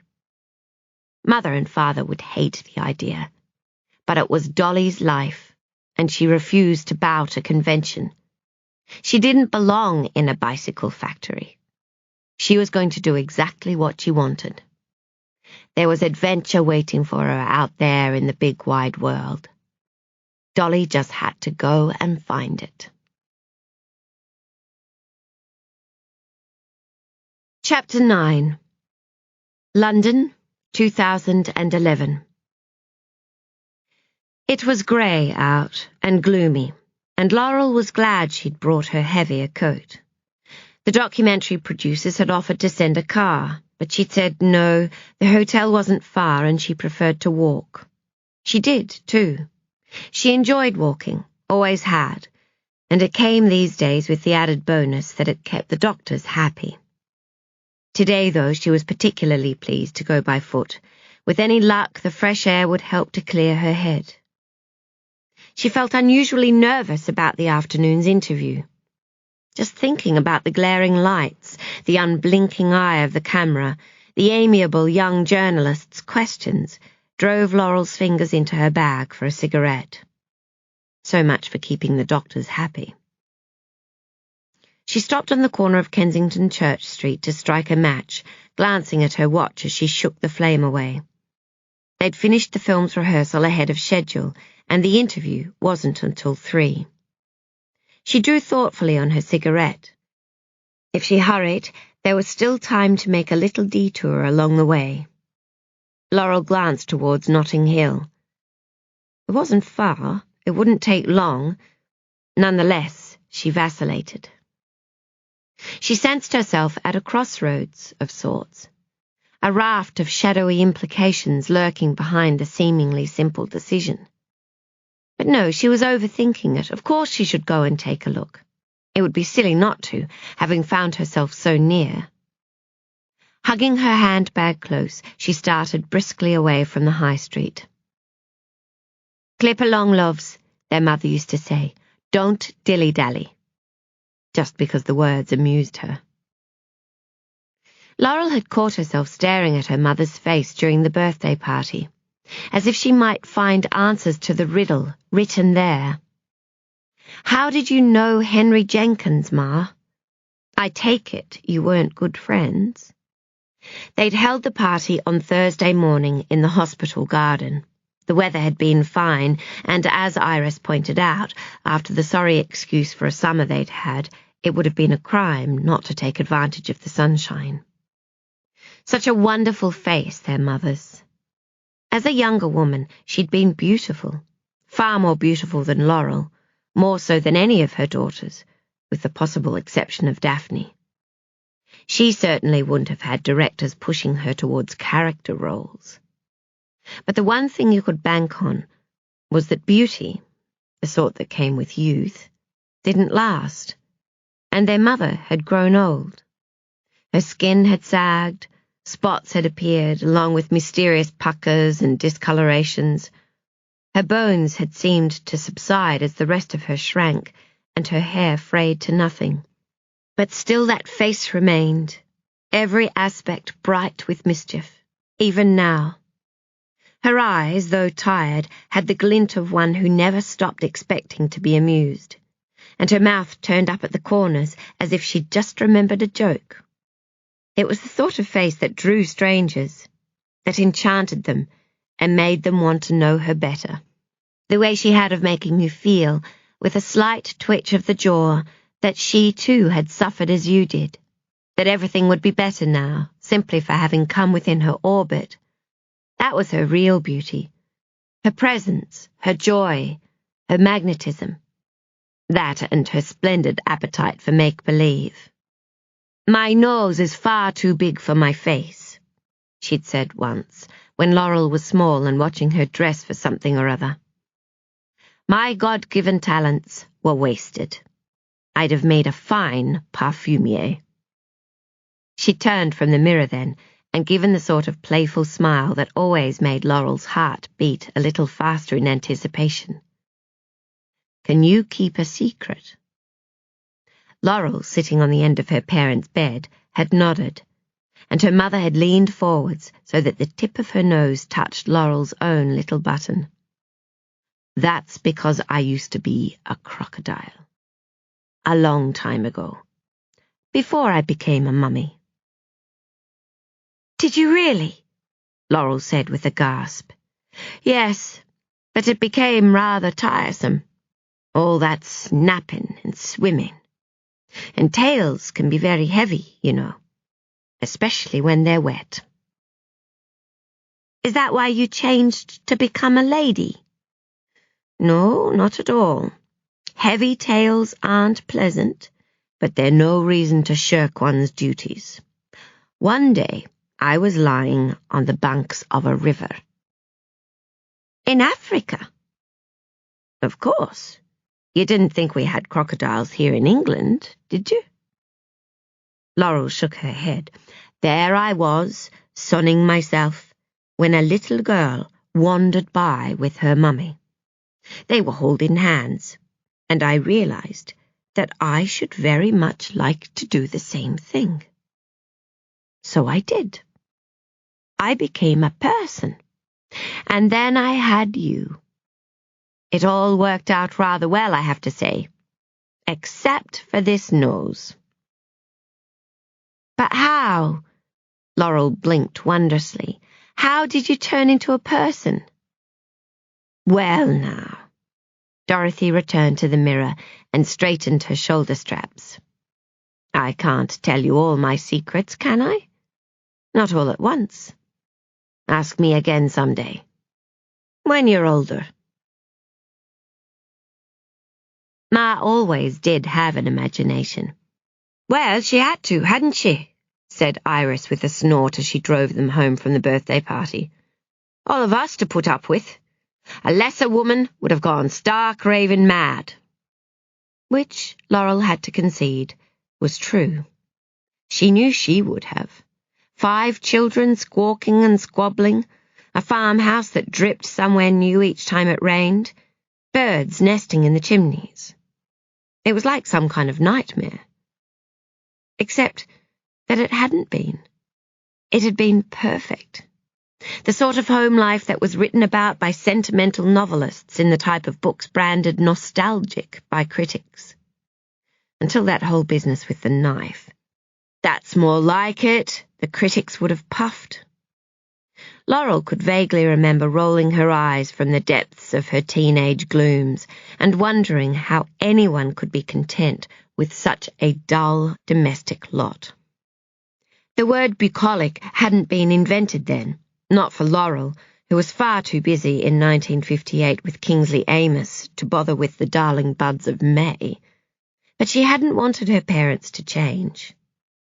Youth is an arrogant place, and to believe simply that they were less adventurous than she was had suited Laurel just fine. Not for a moment had she considered that there might be anything beyond Ma's appearance as a happy wife and mother, that she might have been young once herself, and determined not to turn into her own mother, that she might even be hiding from something in her past. Now, though, the past was everywhere. It had seized Laurel in the hospital when she saw the photo of Vivien, and it hadn't let go since.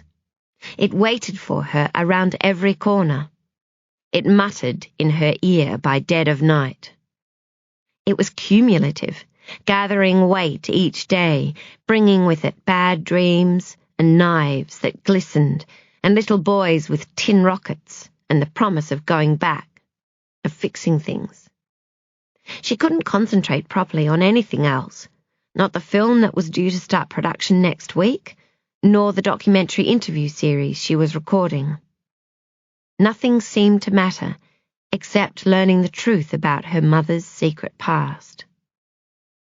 And there was a secret past. If Laurel hadn't been sure enough already, Ma had all but confirmed it. At her 90th birthday party, as her 3 great-granddaughters wove necklaces from daisies, and her grandson tied a hanky round his own son's bleeding knee, and her daughters made sure everyone had cake and tea enough, and someone shouted, "Speech! Speech!" Dorothy Nicolson had smiled beatifically. The late flowering roses blushed on the bushes behind her, and she clasped her hands together, idly rolling the rings that fell now loosely around her knuckles. And then she sighed. "I'm so fortunate," she said, in a slow, rickety voice. "Look at all of you. Look at my children. I'm so thankful, so lucky to have..."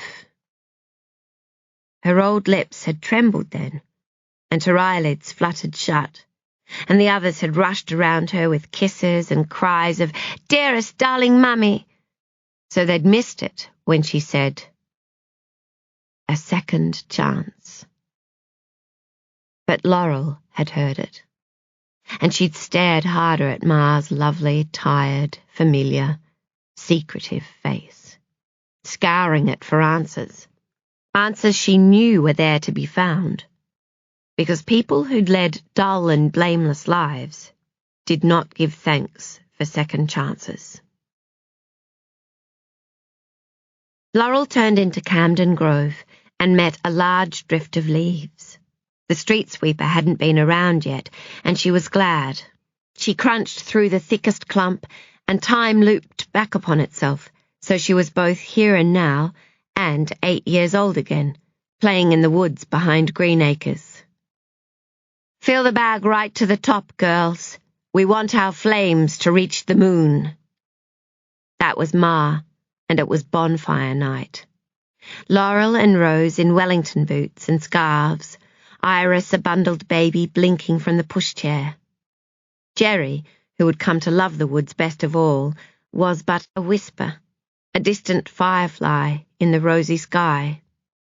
Daphne, also unborn, was making her presence felt, swimming and swirling and leaping in their mother's belly. "I'm here! I'm here! I'm here!" "That happened when you were dead," they used to tell her when conversation turned to something from before she was born. The suggestion of death hadn't bothered her, but the idea that the whole noisy show had been rolling along without her scorched. Halfway along the street, just past Gordon Place, Laurel stopped. There it was, number 25, wedged between 24 and 26, just as it should be. The house itself was much like the others, white Victorian, with black iron railings on the first-floor balcony, and a dormer window in the shallow slate roof. A baby's pram, the sort that looked as if it might well double as a lunar module, was sitting on the tessellated tile front path, and a garland of Halloween pumpkin heads, drawn by a child, had been strung across the ground floor window. There was no blue plaque on the front, only the street number. Evidently, no one had seen fit to suggest to English heritage that Henry Ronald Jenkins's tenure at 25 Camden Grove should be marked for posterity. Laurel wondered if the current residents knew that their house had once belonged to a famous writer. Probably not. And why should they? Lots of people in London lived in a house that could lay claim to having once been lived in by a somebody, and Henry Jenkins' fame had been fleeting. Laurel had found him on the internet, though. Opposite problem there, one couldn't disentangle oneself from that net, for all the love and money in England. Henry Jenkins was one of millions of ghosts who lived inside it, milling wraith-like until the right combination of letters was entered and they were briefly resurrected. At Greenacres, Laurel had made a tentative attempt to surf the web on her new phone, but just as she'd worked out where she was supposed to enter the search terms, the battery had died. Borrowing Iris's laptop for such clandestine purposes was out of the question, so she'd spent her final hours in Suffolk in silent excruciation, helping Rose scrub mould from the bathroom grout. When Mark, the driver, came as arranged on Friday, they'd made affable small talk about the traffic, the coming theatre season, the likelihood of the roadworks being finished in time for the Olympics, all the way back down the M11. Safely arrived in London, Laurel had forced herself to stand in the dusk with her suitcase, waving goodbye until the car disappeared from sight, and then she'd gone calmly up the stairs, unlocked the flat without a hint of key fumbling, and let herself in. She'd closed the door quietly behind her, and then, only then, in the safety of her very own sitting room, had she let the suitcase and the facade drop. Without even pausing to switch on the lights, she'd fired up her laptop and typed his name into Google. In the fraction of time it took for results to appear, Laurel became a nail-biter again.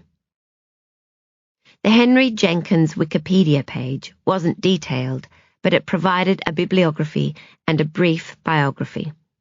Born London, 1901, married in Oxford, 1938. Lived at 25 Camden Grove, London. Died Suffolk, 1961. His novels were listed on a few second-hand bookstore sites. Laurel ordered 2, and he was mentioned on pages as varied as the Nordstrom School Alumni List and Stranger Than Fiction, Mysterious Literary Deaths. Laurel was able to glean some information about his writing. Fiction that was semi-autobiographical, a focus on bleak settings and working-class anti-heroes, until his breakthrough love story in 1939, and that he'd worked for the Ministry of Information during the war. But there was far more material about his unmasking as the Suffolk summer picnic stalker. She pored over it, page by page, teetering on the rim of panic as she waited for a familiar name or address to leap out and bite her. It didn't happen.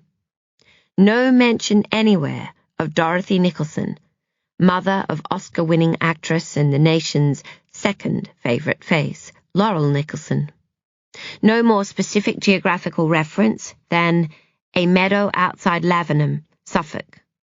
No salacious gossip as to birthday knives or crying babies or family parties by the stream.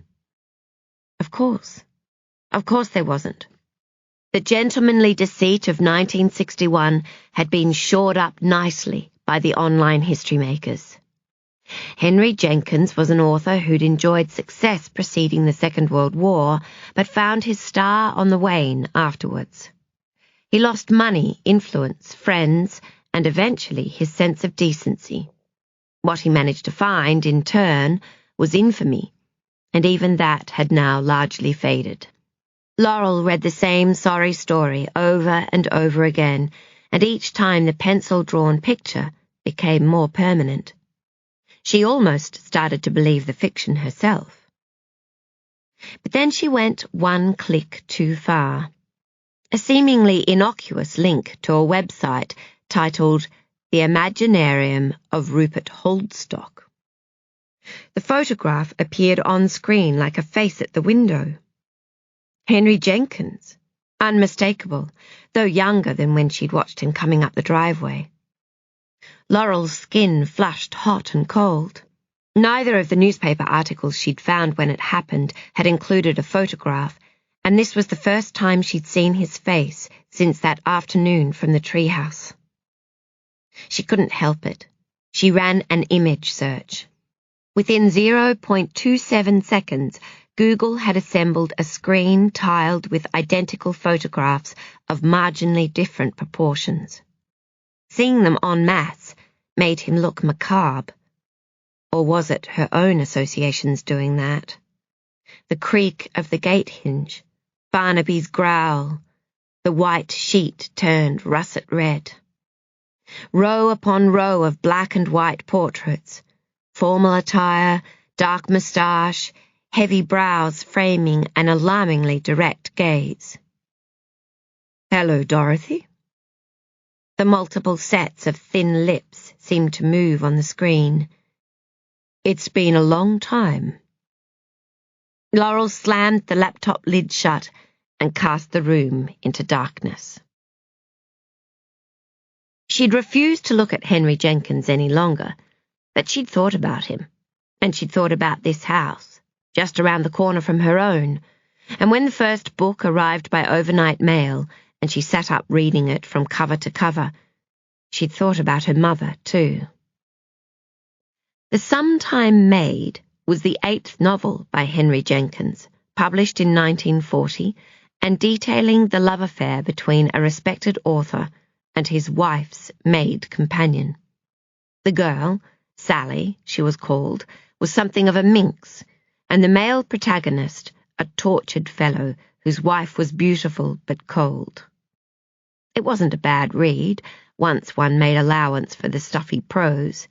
The characters were richly drawn, and the narrator's dilemma was timeless, particularly as Sally and the wife became friends. The ending saw the narrator on the verge of breaking off his affair, but agonizing over what the repercussions might be. Poor girl had become hopelessly obsessed with him, you see, and who could blame her? As Henry Jenkins wrote himself, he, that is the protagonist, was quite a catch. Laurel looked again at the attic window of 25 Camden Grove. Henry Jenkins was known to have written largely from life. Ma had worked for a time as a maid. That was how she came to Grandma Nicholson's boarding house. Ma and Vivien had been close. Ma and Henry Jenkins, in the end, decidedly not. Was it drawing too long a bow to think that Sally's story might be her mother's? That Dorothy had at one time lived inside that little room up there beneath the slate? That she'd fallen in love with her employer, and that she'd been let down? Would it explain what Laurel had witnessed at Greenacres? A scorned woman's fury and all that? Perhaps. As Laurel wondered how she was going to find out whether a young woman named Dorothy had worked for Henry Jenkins, the front door of number 25, which was red — there was a lot to like about a person with a red front door — opened, and a noisy tangle of plump, stockinged legs and knitted pom-pom beanies spilled out onto the pavement.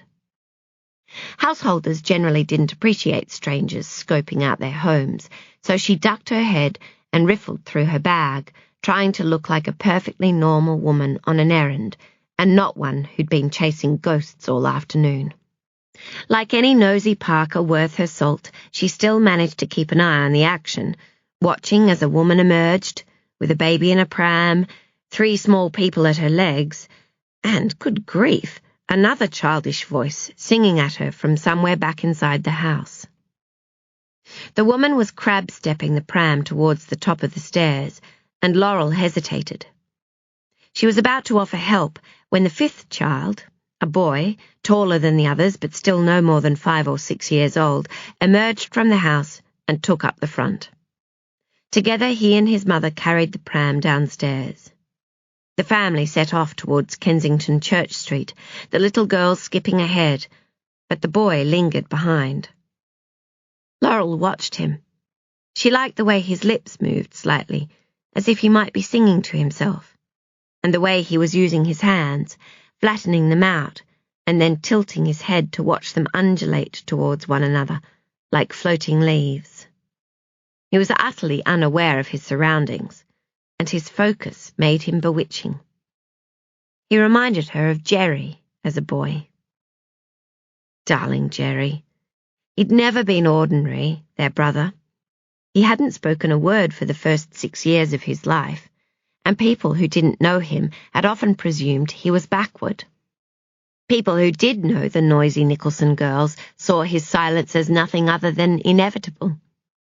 Those strangers had been wrong too. Jerry wasn't backward. He was smart. Fiercely smart. Science smart. He collected facts and proofs, truth and theorems, and answers to questions Laurel hadn't even thought to ask, about time and space and the matter in between. When he did finally decide to communicate in words out loud, it was to ask whether any of them had an opinion as to how engineers planned to help keep the Leaning Tower of Pisa from toppling over. It had been on the news some nights before. "Julian!" Laurel's memory dissolved, and she looked up to see the little boy's mother calling to him, as if from another planet. "Jujubeen!"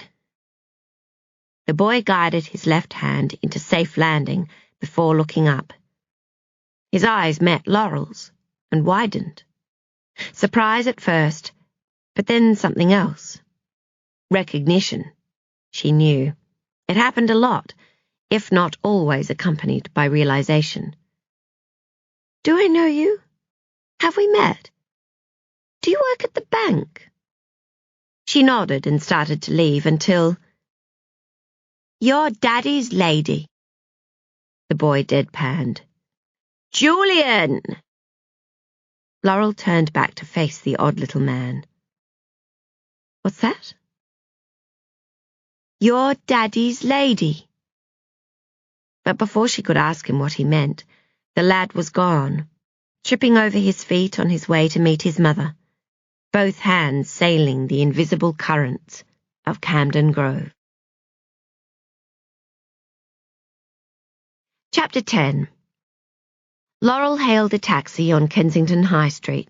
"Where to, love?" said the driver as she scrambled into the back and out of the sudden rain. "Soho. Charlotte Street Hotel, thank you kindly." A pause ensued, accompanied by scrutiny in the rearview mirror, and then, as the car lurched into traffic, "You look familiar. What'd you do then?" "You're Daddy's lady." Now, what on earth did that mean? "I work in a bank." As the driver launched an invective against bankers and the global credit crunch, Laurel pretended great focus on the screen of her mobile phone. She scrolled randomly through the names in her address book, stopping when she reached Jerry's. He'd arrived late to Ma's party, scratching his head and trying to remember where he'd left her present. No one expected anything different from Jerry, and they were all as thrilled as ever to see him. 52 now, but somehow still an adorable scatty boy wearing ill-fitting trousers and the brown slub jumper Rose had knitted him 30 Christmases before.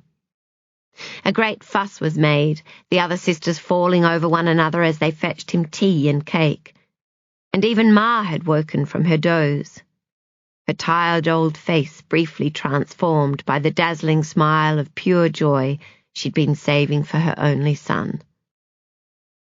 Of all her children, she missed him specially. Laurel knew this because the kinder nurse had told her so. She'd stopped Laurel in the hallway when they were setting up for the party and said, "I was hoping to catch you." Laurel, always quick to raise her guard, "What is it?" "No need to panic. Nothing awful. It's just your mum's been asking after someone.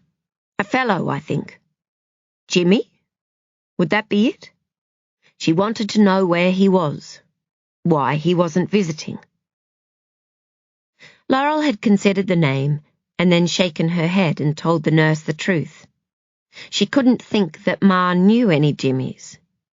She hadn't added that she was the wrong daughter to ask, that there were far more dutiful among the sisters. Though not Daphne. Thank God for Daphne.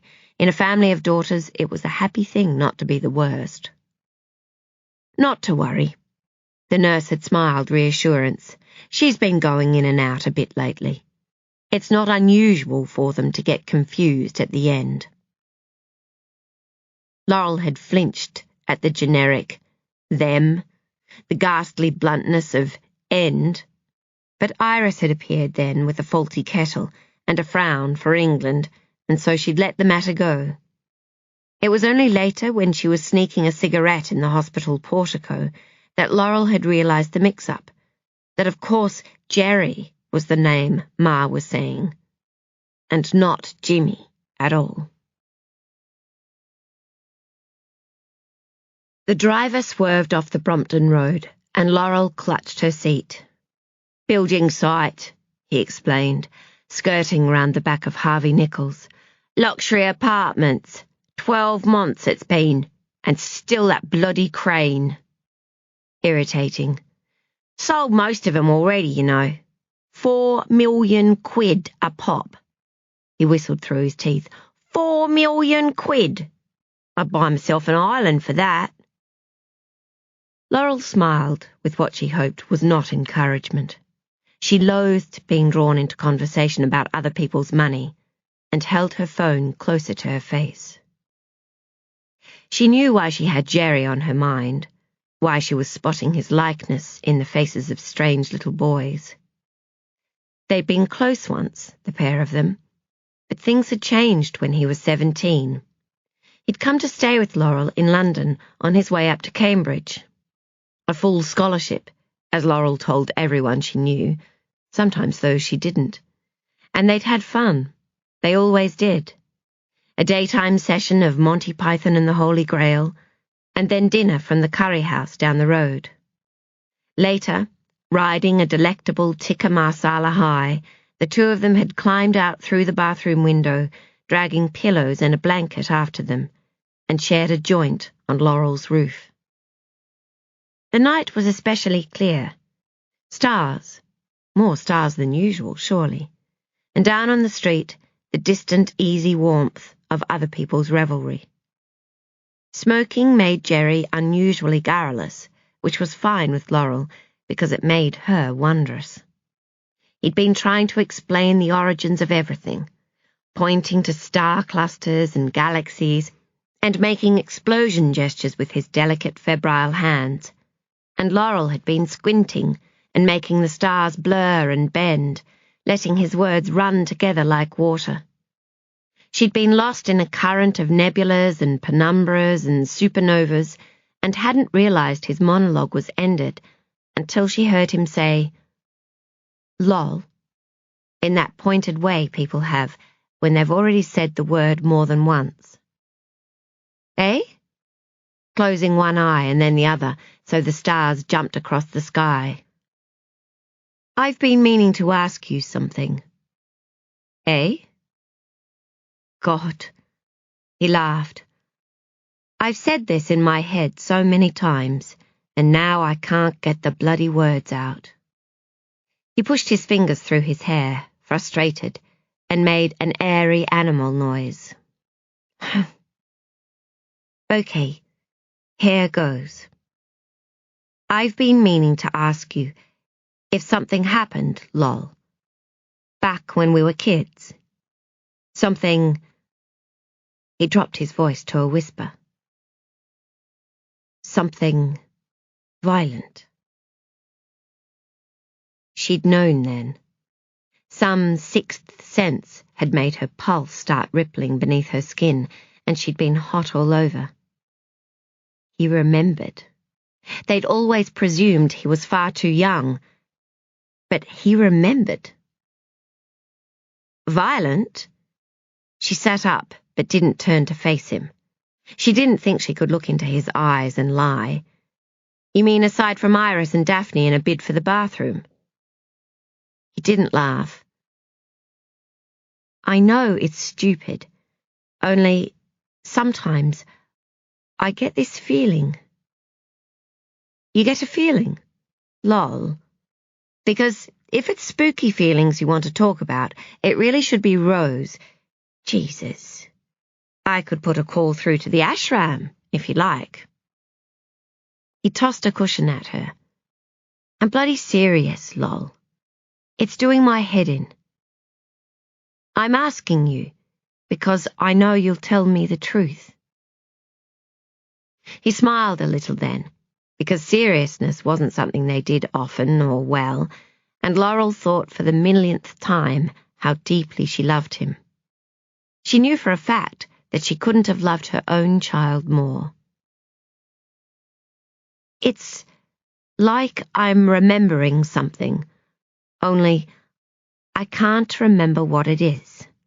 As if the event has gone, but the feelings, the ugliness and the fear, shadows of them anyway, are still there.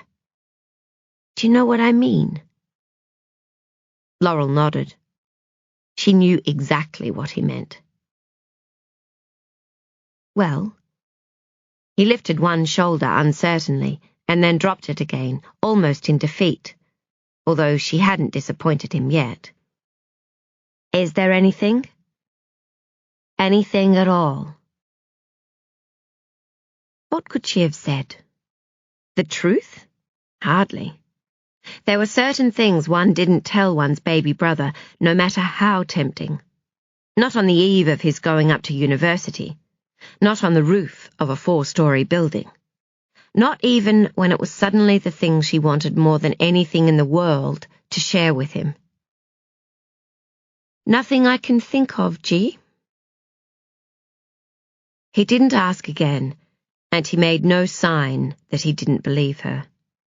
After a time, he went back to explaining stars and black holes and the beginning of everything, and Laurel's chest ached with love and something like regret. She made sure not to look too closely, because there was something about his eyes, right then, that made her see the bonny little baby who'd cried when Ma put him down on the gravel beneath the wisteria, and she didn't think she could bear that.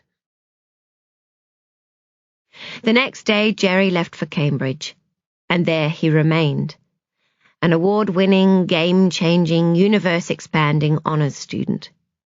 They'd seen each other sometimes, and written when they could, hastily scribbled accounts of backstage antics, her, and increasingly cryptic notes sketched on the back of cafeteria napkins, him, but in some ungraspable way, it was never the same again. A door she hadn't realised was open had closed. Laurel wasn't sure if it was just her, or whether he too discerned that a fault line had fractured silently across the surface of their friendship that night on the roof. She'd regretted it, the decision not to tell him, but not until much later.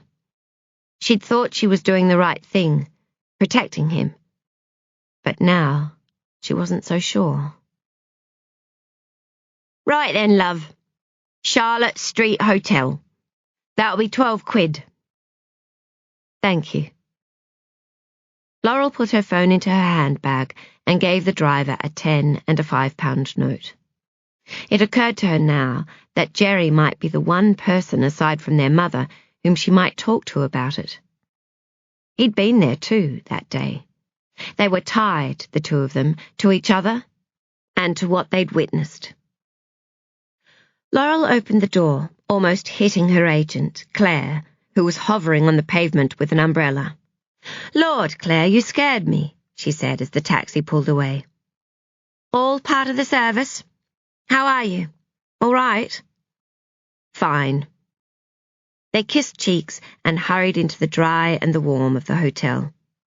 The crew's still setting up, said Claire, shaking out the umbrella. Lights and all that jazz. Would you like something in the restaurant while we wait? Tea or coffee? A stiff gin? Claire raised a thin brow. You're not going to need it. You've done this 100 times before, and I'm going to sit in. If the journalist even looks like deviating from the brief, I'll be all over him like a rash. A pleasant thought indeed. I'd make rather a good rash. I don't doubt it. They'd just been served a pot of tea when a young girl with a ponytail and a shirt that said, whatever, approached the table and announced that the crew was ready when they were. Claire waved over a waitress who said she'd bring the tea things after them, and they took the lift up to the room. Okay, said Claire as the doors closed on reception. Okay, Laurel agreed, and she tried very hard to believe it. The documentary team had booked the same room as before. It wasn't ideal to film a single conversation over the course of a week, and there was the small matter of continuity to think of, in whose service Laurel had brought with her, as instructed, the blouse she'd been wearing last time. The producer met them at the door, and the wardrobe manager directed Laurel to the ensuite, where an iron had been set up. The knot in her stomach tightened, and perhaps it showed on her face, for Claire offered, Come with you, shall I? Certainly not, Laurel tossed back, forcing aside all thoughts of Ma and Jerry and the dark secrets of the past. I should think I'm perfectly capable of dressing myself. The interviewer, call me Mitch, beamed when he saw her, and gestured to the armchair by a vintage seamstress's mannequin. I'm so glad we could do this again, he said, enclosing her hand inside both of his and pumping it keenly. We're all really excited by how it's coming together. I watched some of last week's footage. It's very good. Your episode's going to be one of the highlights in the series. I'm pleased to hear it. We don't need a lot today. There are just a few bits and pieces I'd like to cover, if that's okay with you, just so we don't have any black spots when we cut the story together. Of course. There was nothing she'd rather do than explore her black spots, except perhaps root canal surgery. Minutes later, made up and mic'd up, Laurel arranged herself in the armchair and waited. Finally, the lights came on, and an assistant compared the setup with Polaroids from the previous week. Silence was called, and someone held a clapperboard in front of Laurel's face. Snap went the crocodile. Mitch leaned forwards in his seat. And we're rolling, said the cameraman. Ms. Nicholson, Mitch began, we've spoken a lot about the highs and lows of your theatrical career, but what our viewers want to know is how their heroes were made. Can you tell me about your childhood? The script was straightforward enough. Laurel had written it herself. Once upon a time, in a farmhouse in the country, there lived a girl with a perfect family. Lots of sisters, a baby brother, and a mother and father who loved each other almost as much as they loved their children. The girl's childhood was smooth and even, filled with long sunlit spaces and makeshift play. And when the 1950s yawned to an end and the 60s began to swing, she took herself towards the bright lights of London and arrived on the wave of a cultural revolution. She'd been smiled upon by luck. Gratitude played well in interviews. She'd refused to give up.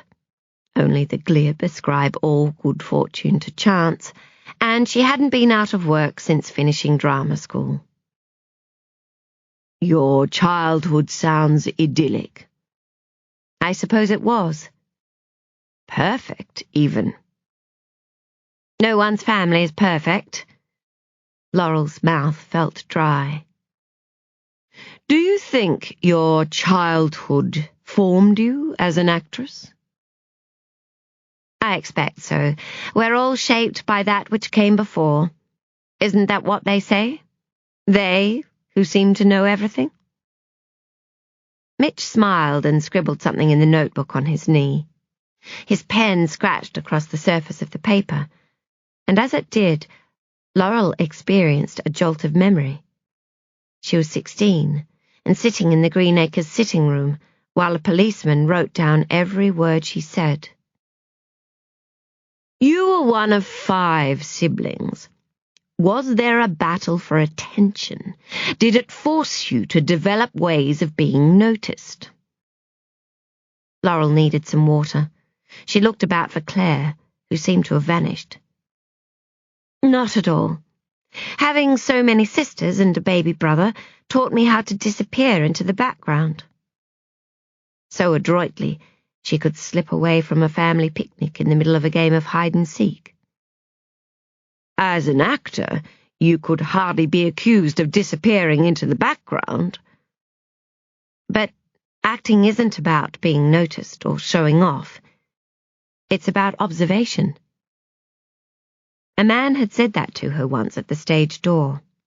She'd been leaving after a theatre session, buzzing still with the high of performance, and he'd stopped her to say how much he'd enjoyed it. You've a great talent for observation, he'd said. Ears, eyes, and heart, all at once. The words had been familiar, a quote from some play or other, but Laurel couldn't remember which one. Mitch cocked his head. Are you a good observer? Such a strange thing to remember now, that man at the stage door. The quote she couldn't place. So familiar, so elusive. It had driven her mad for a time. It was doing a good job of it now, too. Her thoughts were jumbled. She was thirsty. There was Claire, watching from the shadows by the door. Miss Nicholson? Yes? Are you a good observer? Oh, yes. Yes, indeed. Hidden in a treehouse, quiet as can be. Laurel's heart was racing, the warmth of the room, all those people staring at her, the lights. You've said before, Miss Nicholson, that your mother was a strong woman. She lived through the war. She lost her family in the Blitz. She started again. Did you inherit her strength, do you think? Is that what's enabled you to survive, indeed to thrive, in a notoriously tough business? The next line was easy to deliver. Laurel had done so many times before.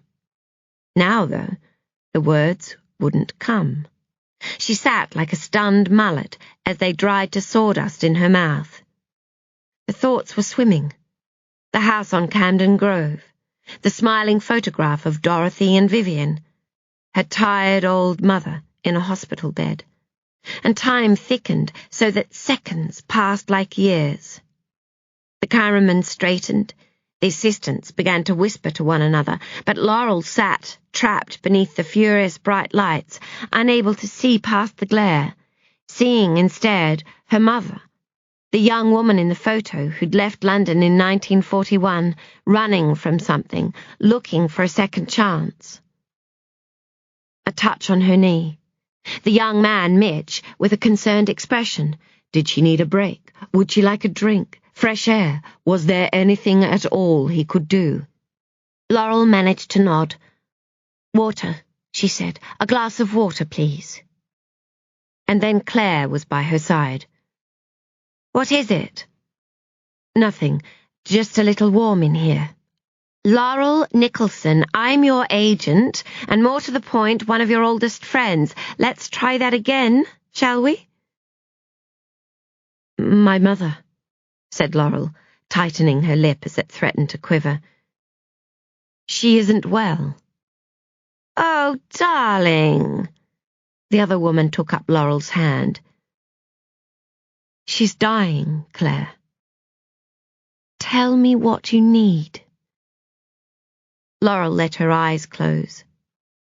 She needed answers, the truth, to know for certain that her happy family, her entire childhood, wasn't a lie.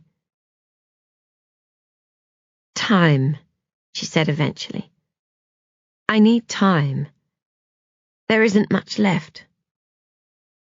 Claire squeezed her hand. Then you shall have some. But the film. Don't give it another thought. I'll take care of that. Mitch arrived with a fresh glass of water. He hovered nervously while Laurel drank it. Claire said, "All right," to Laurel, and when she nodded, turned to Mitch. Just one more question, and then, regrettably, we'll have to call it a day. Miss Nicholson has another engagement to get to. Of course. Mitch swallowed. I hope I certainly didn't mean any offence. Don't be silly, none taken. Claire smiled with all the warmth of an Arctic winter. Let's get on, shall we? Laurel set down the glass and readied herself. A great weight had lifted from her shoulders, replaced by the clarity of firm resolve. During the Second World War, as bombs rained down on London, and plucky residents mended and made do and spent their nights huddled together in leaky shelters, as they craved oranges and cursed Hitler and longed for an end to the devastation, as some found courage they'd never known before, and others experienced fear they hadn't imagined, Laurel's mother had been one of them. She'd had neighbours, and probably friends. She'd traded coupons for eggs and been thrilled when she came by an occasional pair of stockings. And in the midst of it all, her path had crossed that of Vivien and Henry Jenkins. A friend she would lose, and a man she would one day kill. Something terrible had happened between the three of them. It was the only explanation for the seemingly inexplicable. Something horrific enough to justify what Ma had done. In what little time remained, Laurel intended to find out what that something was. It was possible she wouldn't like what she found, but that was a chance she was willing to take. It was one she had to take. Last question, Miss Nicholson, said Mitch. We were speaking last week about your mother, Dorothy. You've said that she was a strong woman. She lived through the war. She lost her family in the Coventry Blitz. She married your father and started again. Did you inherit her strength, do you think? Is that what's enabled you to survive, indeed to thrive, in a notoriously tough business? This time, Laurel was ready. She delivered the line perfectly, no need at all for the prompt. My mother was a survivor. She's a survivor still. If I've inherited half her courage, I can count myself a very lucky woman.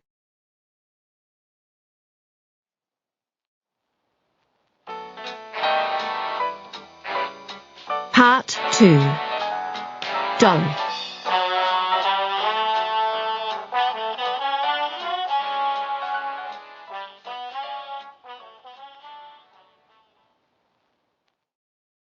Chapter 11.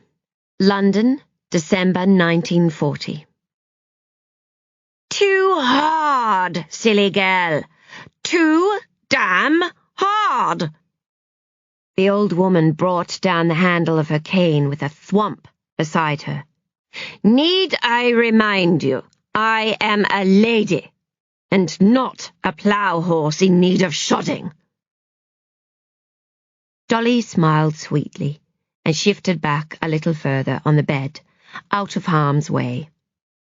There were a number of things in her job she didn't particularly enjoy, but it wouldn't have taken much thought, if asked, for her to answer that the very worst part of being employed as Lady Gwendolen Caldecott's companion, was keeping the old girl's toenails tidy.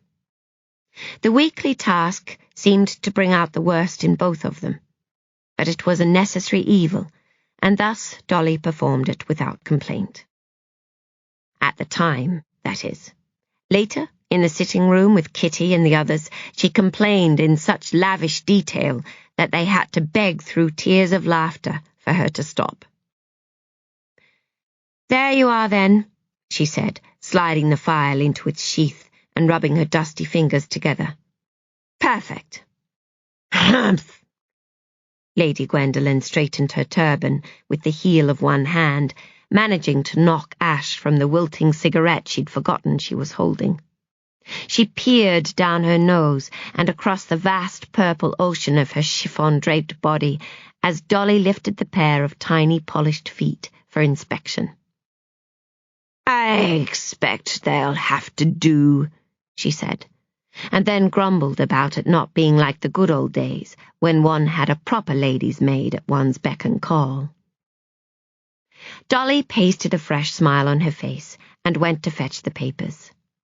It was a little over 2 years since she'd left Coventry, and the second year was shaping up to be a great improvement on the first.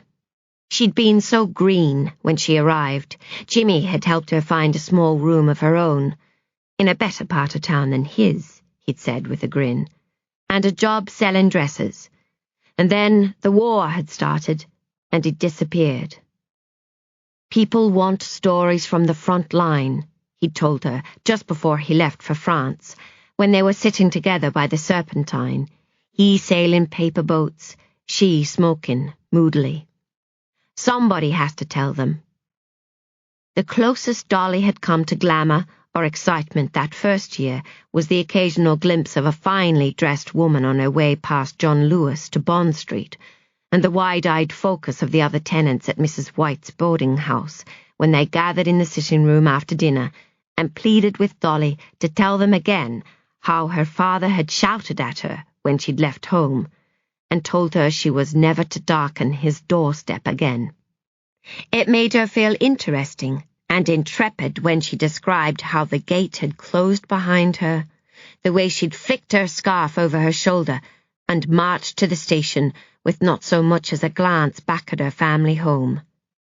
But later, alone in the narrow bed in her tiny dark room, the memory had made her shiver a bit with the cold. Everything had changed, though, after the shop girl job at John Lewis fell through. A silly misunderstanding, really. It was hardly Dolly's fault if some people didn't appreciate honesty, and the inalienable fact was that shorter skirts didn't suit everyone. It was Dr. Rufus, Caitlin's father, who'd come to her rescue. On hearing about the incident, he'd mentioned that one of his acquaintances was seeking a companion for his aunt. "A tremendous old lady," he'd said over lunch at the Savoy.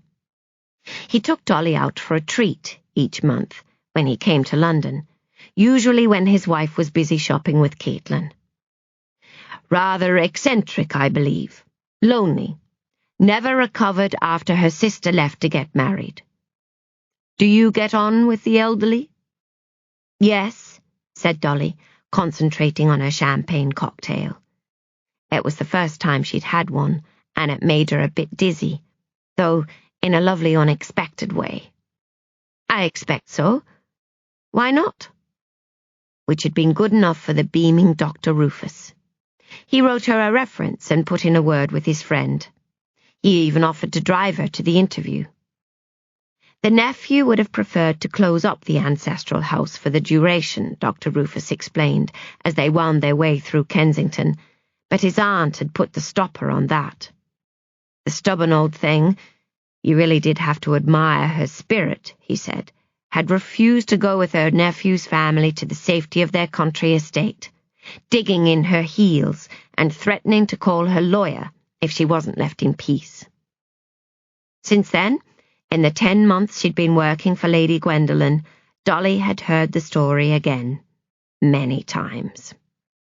The old woman, who drew special pleasure from revisiting the slights inflicted on her by others, said that her weasel nephew had attempted to make her leave, against my will, but she'd insisted on staying in the one place I've ever been happy. It's where we grew up, Henny Penny and I. They'll have to carry me out in a coffin if they want to move me. I dare say I'll find a way to haunt Peregrine even then, if he dares to take it on. Dolly, for her part, was thrilled by Lady Gwendolyn's stand, for it was the old girl's insistence on staying put that had brought her to live inside the wonderful house on Camden Grove. And it was wonderful. The outside of number 7 was classic. 3 stories up and 1 down. White stucco render with black accents, set back from the pavement behind a small garden. The inside, however, was sublime. William Morris paper on every wall, splendid furniture that wore the divine grime of generations, shelves groaning beneath the exquisite weight of rare crystal, silver, and china. It existed in stark contrast to Mrs. White's boarding house over in Rillington Place, where Dolly had handed over half her weekly shop-girl wages for the privilege of sleeping in a one-time closet that seemed always to smell of corned beef hash. From the moment she'd first stepped through Lady Gwendolyn's front door, Dolly had known that no matter what it took, no matter how many pounds of flesh she had to give, she must somehow come to live within its walls. And so she had. Lady Gwendolyn had been the one fly in the ointment. Dr. Rufus had been right when he said she was eccentric.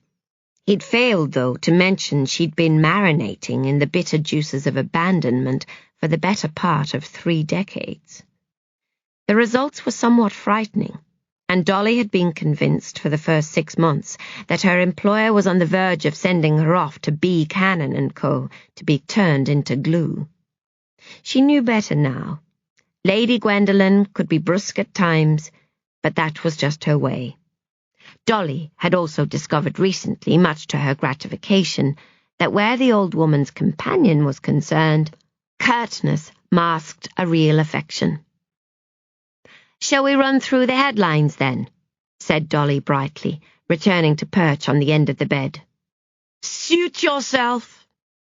Lady Gwendolyn gave a rubbery shrug, flapping one small, moist paw over the other on her paunch.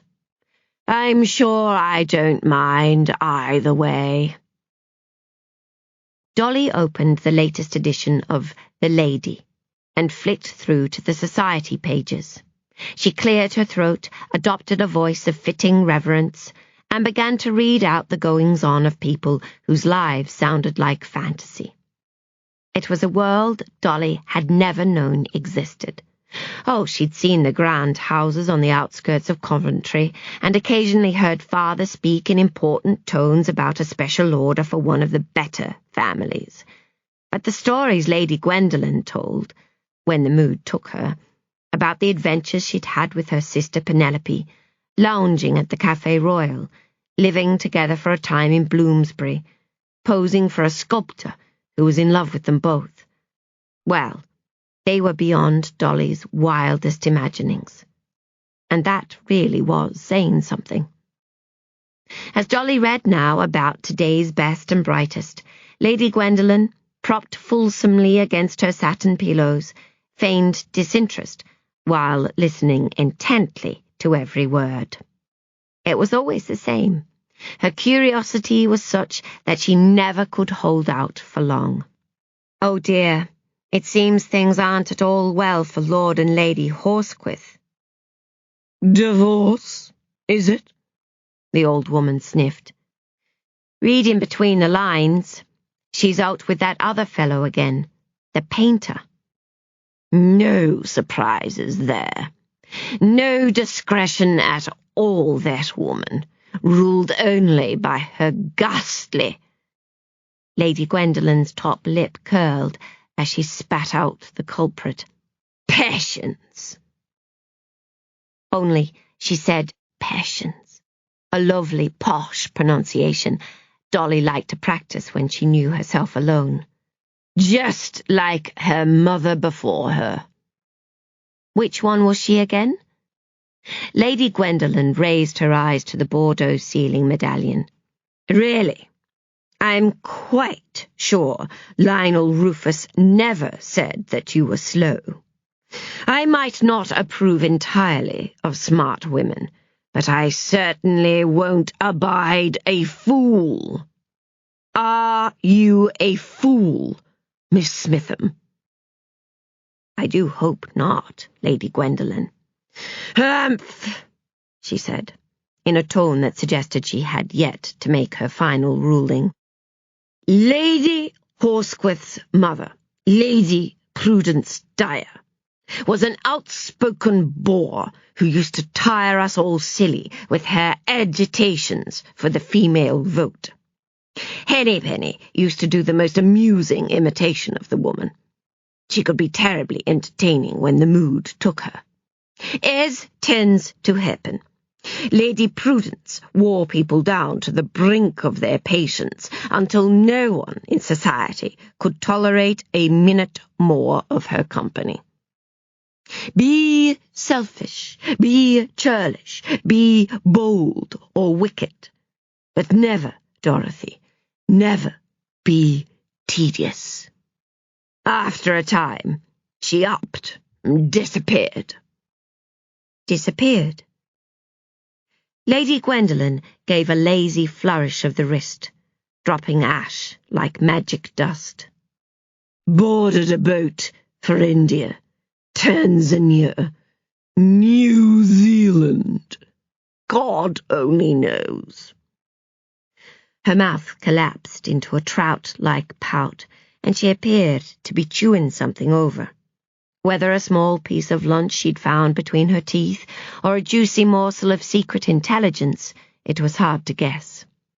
Until, finally, with a sly smile, she added, God, that is, and the little birdie who told me she was holed up with a native fellow in a horror of a place called Zanzibar.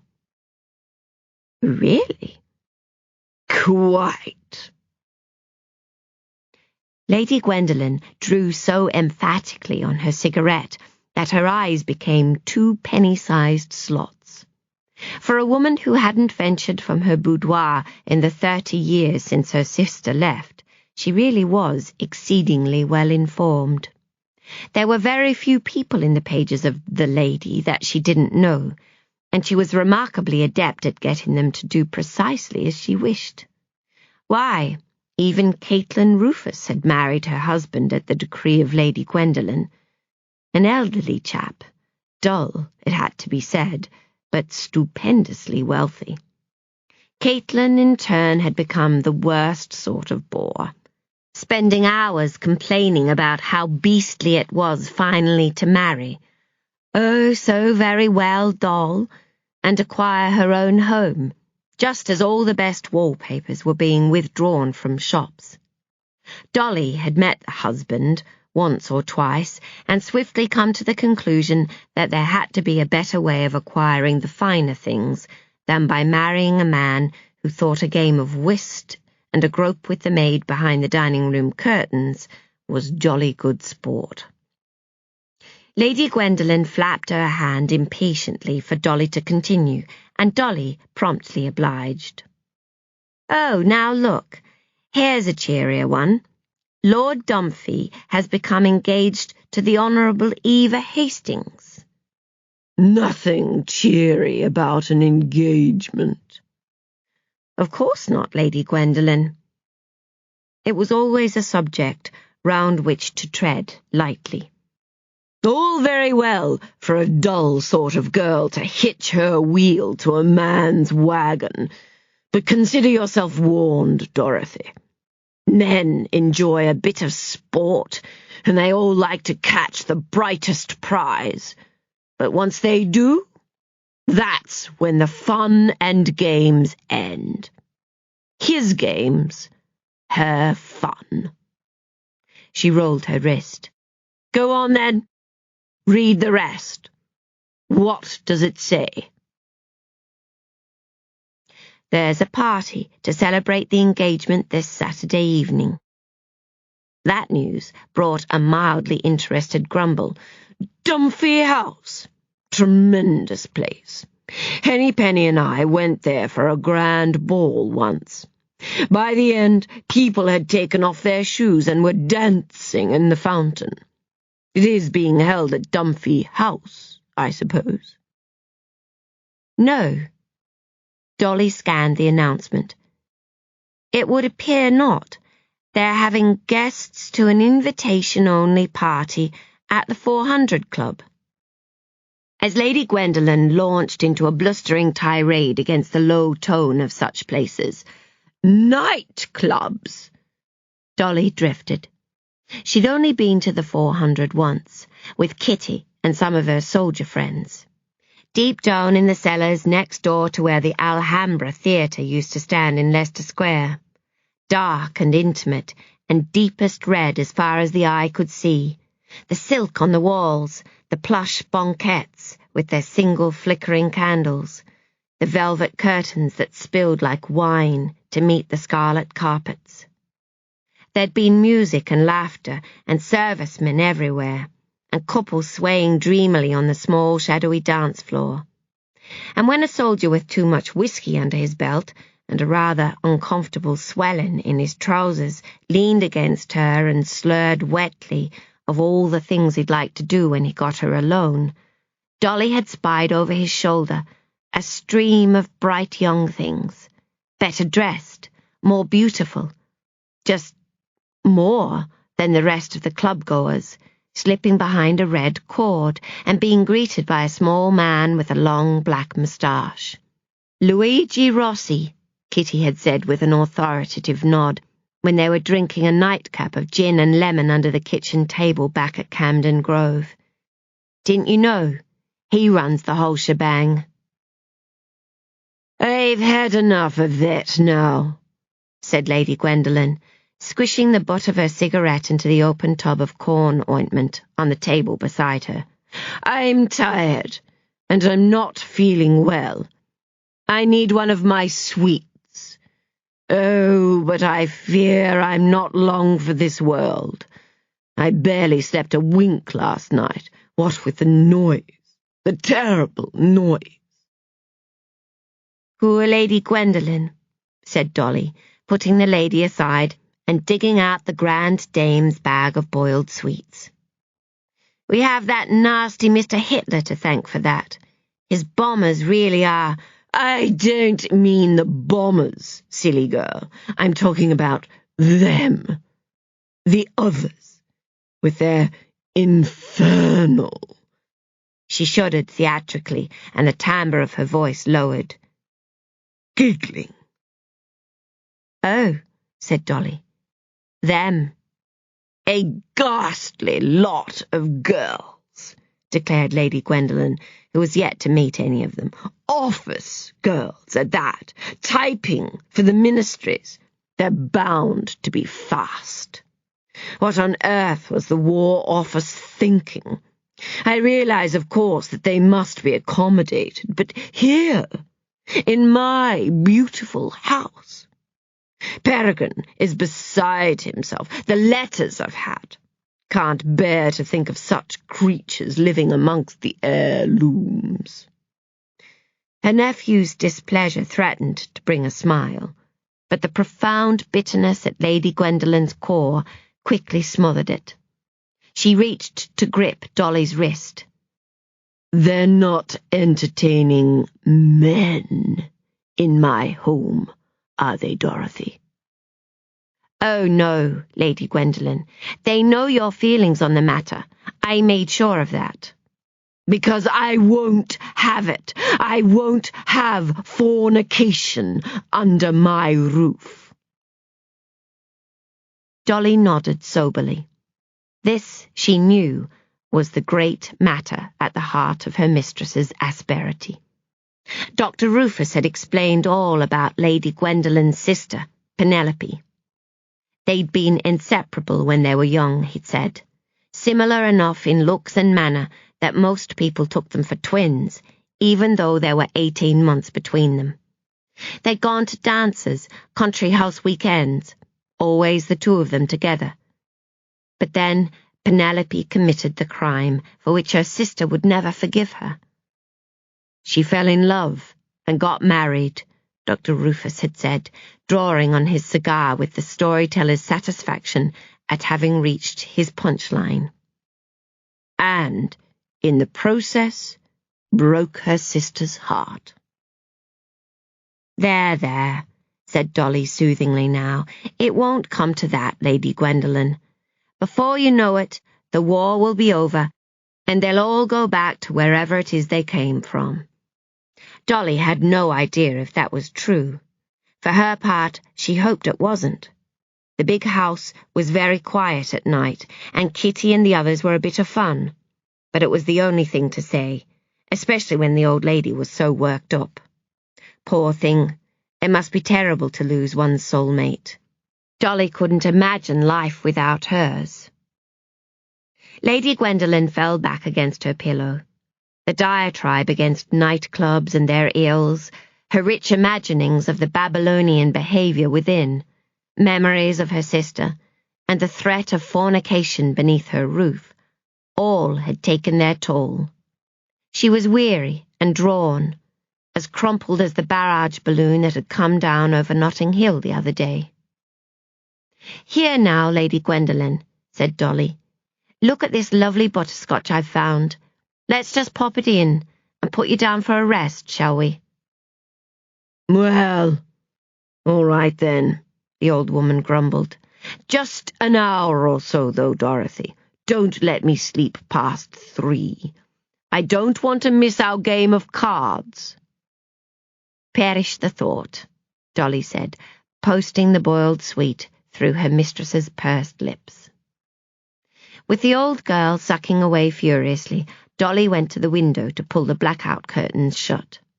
As she unlatched the curtains from their ties, her attention fell to the house opposite, and what she saw made her heart leap. Vivien was there again, sitting at her desk behind the tape-crossed window, still as a statue but for the fingers of one hand, twisting the end of her long strand of pearls. Dolly waved eagerly, willing the other woman to see her and wave back. But she didn't. She was lost in her own thoughts. "Dorothy?" Dolly blinked. Vivien, spelled the same way as Vivien Leigh, lucky thing, was quite possibly the most beautiful woman she'd ever seen. She had a heart-shaped face, deep brown hair that gleamed in its victory roll, and full, curled lips painted scarlet. Her eyes were wide-set and framed by dramatic arched brows, just like Rita Hayworth's or Jean Tierney's, but it was more than that which made her beautiful.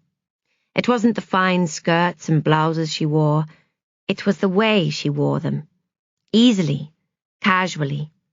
It was the strings of pearls strung airily around her neck, the brown Bentley she'd used to drive before it was handed over like a spare pair of boots to the ambulance service. It was the tragic history Dolly had learned in dribs and drabs, orphaned as a child, raised by an uncle, married to a handsome, wealthy author named Henry Jenkins, who held an important position with the Ministry of Information. "Dorothy, come and put my sheets to rights, and fetch my sleep mask." Ordinarily, Dolly might have been a bit envious to have a woman of that description living at such close quarters, but with Vivien it was different. All her life, Dolly had longed for a friend like her, someone who really understood her, not like dull old Caitlin or silly frivolous Kitty. Someone with whom she could stroll arm in arm down Bond Street, elegant and buoyant, as people turned to look at them, gossiping behind their hands about the dark, leggy beauties, their careless charm. And now, Finally, she'd found Vivien. From the very first time they'd passed each other walking up the grove, when their eyes had met and they'd exchanged that smile, secretive, knowing, complicit, it had been clear to both of them that they were two of a kind, and destined to be the very best of friends. "Dorothy!" Dolly jumped and turned from the window. Lady Gwendolen had managed to get herself into a frightful mess of purple chiffon and duck-down pillows, and was scowling, red-cheeked from its centre. "I can't find my sleep mask anywhere." "Come on, then," said Dolly, glancing once more at Vivien before tugging the blackouts together. "Let's see if we can't find it together." After a brief but successful search, the mask was discovered, pressed flat and warm beneath Lady Gwendolen's significant left thigh. Dolly removed the vermilion turban and propped it atop the marble bust on the chest of drawers, and then rolled the satin mask onto her mistress's head. "Careful!"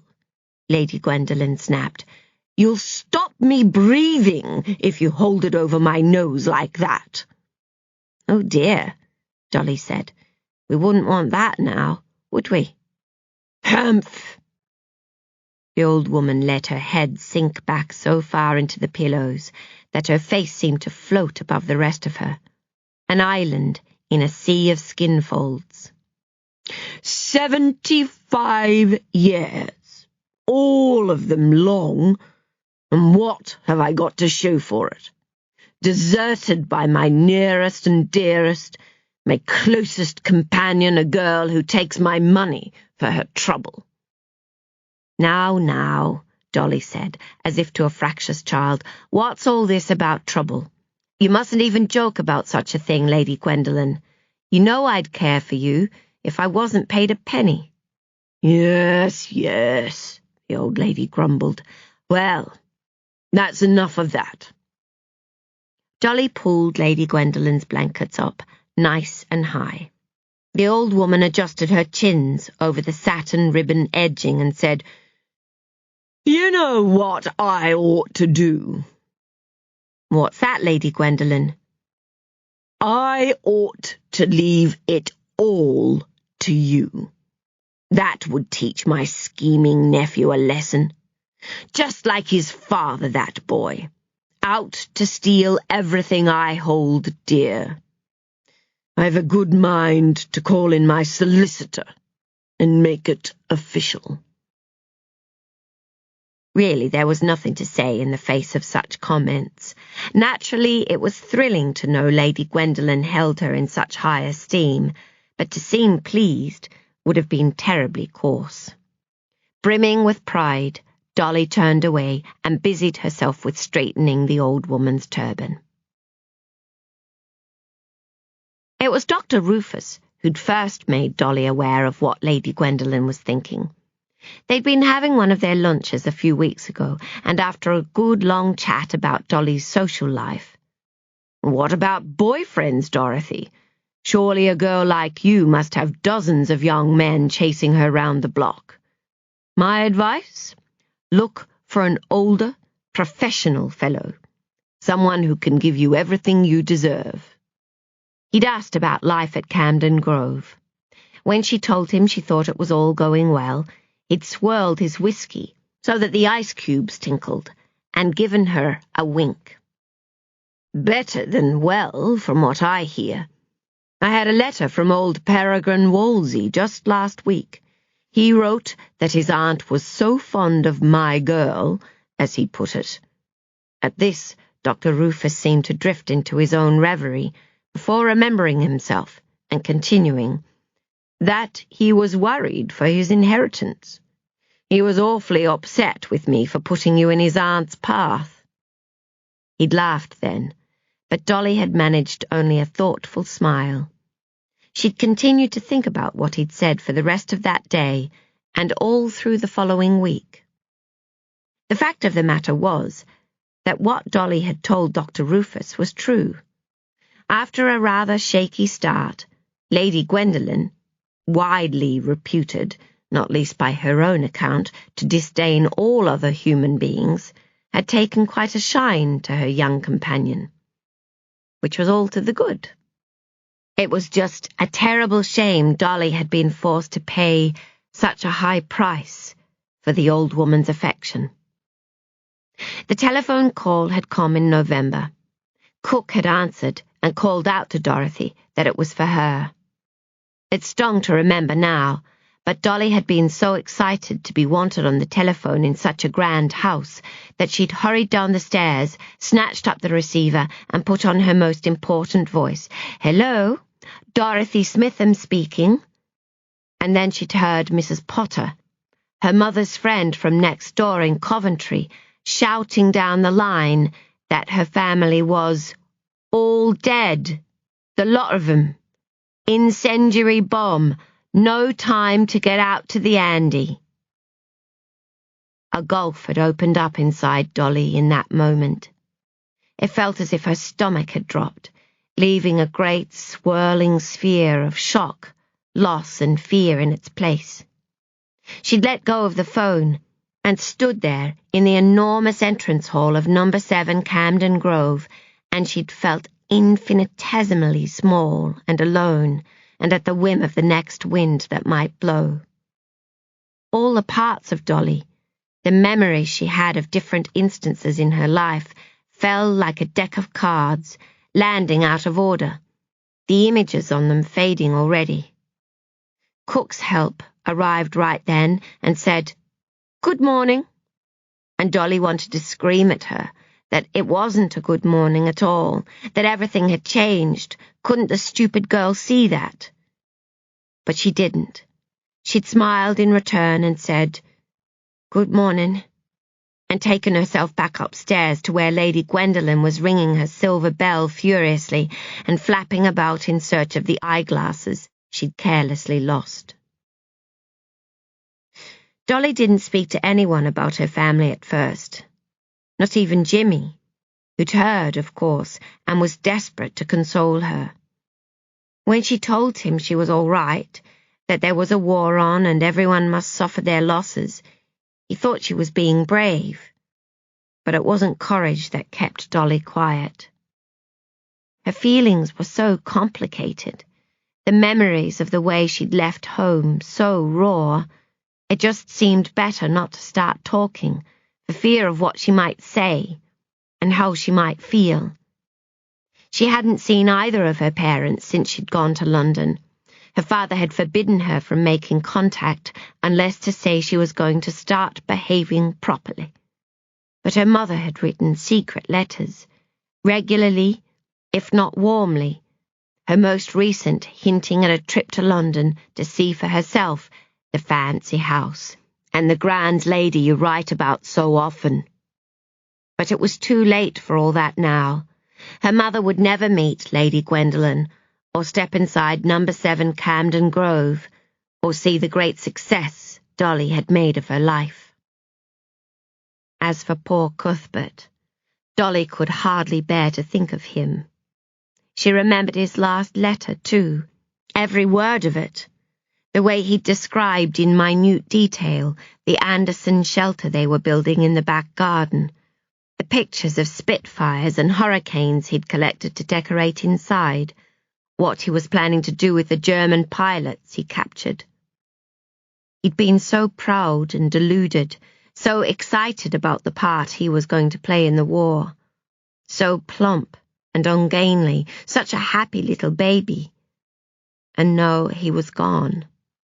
And the sadness Dolly felt, the loneliness at knowing herself to be an orphan now, was so immense she saw nothing for it but to dedicate herself to the work she was doing for Lady Gwendolen and say no more about it.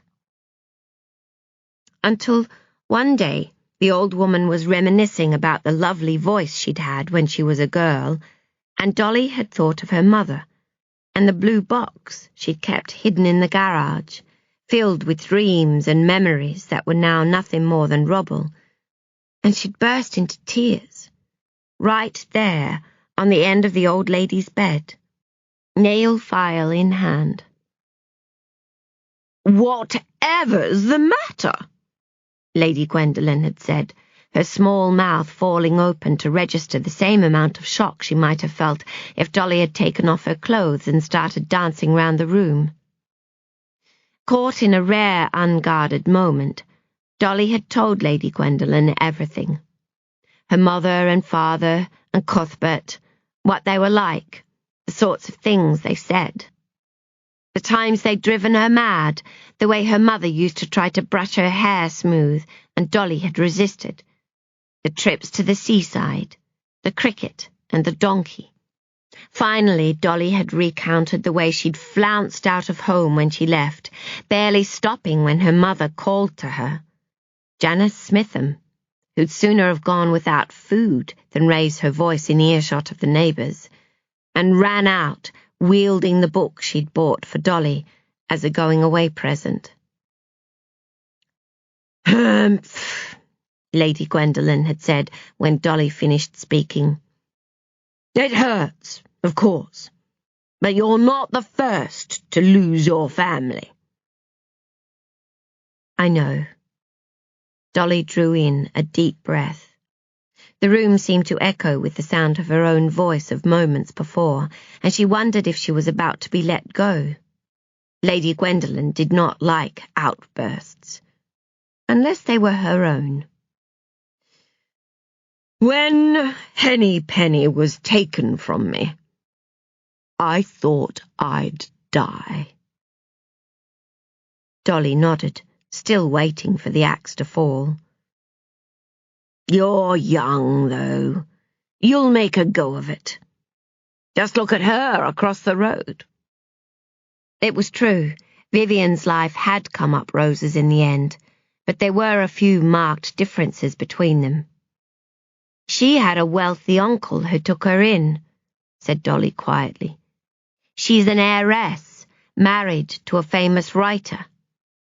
And I'm—" She bit her bottom lip, anxious not to start crying again. "Well, you're not entirely alone, are you, silly girl?" Lady Gwendolen had held out her bag of sweets then, and for the first time ever offered one to Dolly. It had taken a moment to realise what the old woman was suggesting, but when she did, Dolly had reached tentatively inside the bag to withdraw a red and green gobstopper. She'd held it in her hand, fingers closed around it, aware that it was melting against her warm palm. Dolly had answered solemnly, "I have you." Lady Gwendolen had sniffed and looked away. "We have each other, I suppose," she'd said, in a voice made fluty by unexpected emotion. Dolly reached her bedroom and added the newest copy of The Lady to the pile of others. Later she'd take a closer look and pull out the best pictures to glue inside her book of ideas. But right now she had more important things to take care of. She hopped down on all fours and dug about beneath her bed for the banana she'd been hoarding since Mr. Hopton, the greengrocer, found it for her under the counter on Tuesday. Humming a little melody to herself, she crept back out of the door and along the corridor. Strictly, there was no reason to be creeping at all. Kitty and the others were busy stabbing at their typewriters in the War Office. Cook was standing in line at the butcher's, armed with a handful of ration cards and a foul temper, and Lady Gwendolen was snoring peacefully in her bed. But it was so much more fun to creep than to walk, especially when one had a whole glorious hour of freedom ahead. She ran up the stairs, pulled out the little key she'd had cut, and let herself into Lady Gwendolen's dressing room. Not the poky little closet from which Dolly selected a flowing coverall each morning to clad the great lady's bod. No, not this. The dressing room was a grand arrangement in which were housed countless gowns and shoes and coats and hats, the likes of which Dolly had rarely glimpsed outside the society pages. Silks and furs hung side by side in huge open wardrobes, and bespoke pairs of little satin shoes sat prettily upon the mighty shelves. The circular hat boxes, stamped proudly with the names of their Mayfair milliners, Schiaparelli, Coco Chanel, Rose Valois, towered towards the ceiling in columns so high a dainty white stepladder had been furnished to enable their retrieval. In the bow of the window, with its rich velvet curtains that brushed the carpet, drawn always now against the German plains, a cabriole-legged table held an oval mirror, a set of sterling silver brushes, and a host of photographs in fancy frames. Each depicted a pair of young women, Penelope and Gwendolen Caldecott. Most of them official portraits with the studio's name in cursive in the bottom corner, but a few taken candidly while they were attending this or that society party. There was one photograph in particular that drew Dolly's eye every time.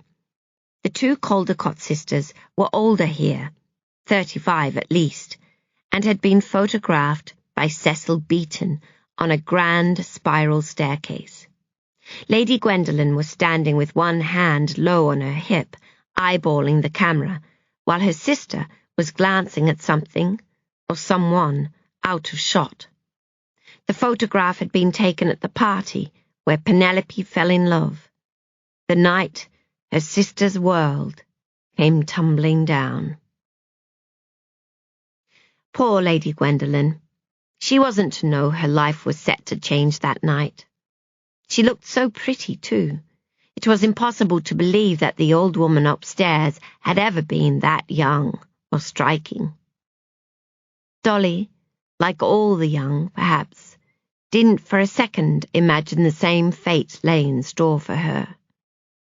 It showed, she thought sadly, how heavily loss and betrayal could weigh on a person, poisoning them within, but also without. The satin evening dress Lady Gwendolen was wearing in the photograph was dark in colour and luminous, bias cut so that it clung lightly to her curves. Dolly had searched high and low in the wardrobes until she finally found it, draped over a hanger among a host of others. Imagine her pleasure to discover it was deepest red, surely the most magnificent of all colours. It was the first of Lady Gwendolen's dresses she ever tried on, but certainly not the last. No, before Kitty and the others had come, when nights at Camden Grove had been her own to do with as she wished, Dolly had spent a lot of time up here, a chair jammed beneath the doorknob as she stripped down to her underwear and played at dressing up. She'd sat at the table sometimes, too, scattering clouds of powder across her bare décolletage, sorting through the drawers of diamond clasps and tending her hair with the boar bristle brush. What she'd have given to own a brush like that, with her own name curled along its spine. There wasn't time for all that today, though. Dolly sat cross-legged on the velvet settee below the chandelier and set about peeling her banana. She closed her eyes as she took a first bite, letting out a sigh of supreme satisfaction. It was true. Forbidden, or at least severely rationed, fruits really were the sweetest. She ate her way right down to the bottom, relishing every mouthful, and then draped the skin delicately along the seat beside her. Pleasantly sated, Dolly dusted off her hands and got to work. She'd made a promise to Vivien, and she intended to keep it. Down on her knees by the racks of swaying dresses, she slid the hat box from where she'd stashed it. She'd made a start the previous day, slotting the embellished cloche hat in with another, and using the empty box to house the small pile of clothing she'd since assembled. It was the sort of thing Dolly could imagine she might have done for her own mother if things had turned out differently. The Women's Voluntary Service, whose ranks she'd recently joined, was collecting unwanted items to be mended, moulded, and made to make do, and Dolly was anxious to do her bit. Indeed, she wanted to thrill them with her contribution, and while she was at it, help Vivien, who was organising the drive. At the last meeting, there'd been heated discussion about all the bits and bobs that were needed now the raids had increased: bandages, toys for homeless children, hospital pyjamas for soldiers, and Dolly had volunteered a load of unwanted clothing to be cut up and converted as necessary. Indeed, while the old dears bickered over who was the better seamstress and whose pattern they ought to use for the rag dolls, Dolly and Vivien, sometimes seemed they were the only members under the age of 100, had exchanged a conspiratorial glance and quietly got on with the rest of the business, murmuring to one another when they needed more thread or another piece of material, and trying to ignore the heated squawking all around them. It had been lovely spending time together like that. It was one of the main reasons Dolly had joined the WVS in the first place. That, and in hope the labour exchange would be less likely to conscript her into something ghastly like munitions. With Lady Gwendolyn's recent clinginess, she refused to spare Dolly for more than one Sunday each month, and Vivien's brisk schedule as the perfect wife and volunteer, it was virtually impossible to see one another otherwise. Dolly worked swiftly and was inspecting a rather insipid blouse, trying to decide whether the Dior signature inside the seam should earn it a reprieve from reincarnation as a strip of bandages, when a thump from downstairs made her start. The door slammed shut, promptly followed by cook bellowing for the girl who came in of an afternoon to help with the cleaning. Dolly glanced at the wall clock. It was almost 3, and time, therefore, to wake the sleeping bear. She sealed the hat box and tucked it out of sight, smoothed her skirt, and prepared herself for yet another afternoon spent playing old maid. "Another letter from your Jimmy," said Kitty, waving it at Dolly when she came into the drawing room that night. She was sitting cross-legged on the chaise longue, while Betty and Susan flicked through an old copy of Vogue beside her. They'd moved the grand piano out of the way months ago, much to Cook's horror, and the fourth girl, Louisa, dressed only in her underwear, was striking a series of rather perplexing calisthenics attitudes on the Bessarabian rug. Dolly lit a cigarette and curled her legs beneath her in the old leather wing-back chair. The others always saved the wing-back chair for Dolly. No one ever said as much, but her position as Lady Gwendolyn's companion conferred on her a certain status within their little household. Never mind that she'd only lived at 7 Camden Grove a month or 2 longer than they had. The girls were forever turning to Dolly, asking all manner of questions about how things worked and whether they might be permitted to explore the house. The whole thing had amused her at first, but now she couldn't think why. It seemed absolutely the right way for the girls to act. Cigarette on her lip, she tore open the envelope. The letter was brief. Written, it said, while he was standing like a pilchard in a packed troop train, and she picked through the scrawl to find the important bits. He'd been taking photographs of war damage somewhere up north. He was back in London for a few days, and he was desperate to see her. Was she free on Saturday night? Dolly could have squealed. "There's the cat that got the cream," said Kitty. "Come on then, tell us what he says." Dolly kept her eyes averted. The letter wasn't remotely juicy, but it didn't hurt to let the others think it was, especially Kitty, who was always telling them lurid details about her latest conquest. "It's personal," she said finally, adding a secretive smile for good measure. "Spoil sport," Kitty pouted. "Keeping a handsome RAF pilot all to yourself. When are we going to meet him anyway?" "Yes," Louisa chimed in, hands on her hips as she bent forwards from the waist. "Bring him round one evening so we can see for ourselves that he's the right sort of fellow for our doll." Dolly eyed Louisa's heaving bust as she bounced her hips from side to side. She couldn't exactly remember how they got the impression Jimmy was with the RAF, an assumption made many months ago, and at the time, Dolly had been struck by the idea. She hadn't set them straight, and now it seemed rather too late. "Sorry, girls," she said, folding the letter in half. "He's far too busy at the moment, flying secret missions, war business. I'm really not at liberty to speak about the details.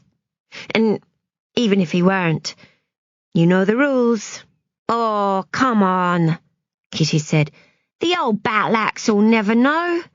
She hasn't been downstairs since horse-drawn carriages went out of fashion, and it's not like any of us is going to tell."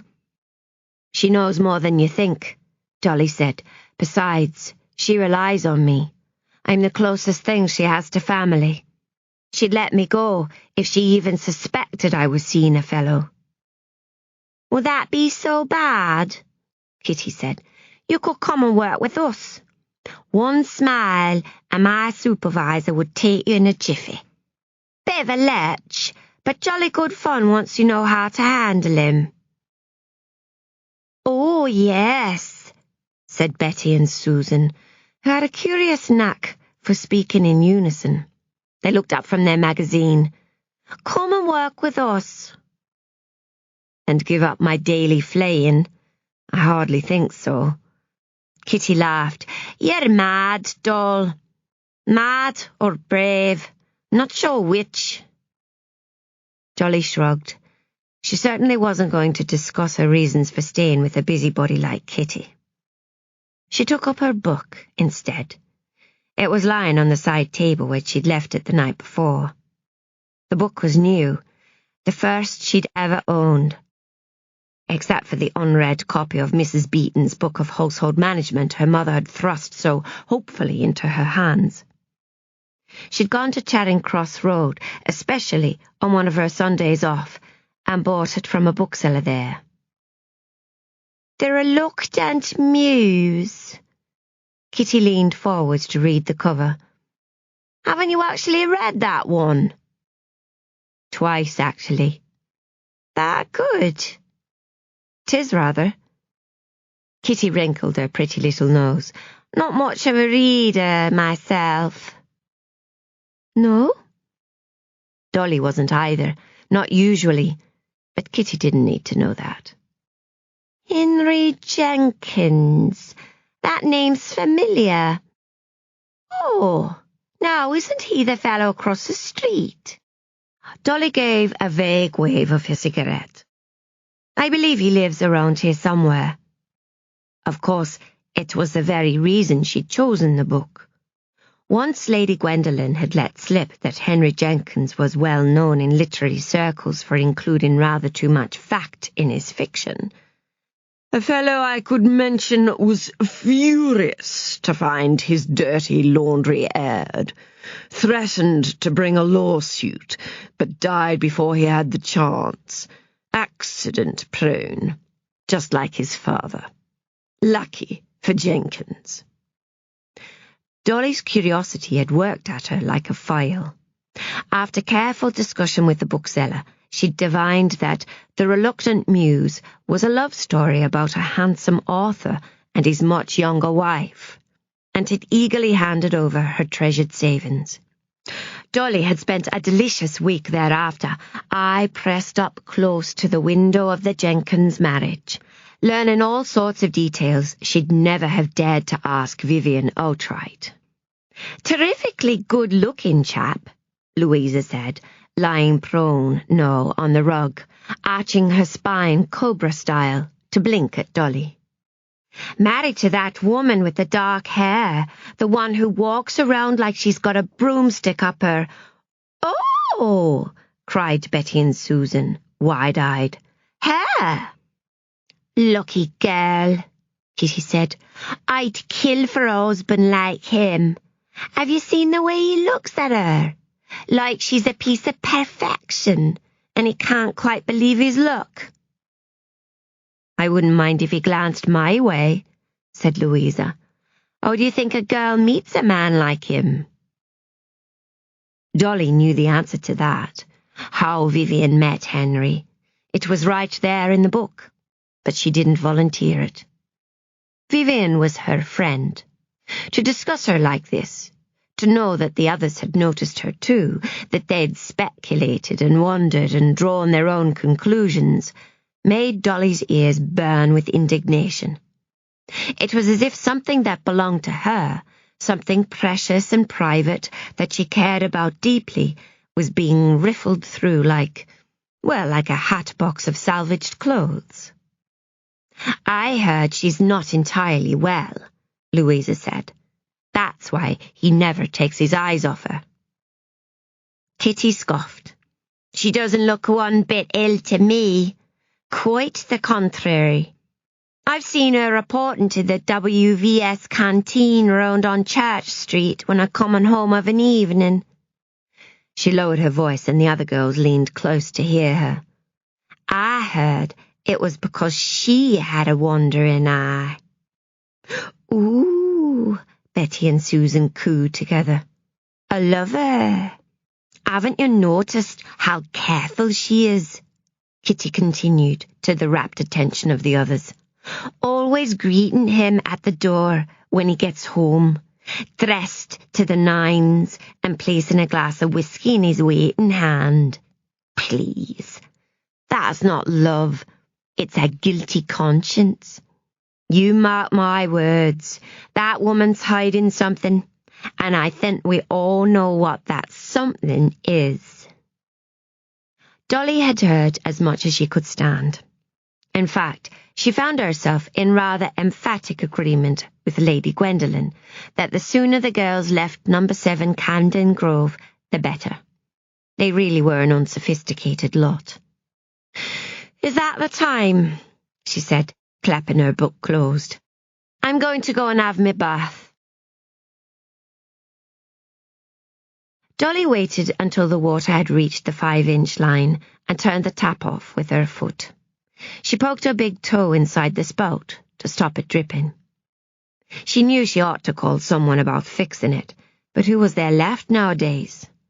Plumbers were too busy putting out fires and turning off exploded water mains to care about a little drip, and it always seemed to settle down eventually. She rested her neck on the tub's cool rim and adjusted herself to keep her curlers and Kirby grips from digging into her head. She tied the whole lot up with a scarf so the steam wouldn't make her hair lank. Wishful thinking, of course. Dolly couldn't remember the last time her bath had been steaming. She blinked at the ceiling as dance music drifted up from the wireless downstairs. It really was a lovely room, black and white tiles and lots of shiny metallic rails and taps. Lady Gwendolen's ghastly nephew, Peregrine, would have a pink fit if he saw the lines strung across it, with knickers and brassieres and stockings hung out to dry. The thought rather pleased Dolly. She reached over the side of the tub and took up her cigarette in one hand, the reluctant Muse in the other. Keeping both clear of the water, it wasn't hard, 5 inches didn't go far. She flicked through until she found the scene she was looking for. Humphrey, the clever but unhappy writer, has been invited by his old headmaster to return to his school and talk to the boys about literature, followed by dinner in his master's private quarters. He's just excused himself from the table and left the residents to stroll back through the darkling garden to the spot where he's parked his car, and is thinking about the direction his life has taken, the regrets he's acquired, and the cruel passing of time when he reaches the estate's old lake and something catches his eye. Humphrey dimmed his flashlight and stayed where he was, quiet and still in the shadows of the bathing house. In the nearby clearing on the bank of the lake, glass lanterns had been strung from the branches and candles flickered in the warm night air. A girl on the threshold of adulthood was standing amongst them, feet bare and only the simplest of summer dresses grazing her knees. Her dark hair fell loose in waves over her shoulders, and moonlight dripped over the scene to cast a lustre along her profile. Humphrey could see that her lips were moving, as if she spoke the lines of a poem beneath her breath. Her face was exquisite, yet it was her hands that entranced him. While the rest of her body was perfectly still, her fingers were moving together in front of her chest, the small but graceful motions of a person weaving together invisible threads. He had known women before, beautiful women who flattered and seduced, but this girl was different. There was beauty in her focus, a purity of purpose that reminded him of a child's, though she was most certainly a woman. To find her in these natural surrounds, to observe the free flow of her body, the wild romance of her face, enchanted him. Humphrey stepped out of the shadows. The girl saw him, but she didn't start. She smiled as if she'd been expecting him, and gestured towards the rippling lake. There's something magical about swimming in the moonlight, don't you think? It was the end of a chapter, and the end of her cigarette, and Dolly disposed of both. The water was growing tepid, and she wanted to wash herself before it turned any colder. She lathered her arms thoughtfully, wondering as she rinsed off the soap if that was the way Jimmy felt about her. Dolly climbed out of the tub and slipped a towel from the rack. She caught sight of herself unexpectedly in the mirror and stopped very still, trying to imagine what a stranger might see when he looked at her. Brown hair, brown eyes, not too close together, thank goodness, a rather pert little retroussé nose. She knew she was pretty. She'd known that since she was 11 years old and the postman began to behave strangely when he saw her in the street. But was her beauty of a different kind from Vivien's? Would a man like Henry Jenkins have stopped spellbound to watch her whisper in the moonlight? Because, of course, Viola, the girl in the book, was Vivien. Aside from biographical similarities, there was the depiction of the girl standing in moonlight by the lake. Her curled lips, feline eyes, the way she was staring so intently at something no one else could see. Why, it might have been describing Dolly's view of Vivien from Lady Gwendolyn's window. She moved closer to the mirror. She could hear her own breathing in the still of the bathroom. What must it have been like, she wondered, for Vivien to know that she had made a man like Henry Jenkins, older, more experienced, and with an entree to literature and society's finest circles, so enchanted. How like a real princess must she have felt when he proposed marriage, when he swept her away from the humdrum of her normal existence and took her back to London, to a life in which she blossomed from a wild young girl into a pearl-wearing, Chanel No. 5 scented beauty, stunning on her husband's arm as the pair of them held court in the most glamorous clubs and restaurants. That was the Vivien Dolly knew, and, she suspected, the one she more resembled. "Knock, knock. Anyone alive in there?" Kitty's voice on the other side of the bathroom door caught Dolly by surprise. "Just a minute," she called back. "Oh, good, you are in there. I was beginning to think you might have drowned." "No." "Going to be much longer?" "No." "Only it's almost gone 9:30, doll, and I'm meeting a rather splendid airman at the Caribbean Club, up from Biggin Hill for the night. I don't suppose you fancy a dance? He said he's going to bring some friends. One of them asked after you specially." "Not tonight." "Did you hear me say airmen, doll? Brave and dashing heroes." "I already have one of those, remember? Besides, I've a shift at the WVS canteen." "Surely the widows, virgins and spinsters can do without you for a night." Dolly didn't answer, and after a few moments, Kitty said, "Well, if you're sure, Louise as keen as mustard to take your place. As if she ever could, thought Dolly. Have fun, she called, and then she waited as Kitty's footsteps retreated. Only when she heard the other girl descending the stairs did she untie the knot of her scarf and slip it from her head. She knew she'd have to redo them later, but it didn't matter. She began to unwind her curlers, dropping them into the empty sink. When they were all out, she combed her hair with her fingers, pulling it down in soft waves around her shoulders. There now. She turned her head from side to side. She began to whisper beneath her breath. Dolly didn't know any poems, but she figured the lyrics to Chattanooga Choo Choo would do just as well. She lifted her hands and moved her fingers before her as if she were weaving invisible threads. Dolly smiled a little at what she saw. She looked just like Viola in the book. Chapter 12. Saturday night at last, and Jimmy was combing his dark hair back, trying to convince the longer bit at the front to stay put. It was a losing battle without Brill cream, but he hadn't been able to stretch to a new tin this month.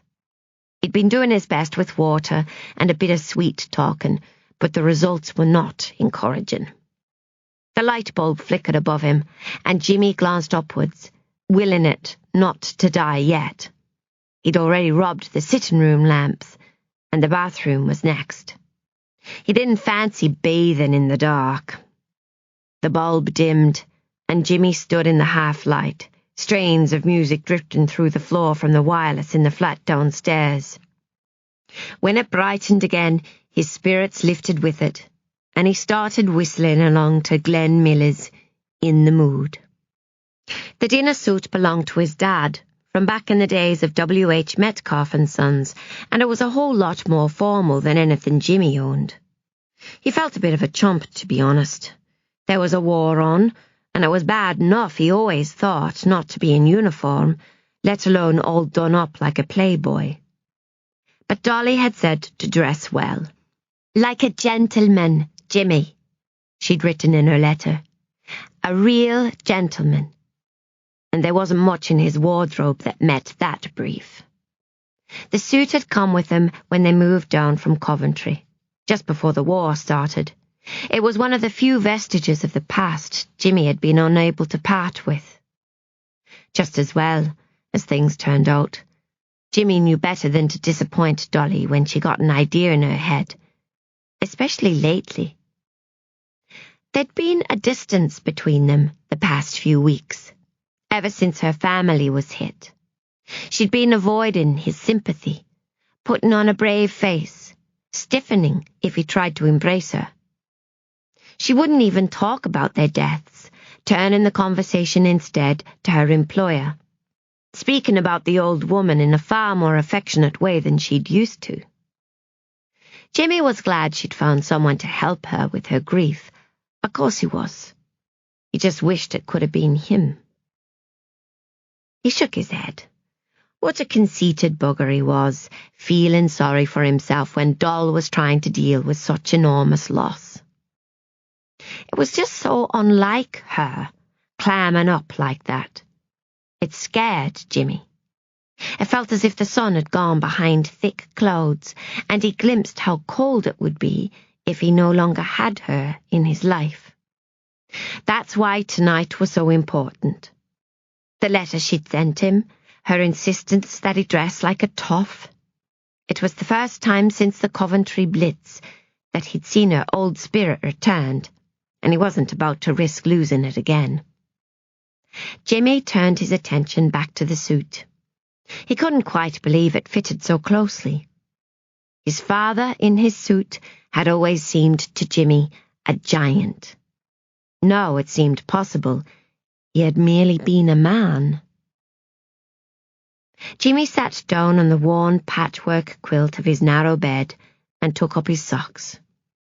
There was a hole in one that he'd been putting off darning for weeks, but he twisted the top to the side so he could trap it underneath and decided it would do. He wriggled his toes and eyed his shoes, polished on the floor beside him, then glanced at his watch. Still an hour before they were due to meet.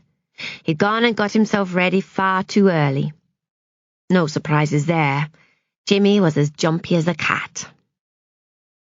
He lit a cigarette and lay back on his bed, one arm folded behind his head.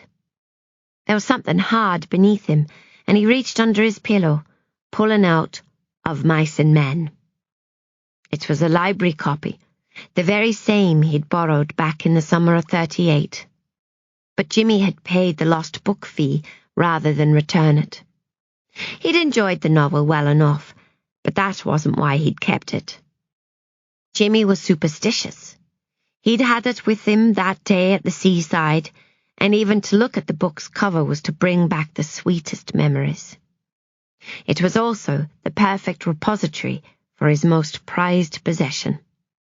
Tucked inside, where no one else would think to look, was the photograph he'd taken of Dolly in that field by the sea. Jimmy retrieved it and smoothed back a dog-eared corner. He drew on his cigarette and exhaled, running his thumb along the outline of her hair, over her shoulder, round the curve of her breast. "Jimmy?" His father was rummaging in the cutlery drawer on the other side of the wall. Jimmy knew he ought to go and help him find whatever it was he thought he needed. He hesitated, though. Searching gave the old man something to do, and in Jimmy's experience, a man was always better off when he was busy. He turned his attention back to the photograph, as he had done 1,000,000 times since it was taken. He knew every detail by heart, the way she was winding her hair around one finger, the set of her chin, the challenge in her eyes that was so Dolly, always acting bolder than she was. Something to remember me by? She'd certainly given him that. He could almost smell the salt and feel the sun on his skin, the press of her body arching beneath him when he'd laid her back and kissed her. "Jimmy, I can't find the what's-it, Jim boy." Jimmy sighed and consoled patience to himself. "All right, Dad," he called. "There in a minute." He gave the photograph a rueful smile. It wasn't altogether comfortable staring at his girl's naked breast while his father was having a spot of bother on the other side of the plaster.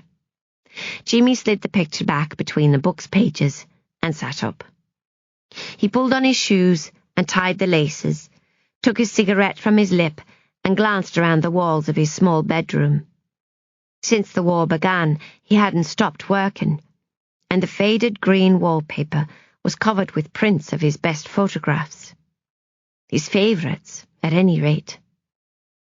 There were the ones he'd taken at Dunkirk, a group of men so tired they could barely stand, one with his arm slung over the other's shoulders, another with a stained bandage tied across his eye, all of them trudging wordlessly as they watched the ground before them and thought only of the next step. A soldier asleep on the beach, missing both boots and hugging his filthy water canister for dear life. A horrifying helter-skelter of boats and planes firing from above, and men who'd walked so far already only to be shot at in the water as they tried to escape from hell. Then there were the photographs he'd taken in London since the Blitz started. Jimmy eyed a series of portraits on the far wall. He stood and went to have a closer look. The East End family pulling the remains of their possessions on the back of a handcart. The woman in her apron hanging laundry on a kitchen clothesline with the fourth wall of the room missing, the private space suddenly made public. The mother reading bedtime stories to her 6 children in the Anderson shelter. The stuffed panda with half its leg blown off. The woman sitting on a chair with a blanket round her shoulders and a blaze behind her where her house used to stand. The old man, searching for his dog in the rubble. They haunted him. He sometimes felt he was stealing a piece of their souls, snatching a private moment for himself when he took his shot. But Jimmy didn't take the transaction lightly. They were joined, he and his subjects. They watched him from his walls, and he felt a debt to them, not only in having borne witness to a fixed instant in their human experience, but also to the ongoing responsibility of keeping their stories alive. Jimmy would often hear the grim announcements on the BBC. 3 firemen, 5 policemen, and 153 civilians are known to have lost their lives. Such clean, measured words to describe the horror he'd inhabited the night before. And he'd see the same few lines printed in the newspaper. But then that would be it. There was no time for any more these days. No point in leaving flowers or writing epitaphs, because it would all take place again the following night, and the one after that. The war left no space for individual grief and memorial, the sort he'd seen in his father's funeral home as a boy. But Jimmy liked to think his photographs went some way to keeping a record.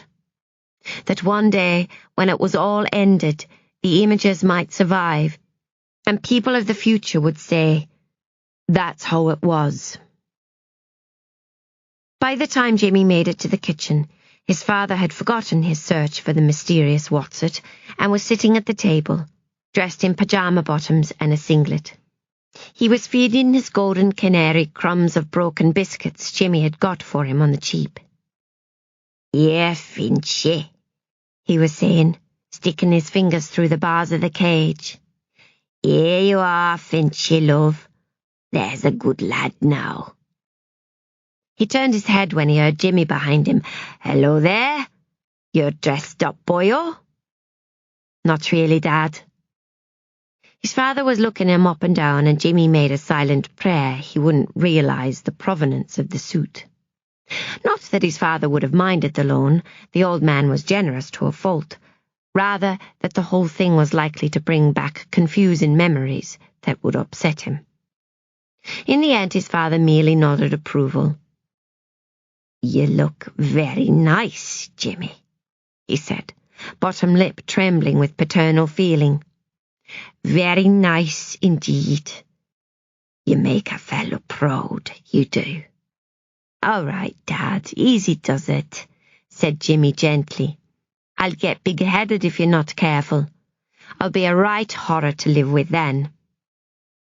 His father, still nodding, smiled faintly. "Where's your shirt, Dad? In your bedroom? I'll just go and fetch it. Can't have you catching cold now, can we?" His father shuffled after him, but stopped in the middle of the corridor. He was still there when Jimmy came back from the bedroom, a bewildered expression on his face, as if he were trying to remember why he'd left his seat in the first place. Jimmy took him by the elbow and walked him carefully back to the kitchen.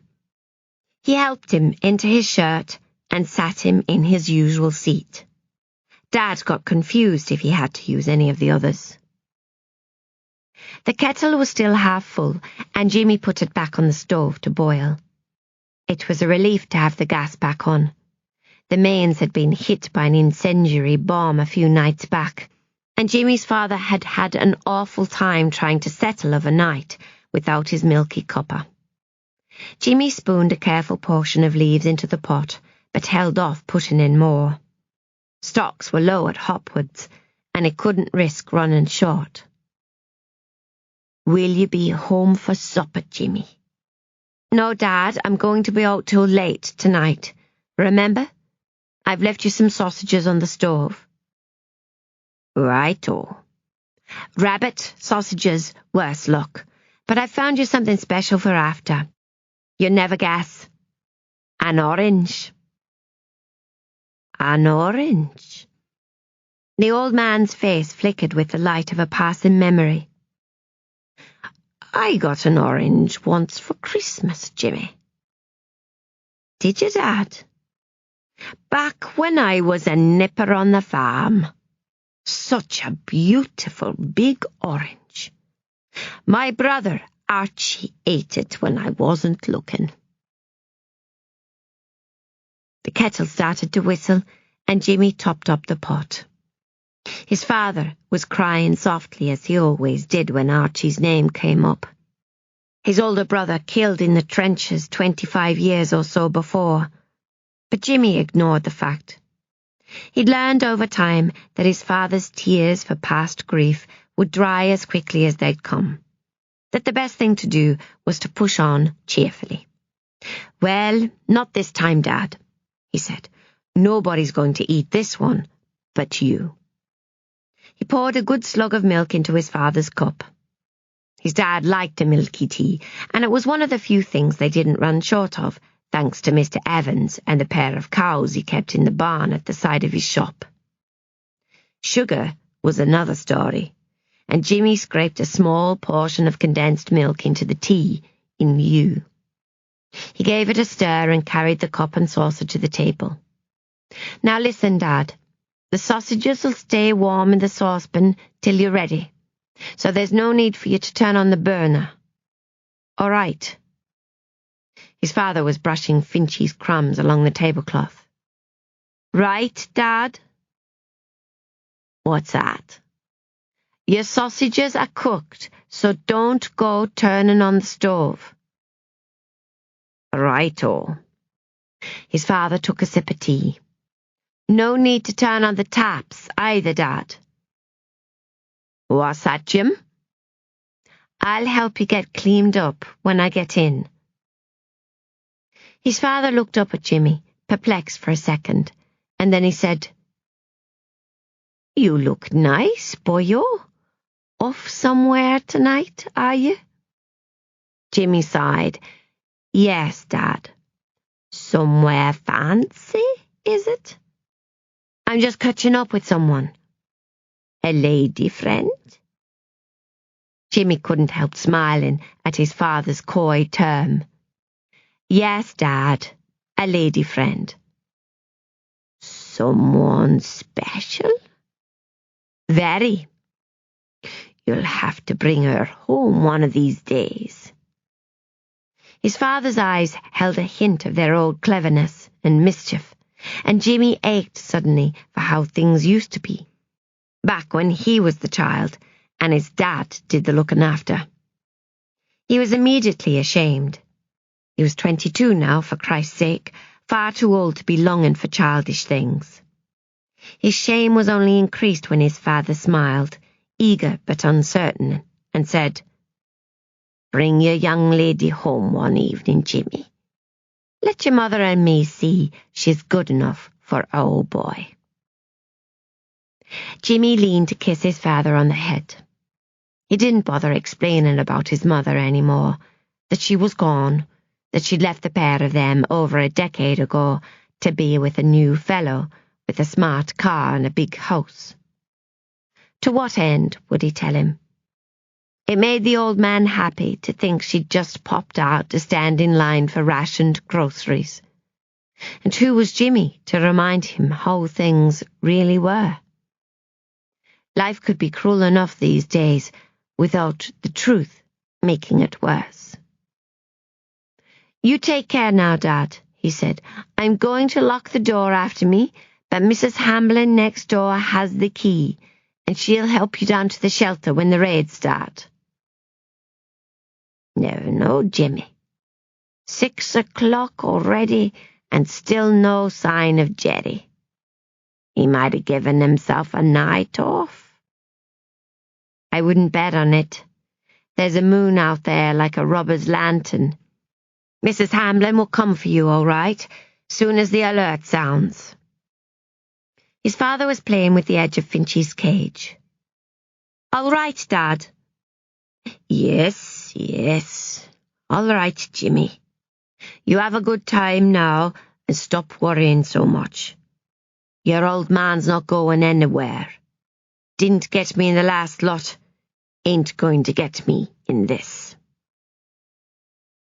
Jimmy smiled and swallowed the lump that was always in his throat these days, of love balled together with a sadness he couldn't articulate, a sadness that was about so much more than just his ailing father.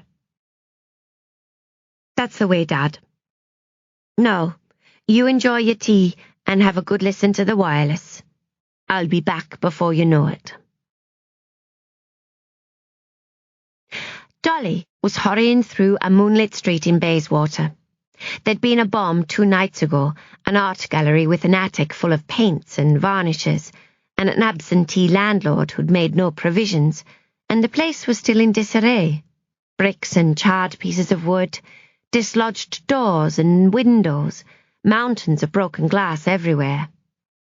Dolly had seen the fire burning from where she liked to sit sometimes on the roof of number 7, a great blaze in the distance, fierce and spectacular flames sending plumes of smoke into the lit-up sky.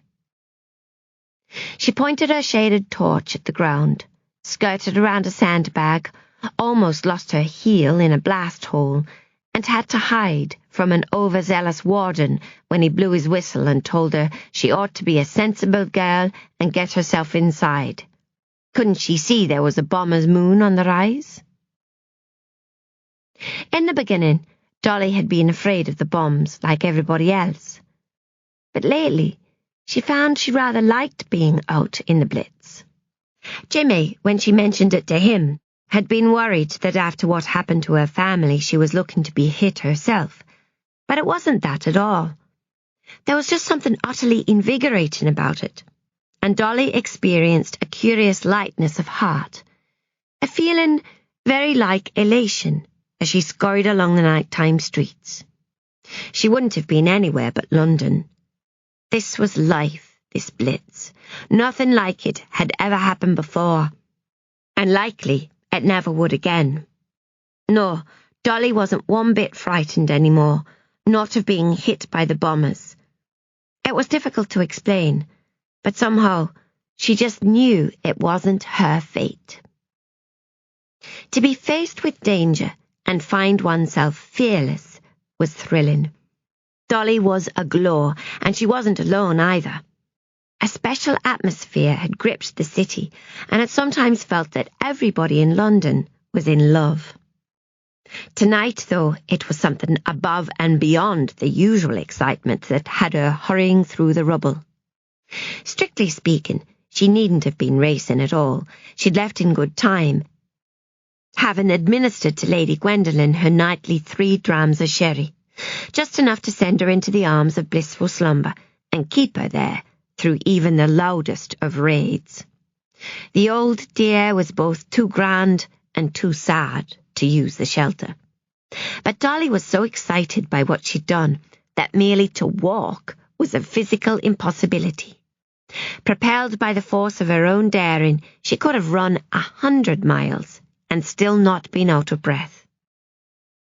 She didn't, though. She had her stockings to think of, didn't she? They were her last pair without leathers, and there really was nothing like a sharp piece of blitz debris for ruining one's nylons. Dolly knew that from experience. Damage these, and she'd be forced to draw lines up the back of her leg with an eyebrow pencil, just like common Kitty. No, thank you very much. Taking no chances. When a bus pulled in near Marble Arch, Dolly jumped aboard. There was a pocket of standing room at the back, and she filled it, trying not to inhale the salty breath of a pompous man delivering a treatise on meat rationing, and how best to saute liver. Dolly resisted the urge to tell him that the recipe sounded bloody awful, and as soon as they'd rounded Piccadilly Circus, she leapt off again. "Have a good night, darling," called an elderly man in an ARP uniform as the bus drove into the distance. Dolly answered with a wave. A pair of soldiers, home on leave and singing Nellie Dean in drunken voices, linked arms with her as they passed, one on either side, and led her in a little spin. Dolly laughed as they each kissed one of her cheeks, and then called goodbye as they continued on their merry way. Jimmy was waiting for her on the corner of Charing Cross Road and Longacre. Dolly could see him in the moonlit square, right where he said he'd be, and she stopped short. There was no doubt about it. Jimmy Metcalf was one fine-looking man. Taller than she remembered, a bit leaner, but the same dark hair swept back, and those cheekbones that made him seem as if he were always on the verge of saying something amusing or clever. He wasn't the only handsome man she'd met, certainly not. At times like this it was all but a civic duty to bat one's eyelashes at a soldier home on leave. But there was just something about him.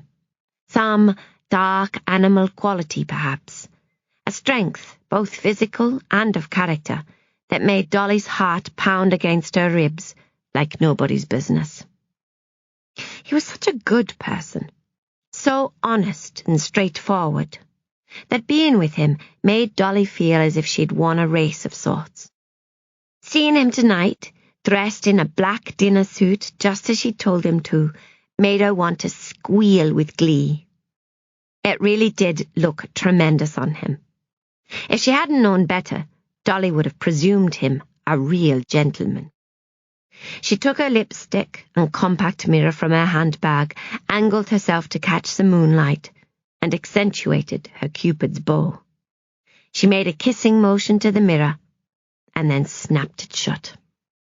She glanced down at the brown coat she'd finally chosen, wondering vaguely about the fur trim on the collar and cuffs. Mink, she supposed, though very possibly fox. It wasn't exactly the latest design, out of date by at least 2 decades, but the war made that sort of thing less important. Besides, clothing that cost a lot to buy never really went out of fashion. That's what Lady Gwendolen said, and she knew an awful lot about such things. Dolly gave the sleeve a sniff. The mothball smell had been terribly strong when she'd first liberated the coat from the dressing room, but she'd suspended it from the bathroom window while she was bathing, and then sprayed it with as much atomized perfume as she could bear to part with, and it really was much better now. Hardly noticeable, what with the general smell of burning on the London air these days. She straightened the belt, careful to conceal the moth hole at the waist, and gave herself a little shake. She was so excited, her nerves were tingling. She couldn't wait for Jimmy to see her. Dolly straightened the diamond brooch she'd pinned to the soft fur collar, tossed her shoulders back, and primped the curls pinned at the nape of her neck. With a deep breath, she thrust forwards from the shadows. A princess, an heiress, a girl with the whole world at her feet. It was cold out, and Jimmy had just lit a cigarette when he saw her. He had to look twice to make sure it was Dolly coming towards him. The fancy coat, dark curls that gleamed in the moonlight, the long-legged stride as her heels clipped confidence on the pavement. She was a vision, so beautiful, so fresh and polished, that it made Jimmy's heart constrict. She'd grown up since last he'd seen her.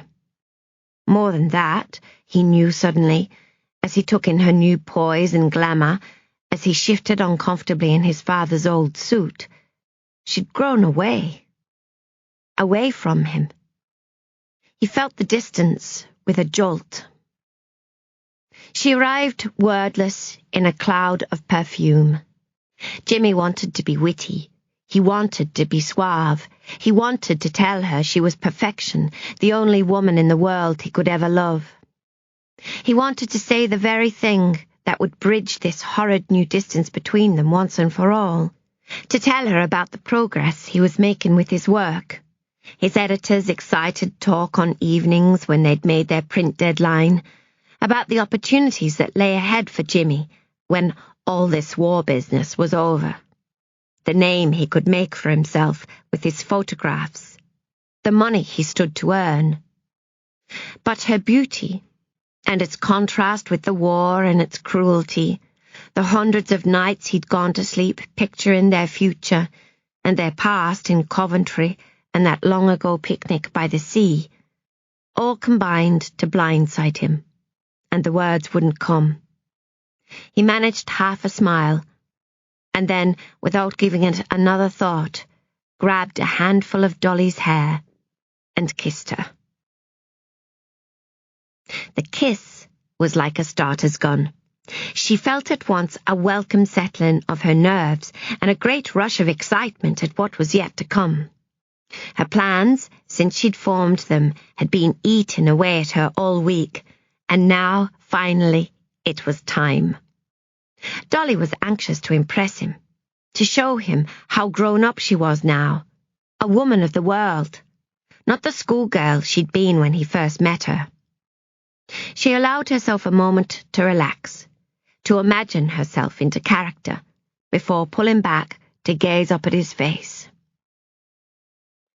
"Hello there," she said, in the same breathy tone Scarlett O'Hara might have used. "Hello yourself. Fancy meeting you here."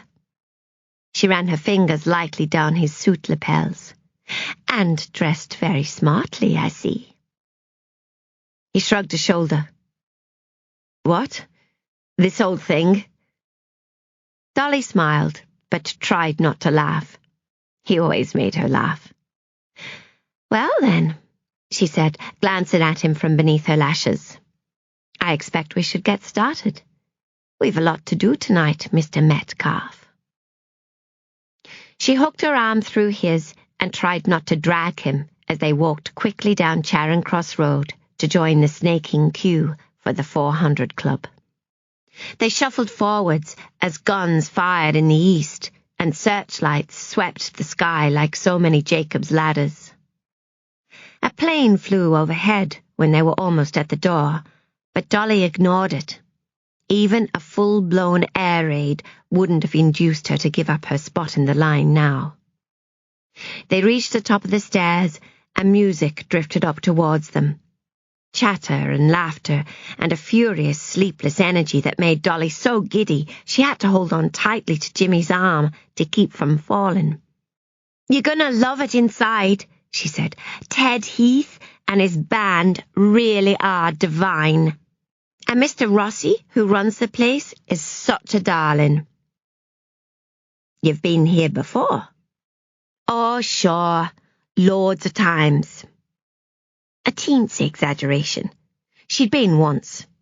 But he was older than she was, and had an important job where he travelled and met all sorts of people, and she was still, well, her. And she desperately wanted him to think her more sophisticated than the last time he'd seen her. More desirable. Dolly laughed and squeezed his arm. "Oh, now, don't look like that, Jimmy. Kitty would never let up if I didn't keep her company sometimes. You know you're the only one I love." At the bottom of the stairs they passed through a cloakroom, and Dolly stopped to leave her coat. Her heart was beating like a hammer. She'd been longing for this moment, practicing and planning, and now it was finally here. She thought back to old Lady Gwendolyn's stories, the things she and Penelope had done together, the dances, the adventures, the handsome men who'd chased them round London, and she turned her back on Jimmy and let the coat fall free. As he caught it, she made a slow pirouette, just the way she had in all her imaginings, and then she struck a pose, revealing, drum roll, ladies and gentlemen, the dress. It was red, sleek, candescent, the sort of thing designed to show off every curve on a woman's body, and Jimmy almost dropped the coat when he saw it. His gaze ran all the way down her figure, and then all the way back up again. The coat left his hand, a ticket replaced it, and he couldn't have told you how. "You," he started. "Doll, you look... That dress is incredible." "What?" She lifted a shoulder, just as he'd done outside. "This old thing?" And then she grinned at him, and was Dolly again. And when she said, "Come on, let's get in there," he couldn't think of anywhere else he'd rather be. Dolly scanned the area beyond the red cord, the small, packed dance floor, the table Kitty had called the royal table, right up close to the band. She'd thought she might see Vivien here tonight. Henry Jenkins was friendly with Lord Dunphy, the pair of them frequently photographed together in The Lady. But first inspections revealed no one she knew. Never mind, the night was still young. The Jenkinses might show up later. She steered Jimmy towards the back of the room, between the close-set round tables, past the people dining and drinking and dancing, until their progress brought them finally to Mr. Rossi and the start of the cordoned-off area. "Good evening," he said when he saw them, pressing his hands together and making a little bow. "You're here for the Dunphy engagement, of course?" "What a wonderful club," purred Dolly, not exactly answering the question. "It's been such a long time, too long. Lord Sandbrook and I were just saying we ought to make it into London more often." She glanced at Jimmy, smiling encouragement. "Weren't we, darling?" The hint of a frown pulled at Rossi's brow as he tried desperately to place them. But it didn't last long.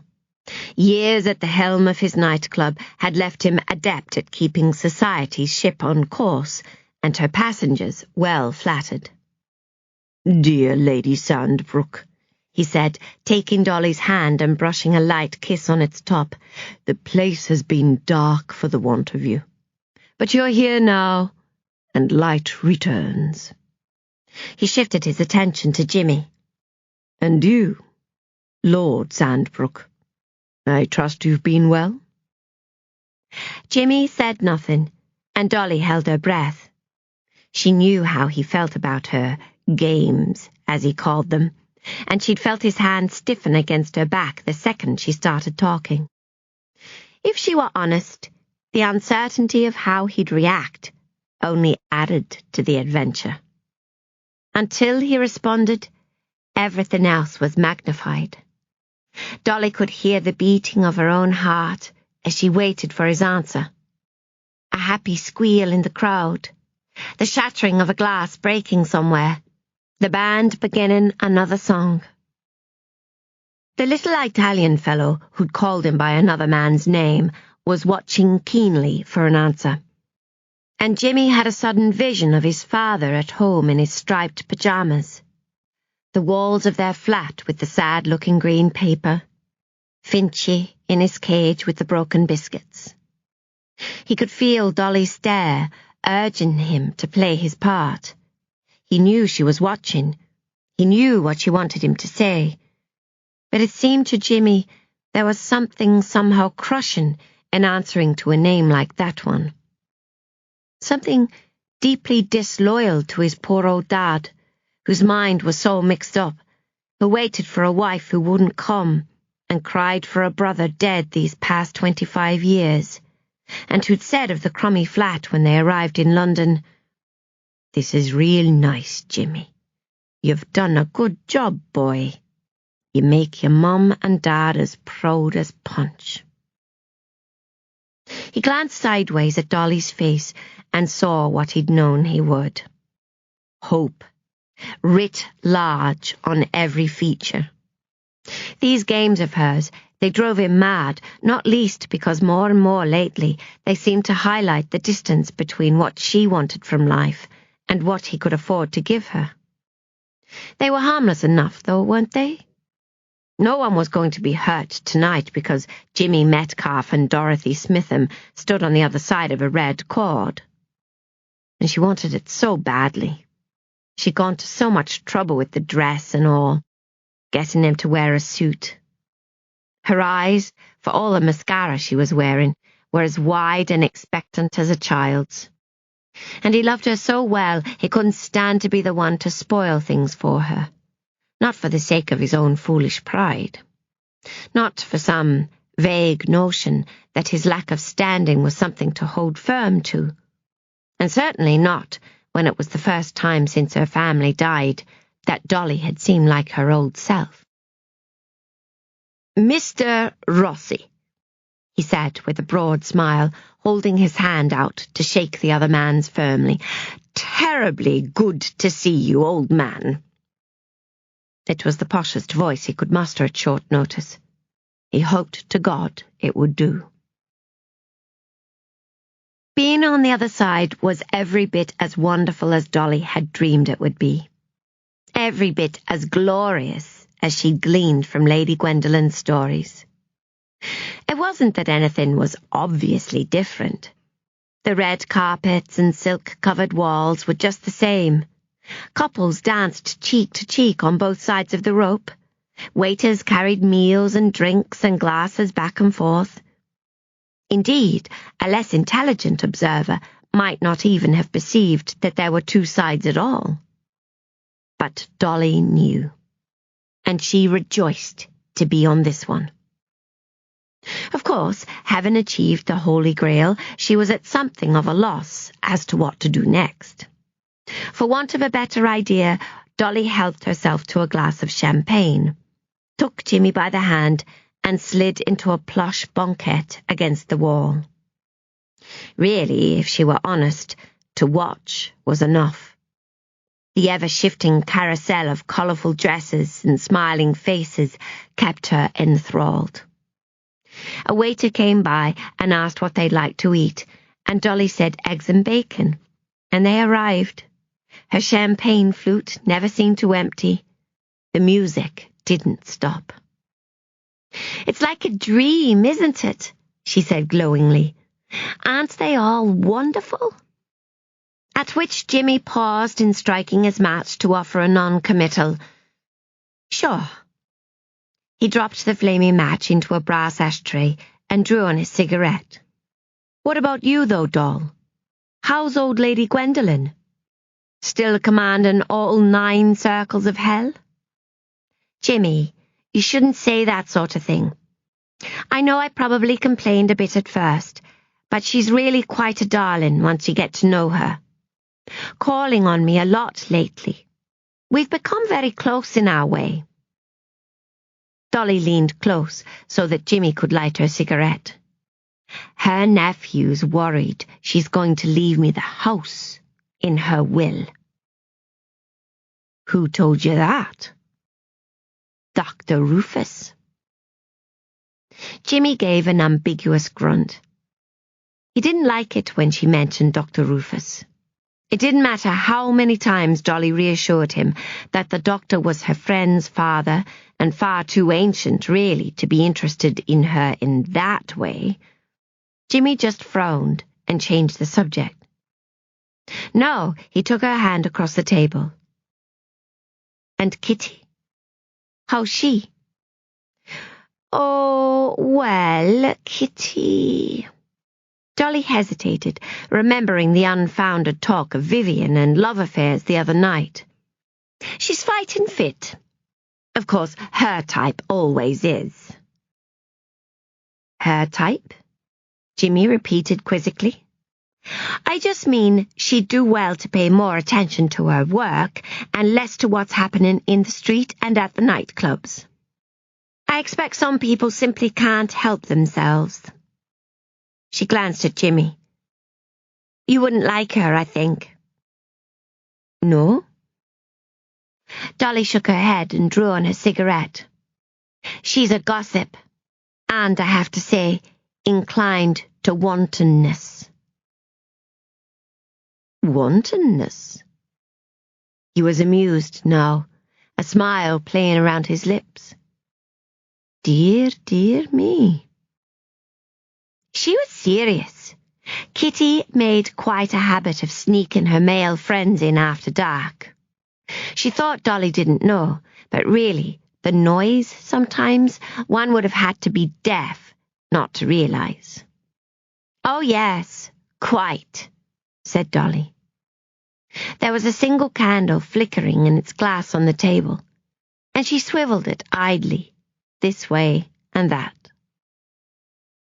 She hadn't told Jimmy about Vivien yet. She didn't know why exactly. It wasn't that she thought he wouldn't approve of Vivien, certainly not.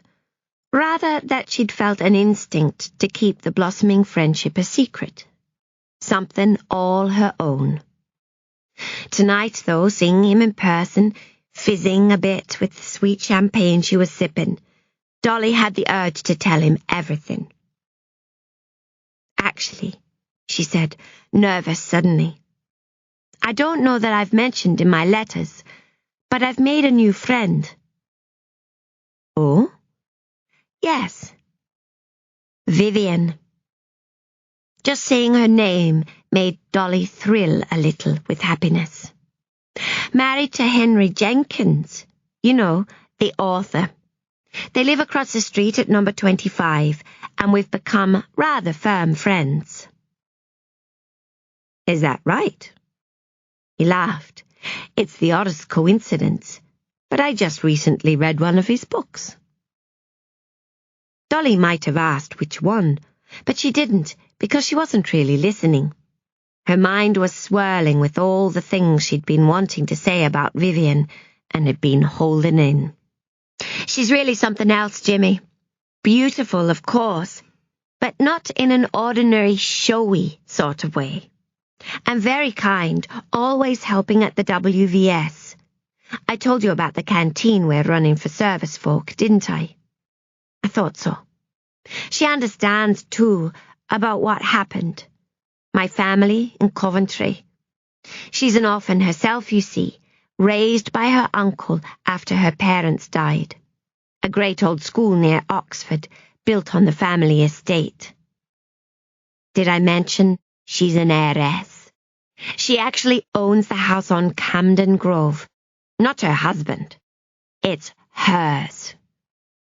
Dolly drew breath, but only because she wasn't sure of the details. Not that she goes on about it, she's not like that at all. She sounds tremendous. She is. I'd like to meet her. Well, Dolly stammered, of course, one of these days. She drew hard on a cigarette, wondering why the suggestion made her feel a sort of dread. Vivien and Jimmy meeting was not among the many future scenarios she'd envisaged. For one thing, Vivien was extremely private. For another, well, Jimmy was Jimmy. Very sweet, of course, kind and clever, but not exactly the sort of person Vivien would approve of. Not as a boyfriend for Dolly. It wasn't that Vivien was unkind. She was just of a different class. From both of them, really. But Dolly, having been taken under Lady Gwendolyn's wing, had learned enough to be accepted by someone like Vivien. Dolly hated lying to Jimmy. She loved him, but she certainly wasn't about to hurt his feelings by putting it to him straight. She reached out and rested her hand on his arm, picking a piece of lint from the fraying cuff of his suit jacket. Everyone's just so busy with the war at the moment, aren't they? There's simply no time for being social. I could always, Jimmy, listen, they're playing our song. Shall we dance? Come on, do, let's dance. Her hair smelled of perfume, that intoxicating scent he'd noticed when she first arrived, almost shocking in its intensity and promise. And Jimmy could have stayed that way forever, his hand in the small of her back, her cheek pressed against his, their bodies moving slowly together. He was tempted to forget the way she'd come over all evasive when he'd mentioned meeting her friend. The flash he'd had, that the distance between them lately wasn't all about what happened to her family, that this Vivien, the rich lady across the road, might have something to do with it. In all probability, there was nothing to it. Dolly liked to have secrets. She always had. And what did it matter anyway? Right here and now, so long as the music kept playing. It didn't, of course. Nothing lasts forever, and the faithless song ended. Jimmy and Dolly pulled apart to clap, and that's when he noticed the man with a thin moustache watching them from the edge of the dance floor. This in itself would have been no cause for alarm, but the man was also in conversation with Rossi, who was scratching his head with one hand, making extravagant hand gestures with the other, and consulting some sort of list. A guest list, Jimmy realized with a jolt. What else would it be? It was time to make a discreet exit, stage right. Jimmy took Dolly's hand and made to lead her away, casual as you please. There was every chance, he figured. If they went quickly and quietly, they'd be able to duck beneath the red cord, meld into the crowd, and make a silent escape. No harm done. Dolly, unfortunately, had other ideas. Having made it to the dance floor, she was now rather reluctant to leave it. "Jimmy, no," she was saying. "No, listen. It's Moonlight Serenade." Jimmy started to explain, glancing back towards the man with the thin moustache, only to find that he was almost upon them, cigar clenched between his teeth, hand outstretched. "Lord Sandbrook," the man was saying to Jimmy, with the wide, confident smile of a man with pots of money hidden under his bed. "So glad you could make it, old chap." "Lord Dumphy," Jimmy took a stab. "Congratulations to you and your fiancé. Great party." "Yes, well, I'd have rather kept it small, but you know Eva." "I do indeed," Jimmy laughed nervously. Lord Dumphy puffed his cigar so it smoked like a train engine. His eyes narrowed ever so slightly, and Jimmy realized his host was also flying blind, doing his best to call to mind the provenance of his mysterious guests. "You're friends of my fiancé's," he said. "Yes, that's right."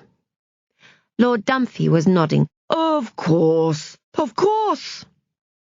And then there came more puffing, more smoke, and just as Jimmy thought they might be safe.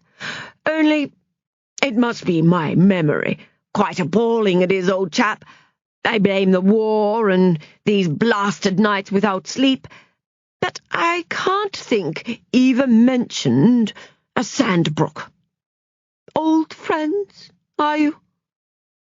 "Oh, yes, Eva and I go way back." "Eva?" "Precisely." Jimmy tugged Dolly forwards. "Have you met my wife, Lord Dumphy? Have you met—" "Viola," Dolly said, smiling as though butter wouldn't melt in her mouth. "Viola Sandbrook." She lifted a hand, and Lord Dumphy took out his cigar to kiss it. He pulled back, but didn't let go, holding Dolly's hand aloft and letting his eyes roam greedily over her dress and every curve beneath it. "Darling!" The trilling call came from across the floor. "Darling! Jonathan!" Lord Dumphy dropped Dolly's hand at once. "Oh," he said, like a schoolboy caught by Nanny looking at nudie pictures. "Here comes Eva now." "Is that the time?" Jimmy said. He clasped Dolly's hand and squeezed it to signal his intent. She squeezed right back. "Excuse me, Lord Dumphy," he said. "Many congratulations, but Viola and I have a train to catch." And with that, they were flying.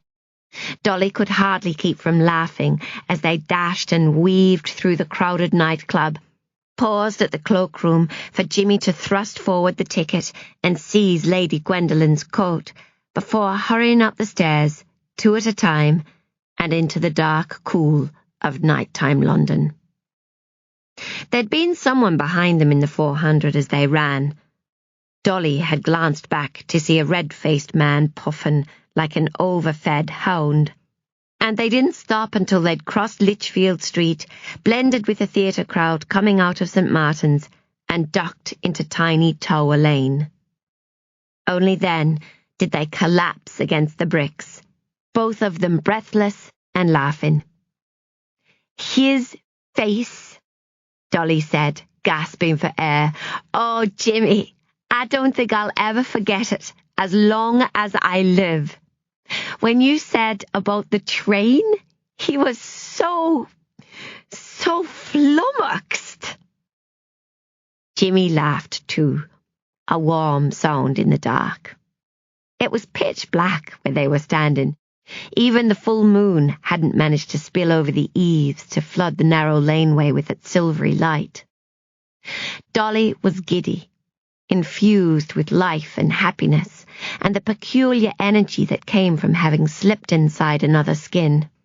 There was nothing that made her spin quite like it, the invisible moment of transition, when she stopped being Dolly Smitham and became instead someone else.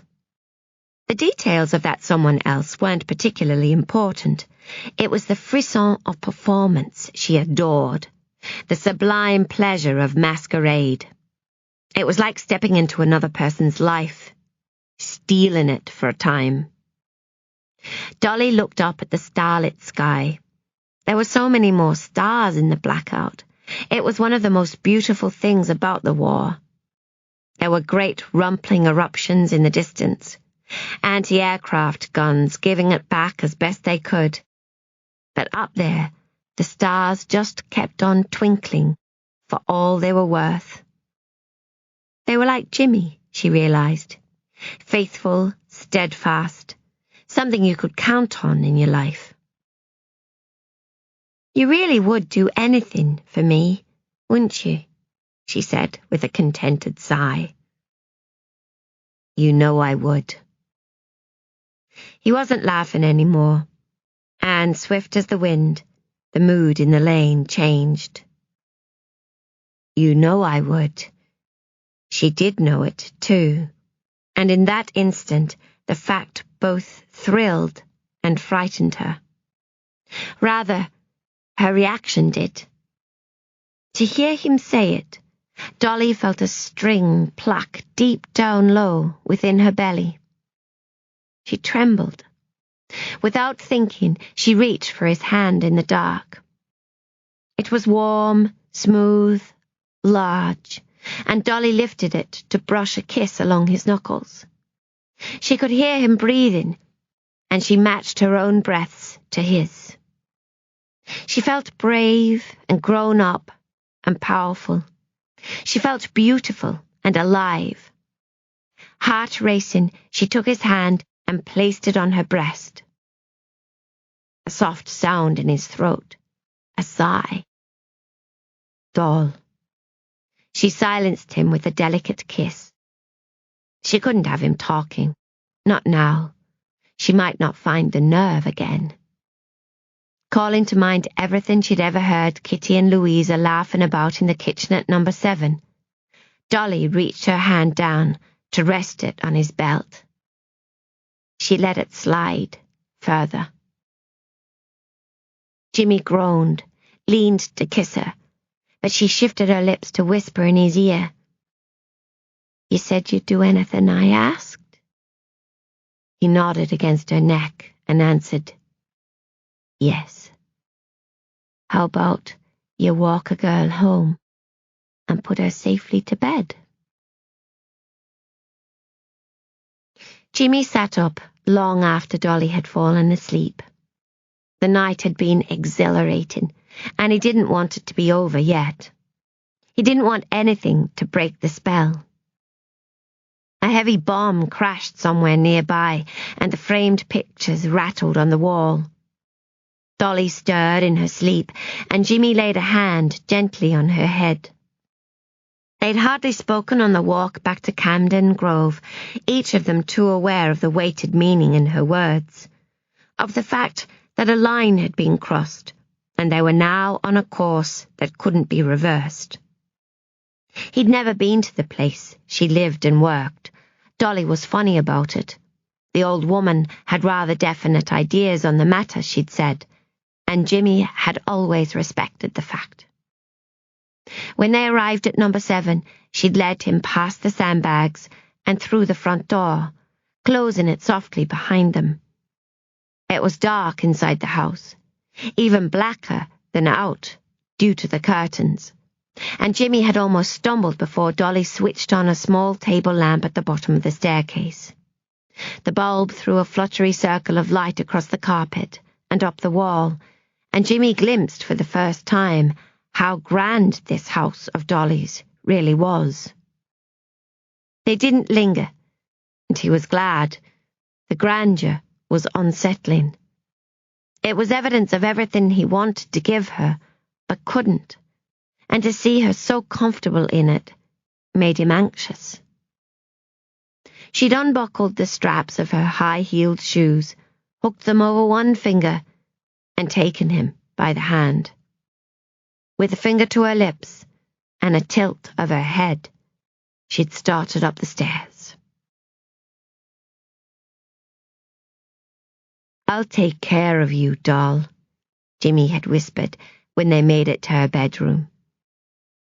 They'd run out of things to say to one another and were standing together by the bed, each waiting for the other to do something. She'd laughed when he said it, but there'd been a nervous edge to her voice, and he'd loved her all the more for the hint of youthful uncertainty that the laugh betrayed. He'd felt a bit on the back foot ever since she'd propositioned him in the alley, but now, hearing her laugh like that, sensing her apprehension, Jimmy was back in charge, and the world was suddenly set to rights. There was a part of him that wanted to tear the dress from her body, but instead he reached out to slip his finger beneath one of her fine straps. Her skin was warm, despite the cold night, and he felt her tremble at his touch. The slight, sudden movement made his breath catch in his throat. "I'll take care of you," he said again. "I always will." She didn't laugh this time, and he leaned to kiss her. God, it was sweet. He unbuttoned the red dress, slid the straps from her shoulders, and let it fall lightly to the ground. She stood, staring at him, her breasts rising and falling with each short breath, and then she smiled, one of those half-smiles of Dolly's that teased him and made him ache, and before he knew what was happening, she'd pulled his shirt loose from his trousers. Another bomb exploded, and plaster dust sifted down from the mouldings high above the door. Jimmy lit a cigarette as the anti-aircraft guns fired their replies. Still Dolly slept, her eyelashes black against her dewy cheeks. He stroked her arm lightly. What a fool he'd been. What an absolute fool, refusing to marry her when she'd all but pleaded with him. Here he'd been fretting about the distance he sensed between them, without stopping for a minute to consider his part in creating it. The old ideas he'd been clinging to about marriage and money. Seeing her tonight, though, seeing, as he hadn't before, just how easily he could have lost Dolly to this new world of hers, had made everything clear. He was just lucky she'd waited for him, that she still felt the same way. Jimmy smiled, smoothing her dark, glossy hair. As he was lying here beside her was proof of that. They'd have to live in his flat at first. Not what he'd dreamed of for Dolly, but his dad was settled, and there wasn't much point in moving while the war was still going on. When it was all over, they could look at leasing something in a better area, maybe even talk to the bank about borrowing for their own place. Jimmy had some money set aside. He'd been saving for years, every spare penny in a jar, and his editor was very encouraging about his photographs. He drew on his cigarette. For now, though, they'd have a war wedding, and there was nothing shameful in that. It was romantic, he thought. Love in a time of strife. Dolly would look gorgeous no matter what. She could have her friends as bridesmaids, Kitty, and the new one, Vivien, whose mention gave him an uneasy feeling, and Lady Gwendolen Caldecott, perhaps, in place of her mother and father. And Jimmy already had the perfect ring to give her. It had been his own mother's, and was stored now in a black velvet box at the back of his bedroom drawer. She'd left it when she went, with a note explaining why, on the pillow where his father slept. Jimmy had been looking after it ever since, at first so he could give it back when she returned, later to remember her by. But increasingly as he grew older, so he could someday make a new start with the woman he loved. A woman who wouldn't leave him. Jimmy had adored his mother when he was a boy. She'd been his enchantment, his first love, the great gleaming moon whose wax and wane held his own small human spirit in its thrall. She used to tell him a story, he remembered now, whenever he couldn't sleep. It was about the Nightingale star, a boat, she said, a magical boat, a great old galleon with wide sails and a strong, trusty mast that sailed through the seas of sleep, night after night, in pursuit of adventure. She used to sit right by him on the side of the bed, stroking his hair and weaving tales of the mighty ship, and her voice, as it spoke of the wondrous journeys, would soothe him as nothing else could. Not until he was floating on the edge of sleep, the ship pulling him towards the great star in the east, which he leaned down to whisper in his ear, "Off you go now, my darling. I'll see you tonight on the Nightingale star. Wait for me, won't you? We'll have ourselves a great adventure." He'd believed it for such a long time. After she left with the other fellow, that rich man with his silver tongue and his big, expensive motor car, he'd told himself the story each night, certain he would see her in his sleep, take hold of her, and make her come back home. He'd thought there'd never be another woman he could love that much. And then he'd met Dolly. Jimmy finished his cigarette and checked his watch. It was almost 5. He'd better leave now if he was going to be home in time to put an egg on for his dad's breakfast. He stood up as quietly as he could, pulled on his trousers, and did up his belt. He lingered for a moment, watching Dolly, and then he leaned to plant the lightest of kisses on her cheek. "I'll see you on the Nightingale star," he said softly. She stirred, but didn't wake, and Jimmy smiled. He slipped down the stairs and out into the freezing grey of wintry pre-dawn London. There was snow on the air, he could smell it, and he blew out great puffs of mist as he walked. But Jimmy wasn't cold, not this morning. Dolly Smitham loved him. They were going to be married, and nothing would ever be wrong again.